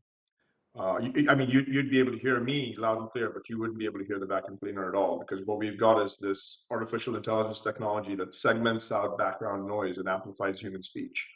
So those are the kind of things that we're innovating on, which are hard computer science problems that we believe will create really immersive experiences. We have gesture recognition. So you'll be able to make sure that you express a gesture like a thumbs up or a thumbs down, and that'll show up on your screen.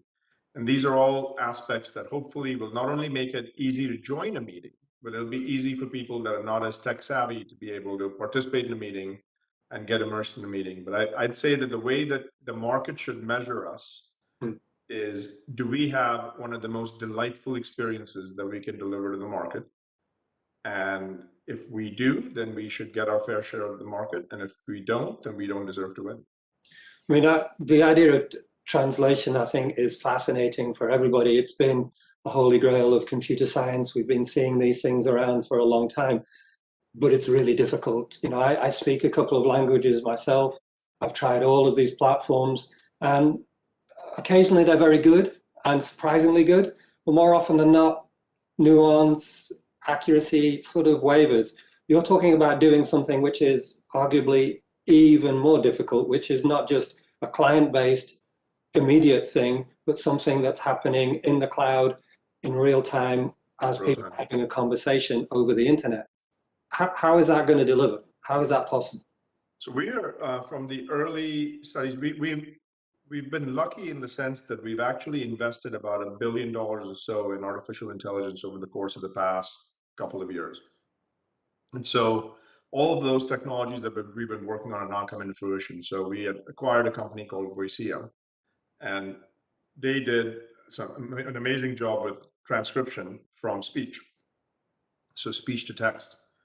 And the accuracy rates over there are getting pretty close to human transcription accuracy rates. Okay. Which is pretty remarkable. And I'm a pretty fast speaker, and you would actually see that, you know, the engine would actually be able to, you know, transcribe that pretty quickly. We will see similar kind of results, we believe, because of the early testing that we've done, even on the translation side. And so I believe that until you have the accuracy rates down, there's no, you know, you won't see the market adopt this capability at scale. And so you have to have, so that's kind of a baseline, you know, expectation that the market has, which they should. And we are now getting to the point with maturity in AI where you can actually start to have that be a realistic expectation. Obviously, we've seen an explosion in the use of video conferencing. We've got newcomers come into the market. We've had some companies that are, you know, big names in technology pay more of an interest in this. But Cisco was arguably the incumbent. You just were the incumbent with WebEx. That was the corporate system of choice. How, as an incumbent, can you react to companies with sort of bigger user bases suddenly taking an interest versus startups with all of the agility that comes? You know, you come from a smaller, more, you know, relatively faster moving company. And yet here we are at Cisco, right? What makes Cisco different in terms of incumbency not being a burden and being an advantage here? Yeah, so just by way of background, I came from Box, where, you know, I spent the past 5 years as chief product officer, and I think in the tech market, speed is everything. So if you think about speed, experience, and quality, those three things actually determine whether you success or fail. You succeed or fail. And so from that perspective, I'd say, you know, think about it. Since September, we have added 400 features in the product. 400, right? And so we aren't suffering from velocity. We have actually innovated at a faster pace. We're innovating at a faster pace now than ever before in the history of the company. So I don't worry about velocity as much. We are also doing that with higher and higher quality. And so our quality is getting better and better and better. And I think you'll see by the, you know, by most benchmarks, we're actually in the best in class today, and we're going to actually even go higher, as you see, within the next you know, kind of few months, based on a few things that are currently under works. The way to think about how do you think about incumbent versus the new disruptors that are coming in? I think it's a pretty simple formula, Ian. We keep our heads down. We keep delivering experiences that people love, and we keep making sure we keep chipping away at taking out the friction for the user. And before you know it, when you look back a few months, there's going to be massive amounts of, you know, noticeable difference that you start seeing. As I've seen from the time that I've come here, this is a different product today that we have compared to what we did when I started in July. And it will be a different product by next June than what you see today. And I think as that happens, we'll keep in mind that not all these capabilities and features people will feel comfortable exploring. So how do you make it easier for people that are not as adept technically to be able to also have those people become power users. So things like gesture recognition and things like, noise removal and things, these will just become transparent features where you don't need to do anything and you'll actually find the benefit of that being delivered to the user. So we have to be obsessed on the user. We have to be obsessed about privacy and security. We have to make sure that, our key differentiator compared to some of our competitors is we actually manufacture the hardware and the software. Right. And so when you think about the world's conference rooms, they're equipped with our devices. When you think about the world's homes, they're now starting to get equipped with our devices with, video conferencing units that are out there. And those devices integrate seamlessly with the WebEx software. And the combination of those two being delivered by the same vendor actually creates magical experiences. So I think literally, if there were one thing that we should tell our customers they should hold us accountable to is, you should only come to us if you believe that you will get the best experience. And I actually feel pretty confident that we will get there to get our fair share of the market. Got you. No, I mean, you talked about talking with Chuck, and I've spoken with him several times in his office, and it's been a very smooth, the video quality has been sensational. It's been, like sat there talking with him. He's on a, piece of Cisco equipment there, so you would expect that to be a flawless experience. But for most of the world, they're on their smartphones, they're on a 3-year-old PC, they're on a tablet. There's a huge variety of hardware choices and platforms out there. So when you take WebEx, how much of the quality of the experience that you're talking about depends upon having that, curated, tightly focused piece of Cisco hardware there, and how much of it is going to be, doesn't matter where you are or what you're using, it's going to be fine.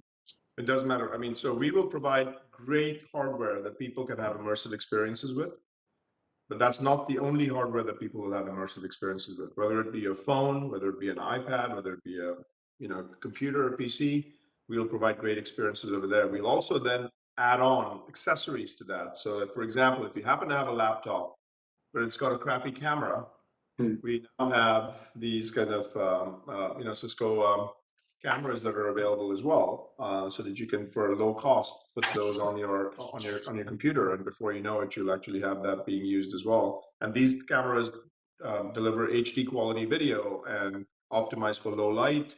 So even if you don't have good lighting in your home, you'll still be able to make sure that you can have a great conversation, come across professional. And so I think the more important question in my mind on that dimension is, what do we do with these experiences that's going to be fundamentally different, and where is the market short right now on providing great experiences? So if you take a step back, there's some design goals that we've kept in mind that I think are pretty important. The first one is this notion of sync versus async. We have to be a perfect blend of not just synchronous communication. What you and I are doing right now is in real time, we're talking to each other. Sure. In order to make this happen, if you're in New York and I'm in San Francisco, we don't have 8 hours of an overlap of a day. And especially if we have a global team, sometimes we'll have an hour and a half of an overlap. So synchronous exchanges won't always work, and you might need to do asynchronous exchanges. And so what we now have is the ability to fuse sync and async together. You and I can start out by planning what we're going to talk about in a persistent messaging kind of application.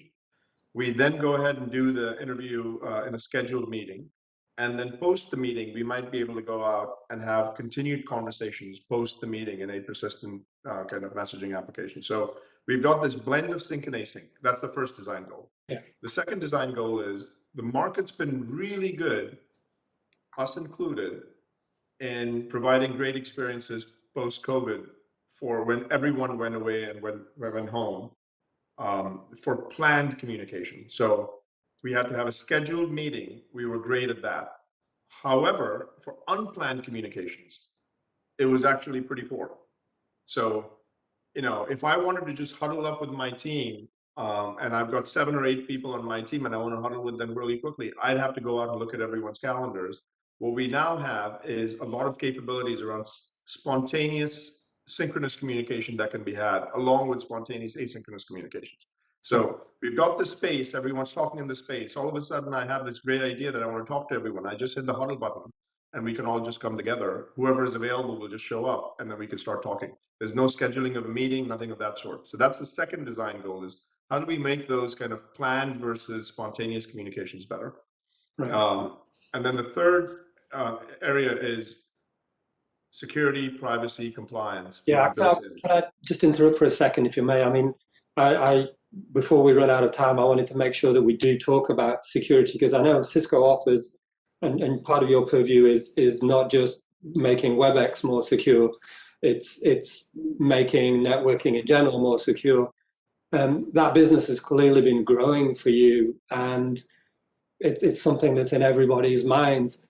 Again, how has that changed? If we are to believe that this new sort of hybrid model of more work from our living rooms, our dining room tables is going to be the case, how has that made keeping things secure more difficult, and what kind of an opportunity is that for Cisco, please? Yeah, I mean, if you think about work from anywhere, one of the things that ends up happening when you work from anywhere is you get on any public Wi-Fi network on your local Starbucks, and before you know it, you're accessing intellectual property from your corporate corpus. And so it's extremely important that how you go out and think about security, how you think about privacy, and how you think about compliance and governance are all kind of baked into this entire aspect of what needs to happen that enterprises need. So on the security side, there's a lot of things that we're working on around zero trust and making sure that people don't have to remember passwords all the time, and that we can get rid of passwords. That's going to be a thing of the future where you can expect us to solve the problem where in 2021, people don't have to think about passwords. How? I mean, you'll make so many people happy, right? I mean, that's the bane of everybody's existence. How? Biometric devices, like you can have your touch ID and you can have your face ID, and all of those technologies exist today. However, we keep thinking about passwords, and we change these passwords. We can't remember them. We write them on a sticky note, and it's all over the place. And that's not a secure way to be. So that's number one, is passwordless and zero trust and all of those. The second area is, I think, network and security is fusing. And so how do you go out and make sure that you can securely access the public internet is going to be extremely important. And so we'll be doing a lot around this whole notion of SASE, Secure Access Service Edge. That's going to be a huge area of innovation for us as we move forward, putting in, hundreds of millions of dollars over there. And then the third area that you'll see is this whole notion of, there are times when intrusions and breaches still occur. And when they occur within my organization, how do I quickly detect that happened? And what do I need to do to rapidly respond and remediate them? And being able to do that across multiple different areas where there might be breaches that might be occurring, so you can do a correlation across those, is a category called extended detection and response. And we're doing a lot of innovation in that area. And we launched a product called SecureX, a few months ago in June, and we've been adding 1,000 customers a month to that product. So I think you'll see a tremendous amount of innovation for taking out friction for the user, making sure that the SecOps professional is effectively, been provided the right tooling, and making sure that the NetOps professional, the network operations person, is also providing a network that is going to be secure as we move forward. And that ties into the applications like WebEx, so that your privacy is maintained and your compliance is maintained, all of that as well. So those are, I mean, the one last thing I'll say over here is, we haven't thought about security and privacy and compliance as an afterthought that we bolted on because our application took off and now it was doing well and now we had to think about what we do for security. It was architected from the ground up with that, and there was no business model conflict. There wasn't a question of, oh, I'm giving away some of this stuff for free, so I'm selling that data to someone else and now I have to think about it differently. No, it's like we had security, privacy, compliance baked in, and we're not confused that is one of our key priorities that we need to make sure that customers can feel rest assured about when they use a piece of technology from Cisco. Right. We're going to be running out of time in a second, but I wanted to come back to some of the things that you said earlier a little bit, and perhaps end on a sort of fun note. I mean, you've, over the months that you've been at Cisco, a couple of times you've showed me some pretty surprisingly cool elements that are coming or have already come to WebEx that, frankly, I was like, wow, I wish that worked for me, because that would make my life a lot easier. What's in the pipeline in terms of features that are about to hit WebEx that you think are going to surprise people and make people think, wow, I wish we'd had this before? You know, give us a couple of fun examples if you can. Yes. A way to wrap this up. So one area that I think people have struggled with quite a bit is this whole area of, I'll give you two examples. First one is around video layouts. If you think about video layouts, when you have you and I talking right now, it's pretty easy. I've got you on my screen, you've got me on your screen, and we're just talking to each other. Yeah. When you start having 25 people, 50 people, the experience has become that everyone becomes one of those same size boxes on the screen. And that's not quite how real life works. In real life, if I'm presenting a budget meeting to my boss and the CFO, I'm looking at Chuck and I'm looking at Scott, and I'm going to make sure that I'm going to present to them and see what their reactions are. I mean, it's nice that everyone else is there, but those are my areas of focus, right? That's not quite how video conferencing works today. What we're going to do is we're going to make sure that you have this view where you can configure who gets primary priority versus secondary priority. And so you'll be able to have Chuck and Scott up front, or if you and I are doing a panel in this, 50 people in the audience, the two of us will be in large blocks, and everyone else will have a smaller kind of amount of consumption of real estate on the screen. And we will be able to not only go out and focus ourselves and pin those two people saying, these are the ones I want to focus on, but I can also say, well, there's 50 people in this meeting. I want all of them to see the same view. So I'll be able to propagate that view to everyone else. Right. So that completely changes the fatigue factor that you have, how you go out and interact with people. So that's one. The second area is one that I'm really excited about. We bought a company recently. We announced our intent to acquire a company called Slido. And Slido was really an amazing company where it was an audience engagement platform where even if you happen to be with 1,000 people in an audience, or 10,000 people, or 100,000 people, how do you make those conversations seem intimate? And how do you make sure that people can respond and give you feedback while you're engaging and interacting with them? So for example, in my all hands meeting, I can ask, how's everyone feeling today? And everyone can type in a word, and that dynamically creates a word cloud. I can ask 3 questions and say, you know, are you going to be taking this weekend off? What are you going to do during the weekend? And I can ask these questions with some multiple choice answers, and I can get some data from people on exactly what they're saying. What's your quarterly forecast? Are you going to make your quarterly forecast or not? How do you feel about working at the company? All of those pieces. So that's the other area that we think there'll be tremendous amount of innovation, is taking our events capability, where we can now do up to 100,000 participants in an event, and tying that with Slido is going to be completely magical, but also with large meetings. And actually, if I can get a third one, which is really interesting, is think about our platform for WebEx being 2-part. There's employee experiences that we'll enhance, and there's customer experiences we're going to enhance. All the things I talked to you about were around employee experiences and dealing with customers. But what happens if when you actually have a contact center? We actually made an amazing acquisition recently, and we built out a whole brand new contact center that we released to the market in the cloud. It's modular, modern looking, it's gorgeous looking UI actually. And then we bought a company called IMI Mobile.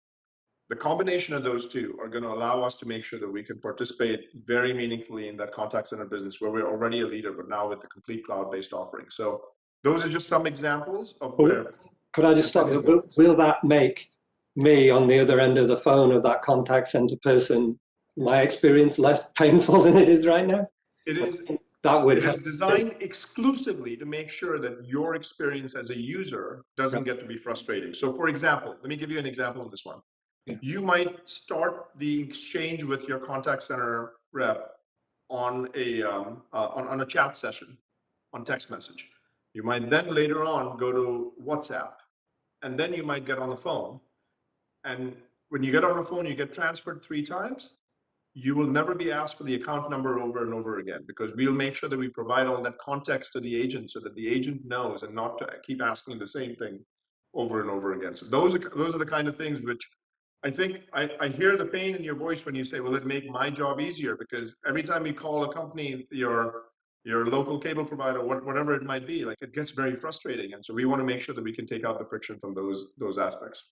Brilliant. So those are just some areas where we're going to have, tens of millions of dollars of investments that we've made in just the past few months. And I think you'll see a tremendous amount of kind of innovation that the market can expect.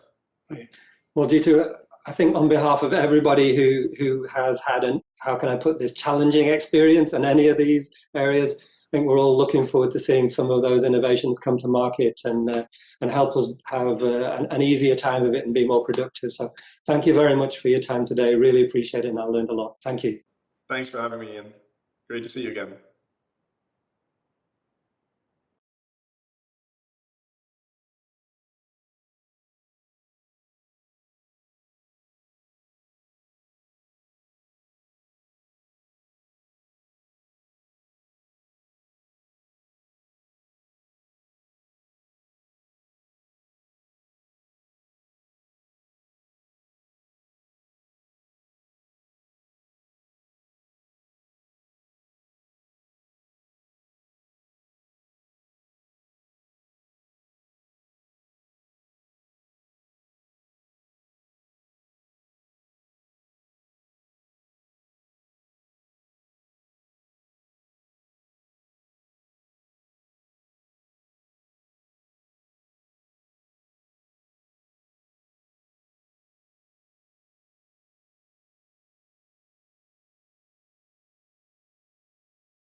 Hello, and welcome to the Female Entrepreneur Program at the Montgomery Summit.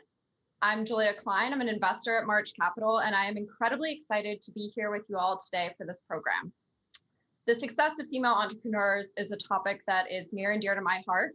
I'm a former founder myself, and I can't wait to hear from all of the accomplished entrepreneurs and investors who we'll be speaking with today. Let's face it, it has been a tough year. The last time we were all together at this summit, it was the week before the world effectively shut down. And that shutdown has been so tough for many, and in particular for women. But amidst the struggles, there has also been tremendous resilience. Women-led businesses have been vital in fighting the virus. 5 women-led companies IPO'd over the past year. And so far this year in 2021, 25% of all mega rounds, which are rounds greater than 100 million in size, have actually gone to female entrepreneurs. 25%, that's really good, and that's a lot of progress. So really, despite the challenges, women, many of whom are speaking at the summit today and tomorrow, are continuing to innovate in fields as diverse as artificial intelligence, data infrastructure, healthcare, biotech, and on and on and on. And speaking of innovators in the fields, we have a fantastic program set up for you today. First, we'll hear from Rizwana Bashir, the founder of Peak.com, who will be interviewed by Jesse Draper of Halogen Ventures. And later, we'll hear from Alexa Von Tobel, the founder of Inspired Capital, who will be interviewed by Caroline Gage, managing editor of Bloomberg.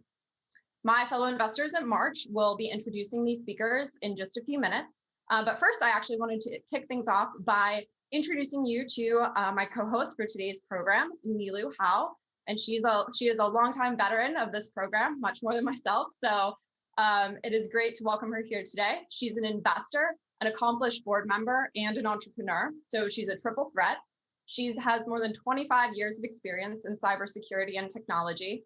She's currently a senior operating partner at Energy Impact Partners. And she previously served as chief strategy officer for RSA and Endgame. And prior to that, she led deal teams in private equity and venture capital for 12 years. And she currently sits on the Council of Foreign Relations. And in addition to all of these crazy accolades from the business world, she's also a mom to 3, and she's a winter sports queen. So she plays co-ed hockey, and sources say, and these are very reputable sources, that she topped out at 60 miles per hour on her most recent ski trip. So she's got me beat by quite a lot. And with that, welcome, Nilu. Julia, thank you so much for that great introduction. I think I'm going to be kicked off of my life insurance policy at this point. And thank you so much for setting up today's program in such a great way. I am thrilled to be co-hosting this event with you this year. I mean, not only are you an investor, but as you just said, you're a female founder yourself. So you understand this journey so well. I also hear from really good sources that you're a pretty badass soccer player. And what I would suggest to this crew is that the next time we're in person, ask Julia about showing up to her Harvard Business School interview with a broken tooth from a soccer match. That's what I call resilience. So as Julia said, what a difference a year makes. Exactly this time last year, I was standing on the stage at the Fairmont Hotel in Santa Monica, hosting this event, the Montgomery Summit Female Founders Program. In the ballroom, there were over 400 incredible women, lots of men too, founders, entrepreneurs, risk seekers, irreverent, humble, courageous, taking on the world. It was standing room only. And it was the last in-person event I attended before the pandemic shut the world down. We knew about COVID, but we had no idea what kind of toll it was going to take on humanity. And we could have certainly never predicted the toll it was going to take on women, all women, but especially mothers, minorities, and marginalized women. Since the start of COVID, nearly 3 million women have left the workforce, been furloughed or laid off. Many had no choice faced between showing up for their frontline jobs or taking care of their children and their family. And according to McKinsey, about 25% of women are considering leaving the workforce or downshifting their careers. And by all accounts, even as we edge near the end of the worst of the pandemic, employment recovery for women is going to be years off. There is no question that this pandemic has set back decades of progress toward an inclusive economy for women, for minorities, and for marginalized communities. Now, the story with tech and venture investing is actually quite different. 2020 was a banner year for tech. After a rocky first few months, investors and entrepreneurs quickly realized that a global pandemic would only accelerate technology adoption and transformation, and it was good for business. VC investing was up 14% in 2020 at $130 billion. There were more mega rounds, meaning rounds over 100 million, as Julia said, that were done in 2020 than any other year. There were 318 mega rounds, representing $63 billion of capital. FinTech, health tech, security, AI, infrastructure all saw huge inflows of capital. Tech IPOs also had a banner year. And of course, we're starting to see the rise of the SPAC market. Venture capitalists did pretty well too. They raised $1.1 trillion for their funds, meaning that there should be no slowdown in investing in the near future. 800 female founded startups were funded in 2020 with close to $5 billion of capital. Great, right? Except that's a 3-year low. It's a 27% decrease over 2019. Even when it comes to technology, entrepreneurship, and investing, women took a disproportionate hit during the pandemic. Whether it's because of the same underlying issues, especially caregiving responsibilities, we don't know yet. Regardless, there's no question that COVID-19 took a sledgehammer to decades of progress and cracked it open. We're hurt, but we ain't broken. This is where our innate resilience as women comes in really handy. We were built to overcome. Humanity continues because of our resilience. Julia's already shared some of the great statistics from 2021, showing that we're still in the game, we're still fighting, we're still winning. We will beat the odds again, and it's going to take a community to do it. Let's take a cue from biology. Did you know that the human body is loaded with 39 trillion bacterial cells? In fact, there's more bacterial cells in our body than human cells. Controlling and eliminating the source of illness is out of our control, but every day we manage it. We understand its effects, we develop resilience against it, and we learn to thrive, no matter the odds. And that's what the women who are going to take the stage today are doing. We have to help each other today more than ever. Our success will be dependent on the networks we build, the relationships we develop, the knowledge we have access to, and the guidance we provide each other. It's harder to do virtually, but it's not impossible. We can do it. You can do it. We have to be here for each other now more than ever. Fingers crossed, we'll be back in person next year, but don't hesitate to reach out. Don't hesitate to lend a hand. Don't hesitate to advocate and advise your fellow female founders. And with that, I want to invite to our virtual stage our first speakers, Rizwana Bashir, the incredible founder and CEO of Peak.com, and the indomitable Jessie Draper, founding partner of Halogen Ventures, who are going to tell us how it's done. Welcome. Thank you so much. I'm Jessie Draper, founder of Halogen Ventures. We invest in early stage female founded consumer technologies. And I am so excited to be here with friend and founder Rizwana Bashir of Peak.com. For those of you who aren't familiar with Rizwana, you will be soon. She is just fantastic. Whenever I'm looking for these incredible founders, I say I want them to be able to breathe fire and walk through walls, and she can do all of it. Rizwana is a travel junkie. She's navigated her way through 40 countries. She previously worked at Gilt Group, Artsy, the Blackstone Group, and Goldman Sachs. She has an MBA from Harvard Business School. You guys aren't going to believe this bio, truly. It's incredible. She has an MBA from Harvard, where she was a Fulbright scholar, and a BA in economics from Oxford, where she was president of the Oxford Union. She's also raised $50 million of venture capital for Peak. And she has incredible investors such as Jack Dorsey and Eric Schmidt, who I believe also sit on the board. You know, and she has also had over $1 billion in bookings through her platform. So with that, I would love to just start. Welcome, Rizwana. I'm so excited to see you and, you know, get my kind of investor update on stage live here.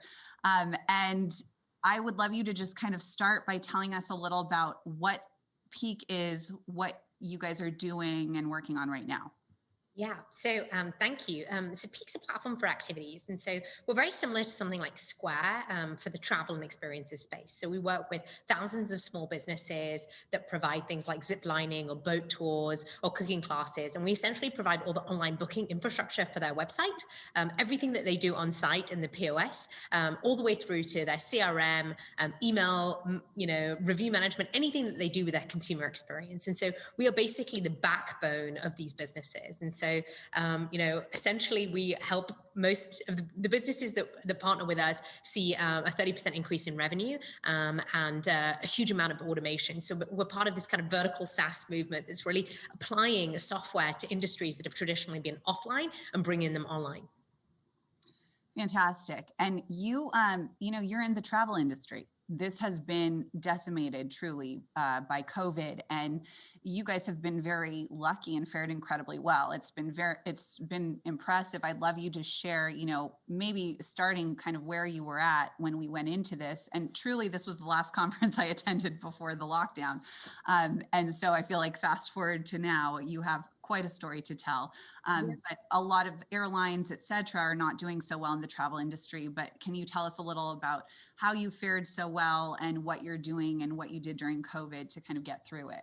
Yeah, absolutely. So, when COVID hit, we just hit $1 billion of bookings through the platform. We're growing really fast, kind of prepared for a bumper year. And by March, bookings went down to 0. And so that was a pretty scary time. And like most folks in our industry, we weren't sure what was going to happen. 90% of our activities are in America. A lot of the stuff that was being done by, that people were doing through Peak was both local as well as travel. And we just weren't clear when lockdowns happened what was going to happen. So we ended up doing a small layoff for the team. We let go of about 30% of our team, and we really braced ourselves expecting the worst.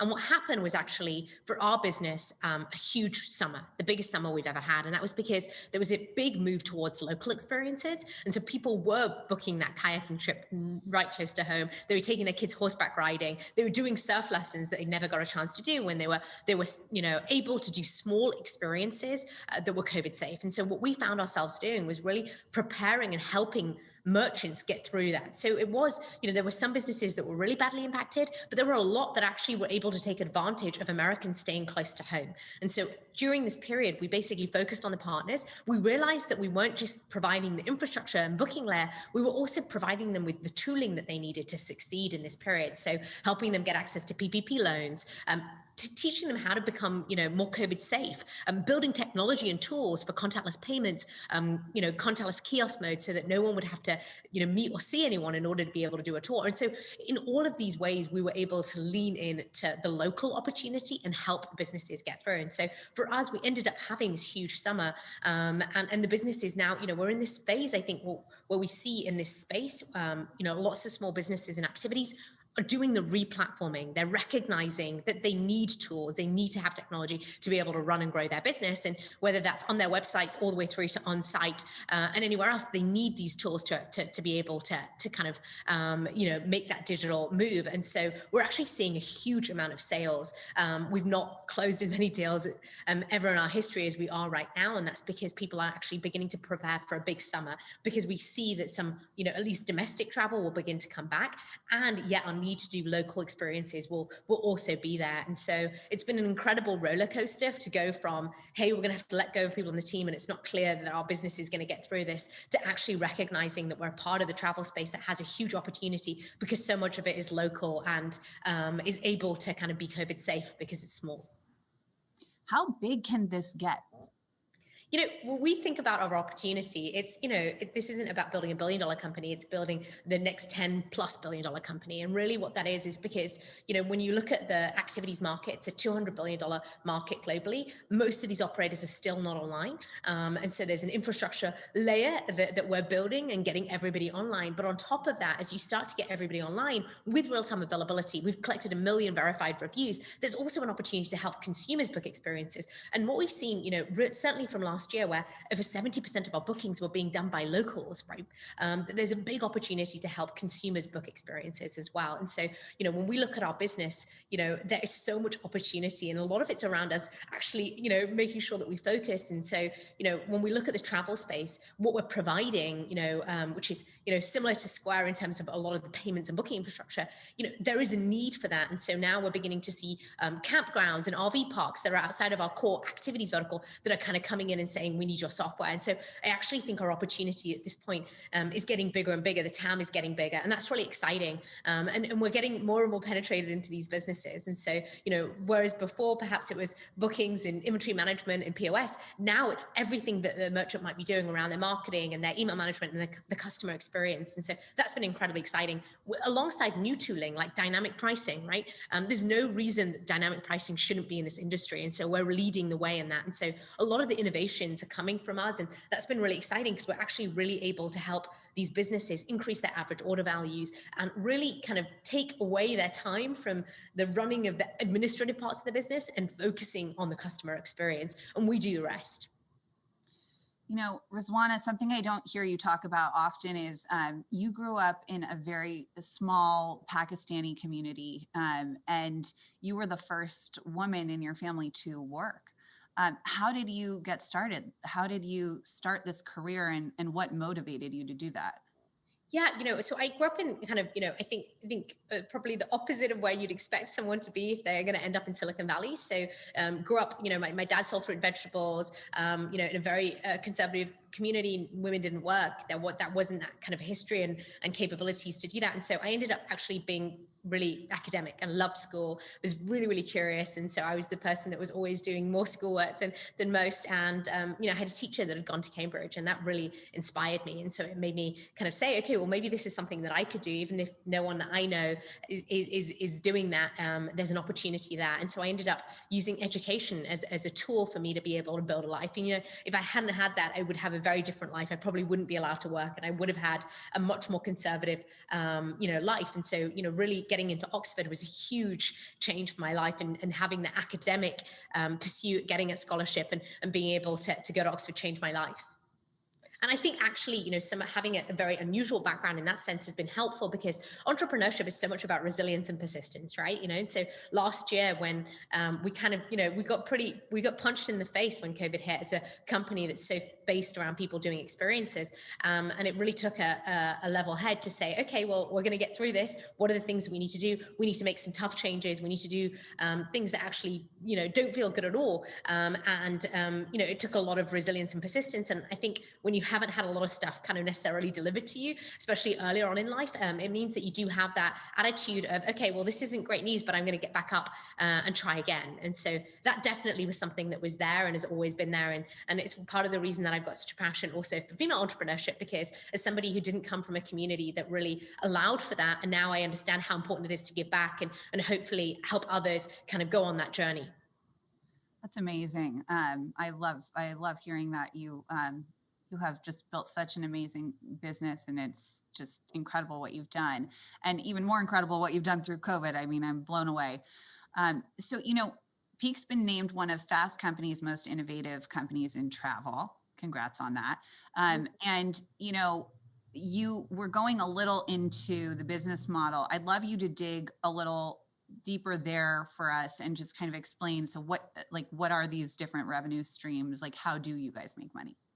Yeah, I think one of the things that we recognized is that, when it comes to the space, we really wanted to align ourselves with the businesses that we work with. So we're creating this platform layer. What's really important is that when they win, we win. And so our model for pricing has not just been a traditional software, subscription model. It's actually been based on a transaction revenue model. And so because we own the payments layer, what we do is we take a small piece of every transaction. And what that's allowed us to do is really invest in revenue generating features and win when our businesses win. So when they're getting more bookings, we're making more money, which is why it makes sense for us to invest in innovative features like dynamic pricing, as we mentioned, a lot of ways in which to bundle or increase order values and to increase conversions. And so in doing that, we're aligning ourselves with our businesses, but we're also ensuring that when businesses grow with us, which they do, that we don't have to kind of go and move them into a new subscription tier, that we're just, the businesses are growing and we're making more revenue per merchant as a result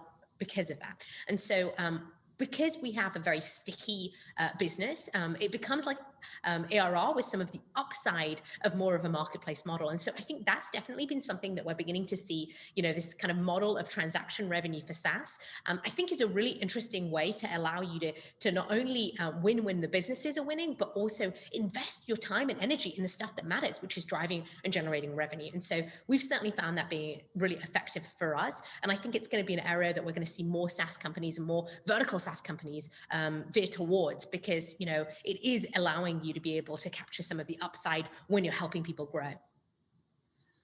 You do have a really great team. I'd love to hear a little more about your team and just how you guys have fared. I know we have a lot of entrepreneurs in the audience today. I'd love to hear how you guys have kind of kept this great company culture and maintained the camaraderie. I'm sure a lot of entrepreneurs would love to hear how you're doing that all remote. Yeah, so like everybody else, we had the same kind of problems when COVID hit. So, we had been traditionally an in-person office. We offices across the country and had teams there. And what we found is that it was actually, incredibly challenging to have those personal relationships and the connections that we're used to having when you could just kind of go and walk over to the person next to you and say, hey, here's something that's going on. And actually also having downsized the company in last year when we went through the initial period of COVID, we did lay off some folks in our team because we weren't sure what was going to happen. And so going through the process of starting to bring people back and growing the team again was incredibly difficult. And what we found was that we started actually leaning into the products that we have. So virtual experiences, I'm sure you guys have been probably thinking about them in your business. We realized remote is going to be here to stay. So from now on, we're going to be continuing to hire people remotely and tapping into that talent. But we still have this need for collaboration and relationship building. And so we actually started piloting a product for ourselves, which was cool experiences that were focused around team building and team bonding. And so we did that with our existing operators. We started doing cooking classes and having stuff shipped to us. We started doing a graffiti workshop where we made our own tags, through to scavenger hunts, to a whole load of other stuff that was designed around building those relationships. And they were really effective. And then we started piloting them with folks, teams at Amazon and Google and Spotify, and they loved it. And so now actually we've just made that something that's gone live in the last couple of weeks. And it's been incredible to see the inbound, interest we've had in this, because remote's here to stay. And certainly for us, the access to talent pools that are outside of our core markets has also been incredibly exciting. Just a couple of months ago, we hired a new CFO who had been at Expedia for a decade and was CFO at Travelocity, and he's in Austin. We didn't have an office in Austin, and we hadn't necessarily been planning to go there. But now in a remote first world, we've been able to bring in somebody who is an, amazing talent. So traditionally we'd really been a San Francisco based company and had been able to capture talent from really some of the great San Francisco companies. As an example, our chief product officer was one of the first 3 product people at Uber and helped to scale that business up. And so, we were able to get folks that have really been scaling great similar businesses. And now I think that, the opportunity is there for us to come in and bring people from all over the country, and actually, frankly, anyone who's in the same time zone. And I think that's really exciting. And that's why we're investing in that for our company, but also in terms of virtual experiences. I think lots of companies are going through that. When we talk to, when we talk to other CEOs, and a lot of the data is showing that about almost 60% of teams believe that they're going to be remote in the future. And so there's a big opportunity for us to be able to help service that needs both virtually and in person. And so I think that's a really exciting part of what Peak can do, not only to be the software layer, but also to start to help consumers book experiences, but companies book experiences as well. That's great. You have such unique insight on the travel industry as a whole. I know for all the investors out in the audience as well, I'm sure they'd be curious, what are you seeing in terms of like how travel is going to pick back up in the next 5 to 10 years? And what specifically are you learning through your platforms and products that that you see will be big opportunities within travel? Yeah, I definitely think that we're seeing, travel's probably going to come back earlier than I think people expected. And I think certainly in the US, that domestic travel is going to come back soon. I think even towards the end of the summer, I think, there is a huge amount of pent up demand, and we're seeing consumers are definitely wanting to come back. I think even, when you look at micro data, one of the things that we've been seeing for across our platform, since we work with thousands of businesses with hundreds of millions of dollars of bookings, what we see is that, a lot of healthcare workers are beginning to come back and do experiences because they're vaccinated. And so they've had crazy years and they want to come back and do fun things, because it turns out joy and connection is something we all care about. And so they've been already starting to be a bigger part of our merchants' bookings. And so I think that as soon as people are getting vaccinated and a lot of those things around May and June, we're going to see people come back. I think in terms of safety, I think people are going to be looking to do it more domestically. Certainly last summer, we saw a ton of people get in their car and start to do things. And so I think that what we're going to see for the local experiences market is a huge boost. Once you've been doing, horseback riding or surf lessons with your kids, you're going to actually probably continue to go and explore your local neighborhood in a different way. So I think the actual opportunity for the experiences market is some of the stuff virtually. I think corporate and virtual will be a huge space coming forward. But I think actually we're just going to see the whole industry increase, because that traditional, what am I going to do of an evening? Maybe I'll go to a restaurant. We're actually realizing there's more things that we can do, and perhaps things that are a bit more interactive. And so I think as you look at the 5-year trajectory, I think some of the experiences that we're seeing out there with whole new concepts that are much more immersive, whether it's kind of things like a museum of ice cream or some of these art experiences, I think we're going to see more and more of this emerge. And a lot of entrepreneurs are going to come in and revolutionize this, so that the kind of traditional even museum experience gets kind of converted into something new. And I think, frankly, we're all going to spend more of our time doing experiences. I'm sure everyone can relate to just having dug into your community and found every possible activity you could do just surrounding your home these days. I think that's so true. And, I know they're going to cut us off in just a second, but first of all, thank you so much. This is amazing insight. And then also, I'd love you to leave us with your favorite post-COVID travel tip. Oh, wow. So, I mean, I think my favorite post-COVID travel tip will probably be, go and travel in America if you can, domestically, and go and support these small businesses, especially ones where, I think one of the things that you've seen in a lot of this has been, small businesses have been impacted far worse than others. And I think one of the things that we've leaned into is, empowering them, helping them get loans, helping them, to ensure that they're practicing COVID safety. But let's not forget that we're not out of the woods yet. So my post-COVID tip would be, our communities are incredible, and like the more that we can commit to them and give to those, the better. And I know that certainly the businesses that we work with have been so innovative, and I think there's huge opportunities for people to have fun and hopefully do it a bit more locally and domestically. Because I hear a lot of people saying I'm going to get on the first plane to Europe, but actually there's probably a lot you can do in America. I've certainly recognized that the US is an incredible place to travel and explore.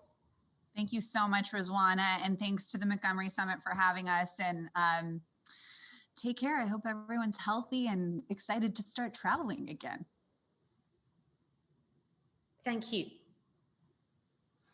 Hi, everyone. Thank you, Rizwana and Jesse, for that fascinating talk. An amazing story about the perseverance and success within one of the hardest hit industries in the pandemic. I'm Alexandra, and I'm a senior associate with March Capital, presenting sponsor of the Montgomery Summit. And I'm excited to take you through to the next element of this year's Female Entrepreneur Program. The goal of this program has always been to hear the stories of amazing founders building and scaling companies, hear how they see the world, and hope that we can learn from both their successes and their stumbles. The honesty and the rawness of the program is what keeps our crowds growing exponentially year after year. To bring you a little taste of what this event is like when we're all here at the Fairmont in Santa Monica, we put together a video of the highlights of the Female Entrepreneur Program over the last 7 years. We hope you enjoy it.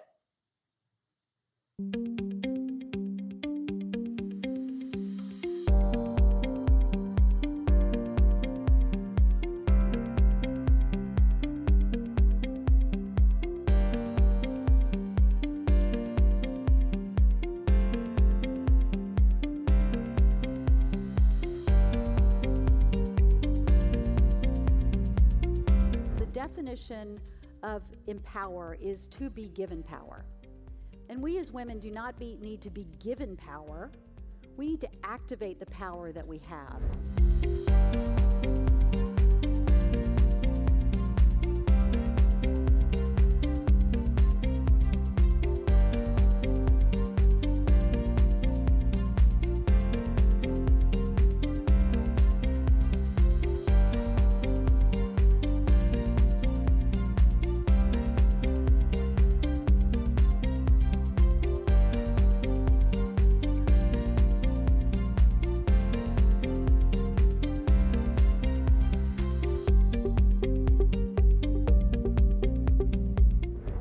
Starting the business, it was always about the destination.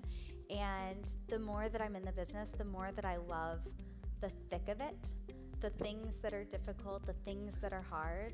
I mean, that really is what is exciting and interesting and motivating about the business. Women are an amazing investment, an amazing investment. You've seen the research that I've seen that when you have diverse leadership teams, you've got higher returns on equity, not by a little, but by this much, lower risk, greater long-term focus, greater innovation. Being an entrepreneur is the hardest thing I've ever done, but certainly the most exciting and most interesting, and I hope the most impactful.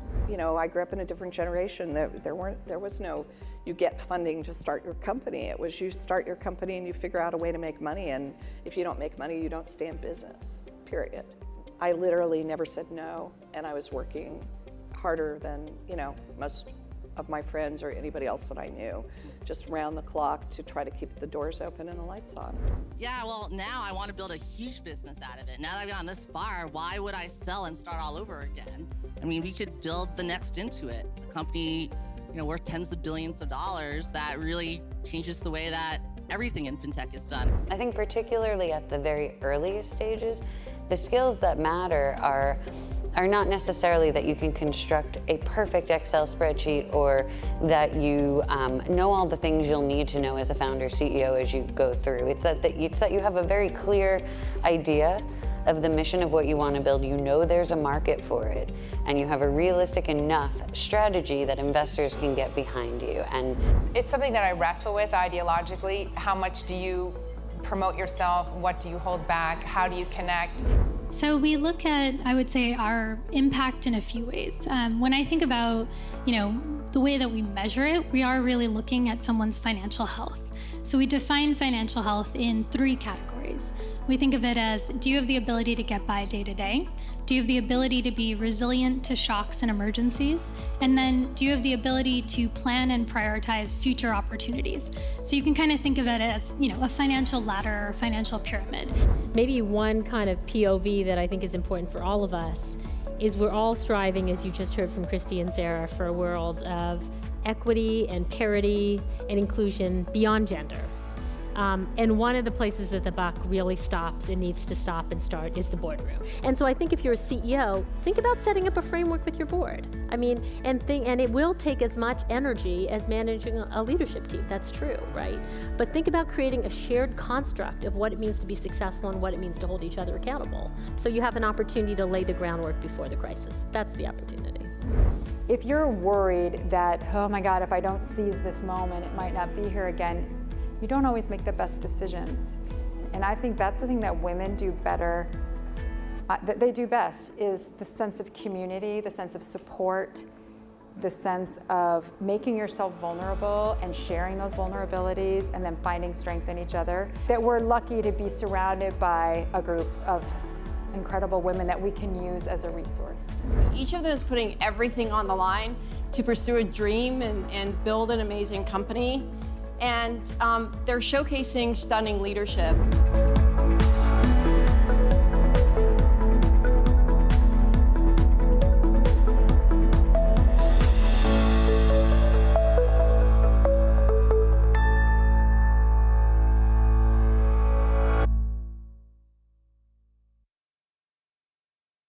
What an incredible video.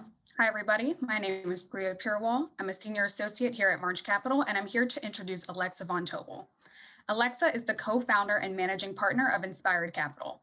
Prior to Inspired Capital, Alexa founded LearnVest in 2008 with the goal of helping people make progress on their money. After raising nearly $75 million in venture capital, LearnVest was acquired by Northwestern Mutual in 2015 in one of the biggest fintech acquisitions of the decade. Alexa is the New York Times bestseller author of Financially Fearless and Financially Forward, and is also the host of The Founders Project, a weekly podcast that highlights top entrepreneurs. She has been honored with numerous recognitions, including a Forbes cover story on the magazine. And today we'll be speaking with Caroline Gage from Bloomberg. Without further ado, we'll go ahead and join Alexa and Caroline in their discussion on the mission of Inspired Capital, achieving social impact and the criteria to building a great business.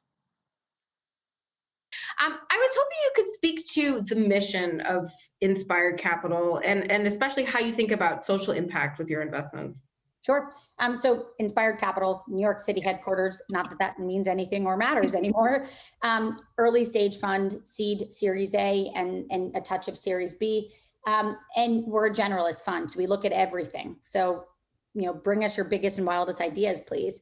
I think one of the things, the team around Inspired Capital is a really unique one. We've all known each other a long time. It's Penny Pritzker, former U.S. Secretary of Commerce, who herself is a phenomenal founder and entrepreneur. Lucy DeLand, one of my college classmates, is absolute brainiac, co-founder of Paperless Post. And then Mark Batzian, who I've spent, now almost 12 years of my career with, he and I were the deal team selling LearnVest. And then we were responsible for Northwestern Mutual Ventures when we were there at the end of selling LearnVest.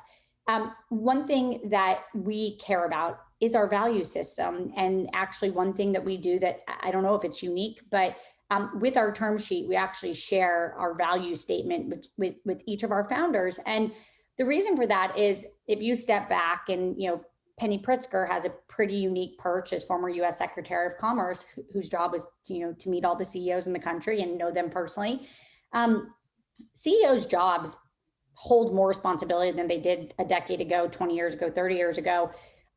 As our culture is shifting and changing, as things need to shift in our culture and change, companies are becoming seen by society as very accountable for the change, the progress, making important statements. And as a result, the leadership job of a CEO, which I just told you was already hard enough, is even harder. Yep. And so one of the things, we're a very long lasting firm. We're really fortunate to have an exceptional LP base of long-term capital. And we really do think in 20-year increments. When we invest, we simply say to the founder, don't take a shortcut. That's not worth it for your own brand and mission and value statement to your customers. We tell them that we will be there to cheer them on when amazing work is happening and they're running through a finish line or ringing a bell. But more importantly, we're going to be there when you're in the mud and it's miserable. I call it LITTP, lean into the pain. You got to look pain straight on and go for it. But we're going to be there in those moments to really pull our founders up. And, when they're making really complicated decisions, we're going to be there with our value statement, on the wall. It's burned into our DNA of how we're going to help people lead. And I think that's a really important commitment because companies have a lot of responsibility, a lot more than they ever did. So how do you define that value statement? What's the key takeaway? Yeah, I think what comes through it is that we lead with integrity at all times, which may sound obvious, but it's, when profit versus a business decision is on the table, I think lots of people will cut a corner there, and that's going to be, we care about profit, but we're going to lead with integrity in those moments. We care deeply about diversity. We happen to be one of the largest female-led venture funds in the country.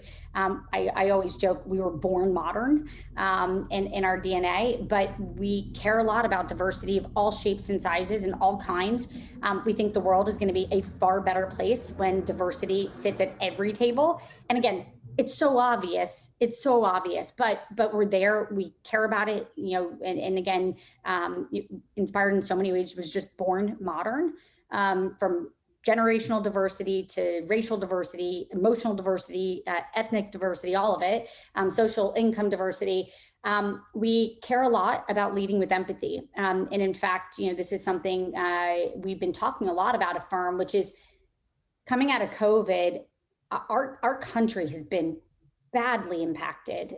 All of us have. And, you know, Caroline, you and I were just joking. I was like, I want to send you some therapy because, you know, it's what we're going through isn't normal. And I really do believe that coming out of it, we're going to need to heal as a country. Forget even just all of the political, everything.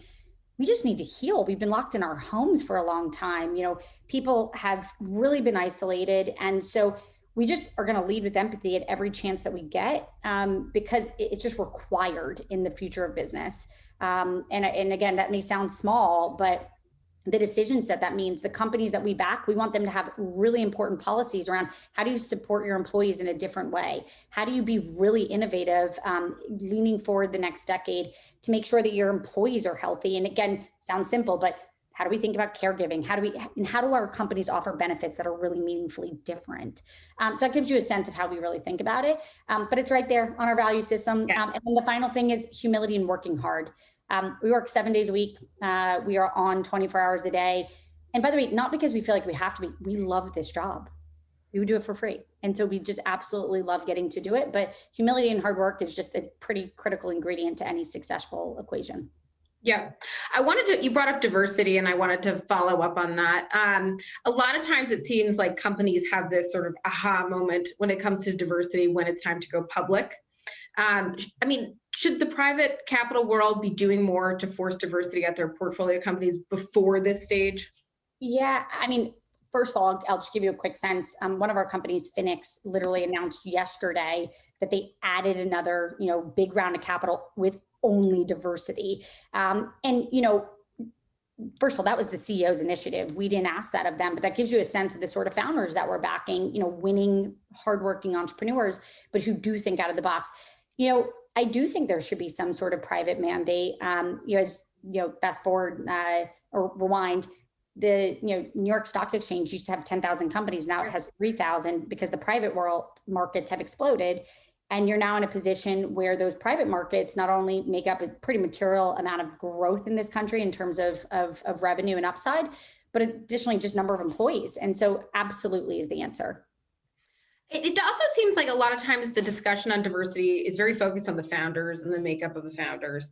How do you think about it with the businesses themselves? You know, you have the digital banking platform. Do you think about it in terms of, is this business that I'm investing in also catering to women, people of color, et cetera? How do you sort of trickle down through the companies that focus? Yeah, I mean, every company is different, right? Companies, our portfolio range so dramatically in terms of what they focus on. But I think it's, one, making sure you build the absolute best product, and then just making sure that whatever that means, inclusivity is part of the equation. And as I will say, you know, Inspire doesn't have a mandate for our values in terms, like, you know, we're an ROI focused investment firm, but you get a sense of, as we think through our decisions and our investment, we think that this is all just very good for business. And I'll give you a quick example. You know, we are a leadership team of 3 women, 1 man, right? And I always joke, people have asked so many times, like, oh, are you an investment firm that focuses on women? And we're like, have you ever asked a group of men, like, are they an investment firm focused on men? No, we're here with all of the right focus of ROI. We're here to absolutely do great work and invest in category creating companies.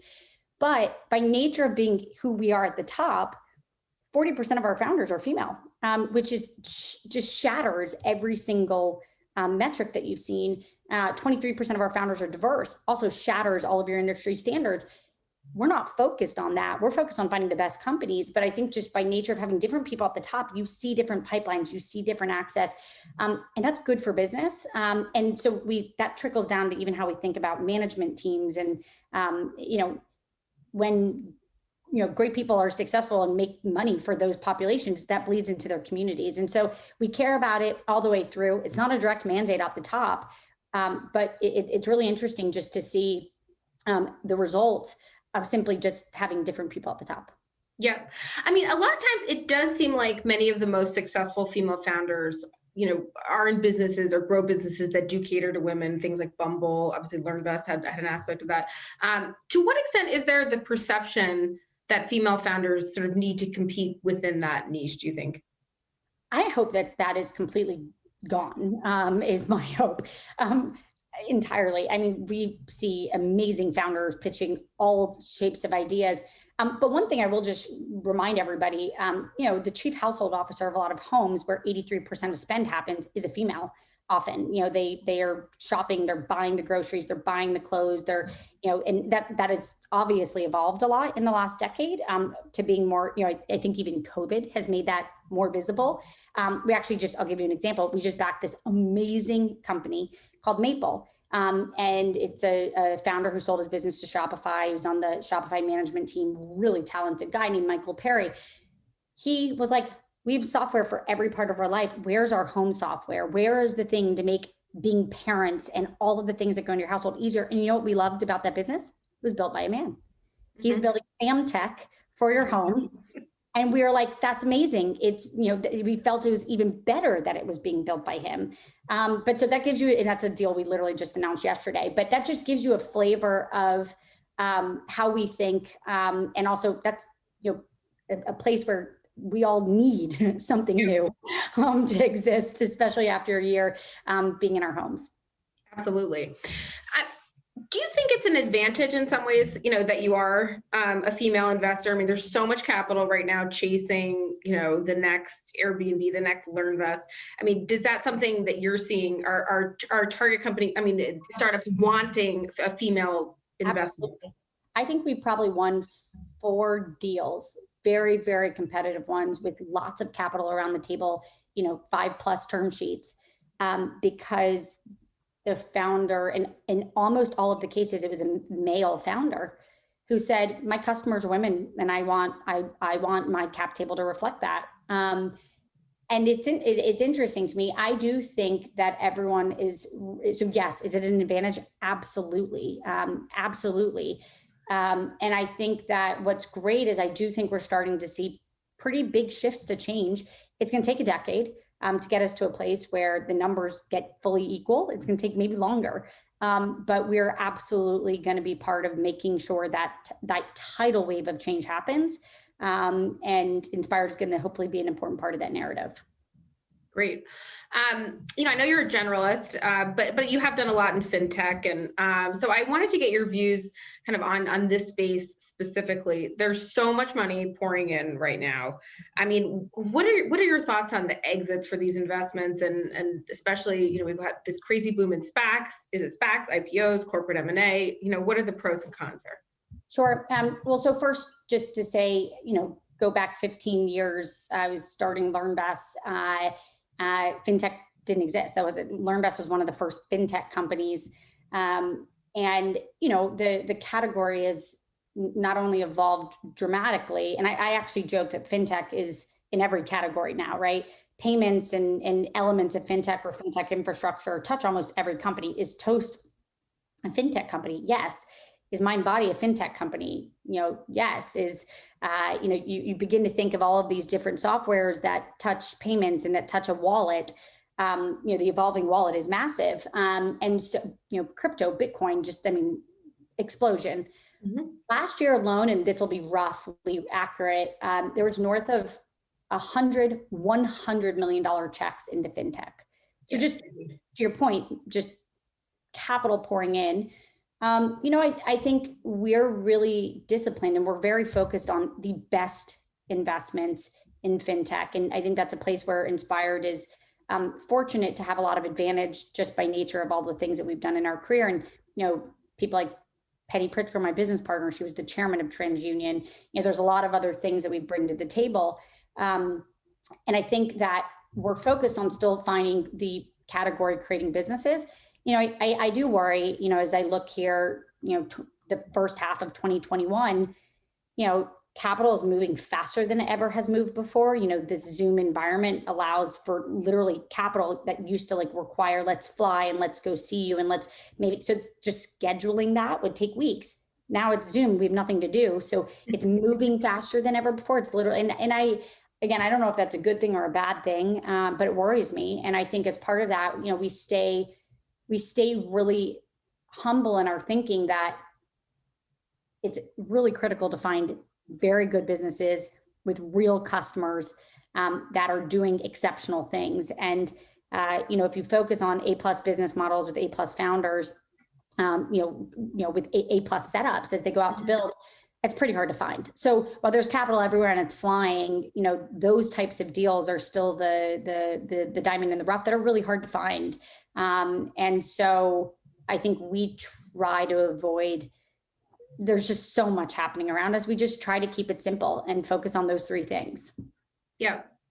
I was also interested in your take on kind of the recent events with Robinhood and, obviously very successful fintech that, grew very rapidly. It does seem like with fintechs, once they sort of reach a certain size, all of a sudden these outside forces, whether it's regulators or hackers or, others start kind of paying attention. And in this case, it seems like right now there hasn't been the infrastructure to kind of match, their importance in the financial space. I mean, when you have a company like that, is the easiest thing to sell, to get the benefit of the infrastructure of a large firm?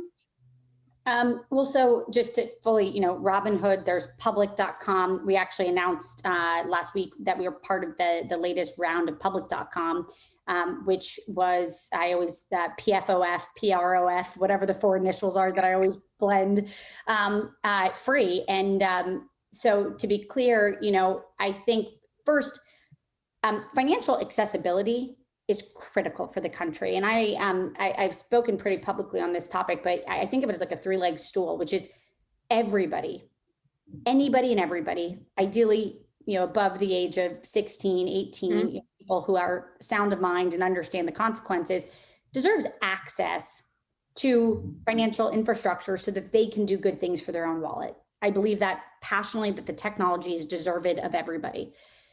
Education is critical. And don't get me started because I could bore you all a lot, but I was fortunate to go to some great schools, zero financial literacy education. It is still not taught in most places across the country.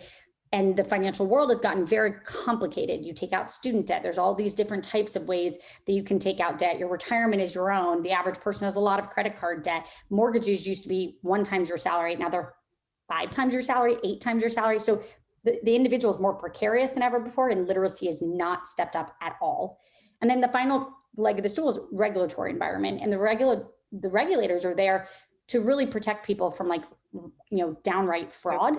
But the question is also, how do we also make sure people are making really good decisions and being properly warned before they can make a pretty big decision that could, GameStop, for example. So all three are critical. I think we're big fans of public, which is why we invested. And I think, they combine, the content. You can open a brokerage very easily. And then, they don't trade on the back end with the data. And I think that's important. But just in general, I worry deeply about financial literacy. So I'll end my soapbox there, but it's a really big issue. And I think we have to do something to make sure that not everybody's disenfranchised financially. Mm-hmm. We have a new administration with a totally different regulatory posture. I mean, how do you see that affecting the world of fintech? And are there areas that you think you should lean into or stay away from? Sure. So I will just say that I think this Robinhood conversation, it's just the beginning. It's going to be a very long conversation. One major benefit. So, as we've been talking about big data and the Facebooks of the world, the government didn't have a data organization. They have to figure out one, we need to probably create one, and they have to go wrap their heads around that. We have had FINRA, the SEC, the CFPB. SEC has been there for decades. FINRA, CFPB has been around for a decade. So you actually are a bit more forward postured there. They have the infrastructure. They've had the conversations. People are appointed. And so I think there's going to be a lot of conversation, and what comes out of this is going to be a safer environment for everyday people. As you think about the Biden administration, just a quick note outside of fintech, I think you're going to see massive policy around sustainability, the environment, innovation, ed tech, workforce retoolment, reskilling. And so I think, as a firm, we're very forward postured in a few places around potential policy change. Great. Now, just to close, knowing what you know now, I was wondering what advice you would give your, 23-year-old self, if you will. Oh God. I think my 23-year-old self, I don't know, I worried a lot. I still worry a lot. No, I mean, I honestly think the best thing that my 23-year-old self did was to just recognize that I'm not perfect. And actually, it's really freeing to be like, yeah, I have things I have to get better at. And I think that vulnerability as leaders, like we all know this, like being vulnerable is a good thing. But I think my 23-year-old self, I'm so grateful I hired that executive coach. I did it on a whim. I was like, I don't know, this could be good. I used to be an athlete. And so I was like, you have coaches for when you need to get very good at a sport. And I was like, I've never been a CEO. I should probably get a coach. It was a pretty simple thought, but in retrospect, it really just illuminated just all the things that I needed to really get better at. And I think I'm hopefully a better wife, mom, sister as a result of all of those things. Great. Well, a lot of food for thought there, Alexa. Thank you so much for sharing your insights. And I hope to talk to you again soon. This has been so much fun. Thank you so much. I really appreciate you guys having me.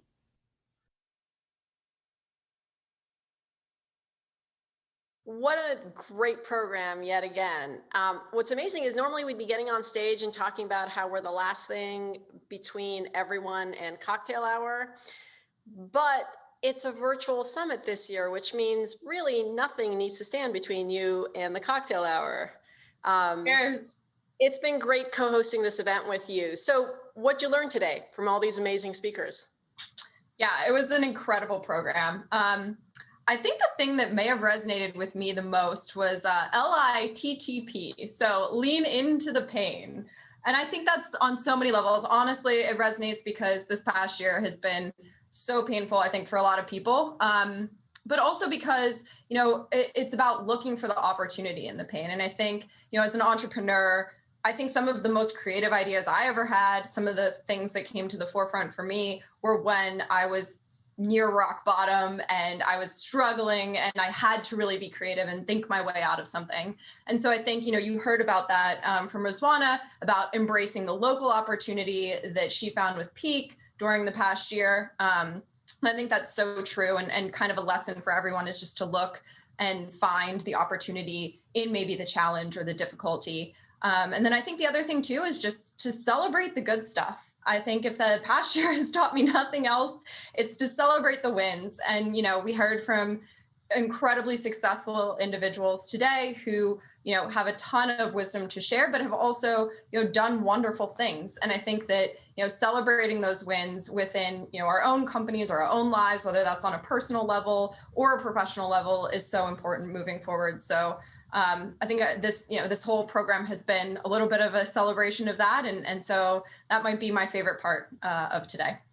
I couldn't agree with you more. You have to celebrate the wins. And it's one thing actually women don't tend to be as good at. We're great at internalizing failure. We're not as great at acknowledging and celebrating success. So that's a really amazing takeaway. One of the things I loved from Alexa's talk is talking about how companies are becoming more accountable to society in a way they've never been, and the obligation that imposes on CEOs and founders. And it dovetails really well with some things I've been studying around trust in society. And in fact, the Edelman Trust Index that came out this year showed that for the first time, 61% of people are relying on corporations or trust corporations more than any other entity in society, more than government. And that's never really been the case before. And what that says is that as a CEO, as a leader, as a founder, as any kind of leader in an organization, your leadership has to be stunning, especially given everything that's going on. When you're the last standing pillar that people can hold on to for trust in society, you have to get it right. And I love how she talked about her value statements, right? Lead with integrity, care about diversity, lead with empathy, work hard, but with humility. And I think it's super easy to say these things from a performative standpoint. But what I love seeing at the Montgomery Summit year after year is the founders, the women who are living these values and really showing that you can build phenomenal businesses while leading with integrity. I also love what the sizzle reel was fantastic. And we should just do that every year. But what Sally said, which is we do not need to be given power. We need to activate the power we have. And I think that's what this is really about. And Rizwana talked about it as well. It's what she did to thrive despite the pandemic. I mean, she's leading a company that's in the travel and experience segment, which couldn't have been harder hit. I think she described it as a punch in the face when the pandemic hit. And yet she figured out how to create an even better business model through it, which goes back to what you said. So I think the lessons, once again, are so empowering. And as much as I miss the community, truly miss the community and can't wait to be back in person, the lessons still resonate through the conversation. Yeah. You and me both. I can't wait till we're back in person, hopefully, knock on wood, next year. So I want to raise a glass to March Capital, to Jamie Montgomery. Jamie, you're not sitting in the front seat like you always do with your whole family, supporting the incredible lineup of women that always come to speak at this event. And I really want to thank you, Julia, for everything you've done, and Priya and Ale and all the folks at March Capital for being so committed to female founders and to supporting female entrepreneurs. Thank you guys. And next year, fingers crossed in person. Cheers. Thank you for hosting again. Cheers.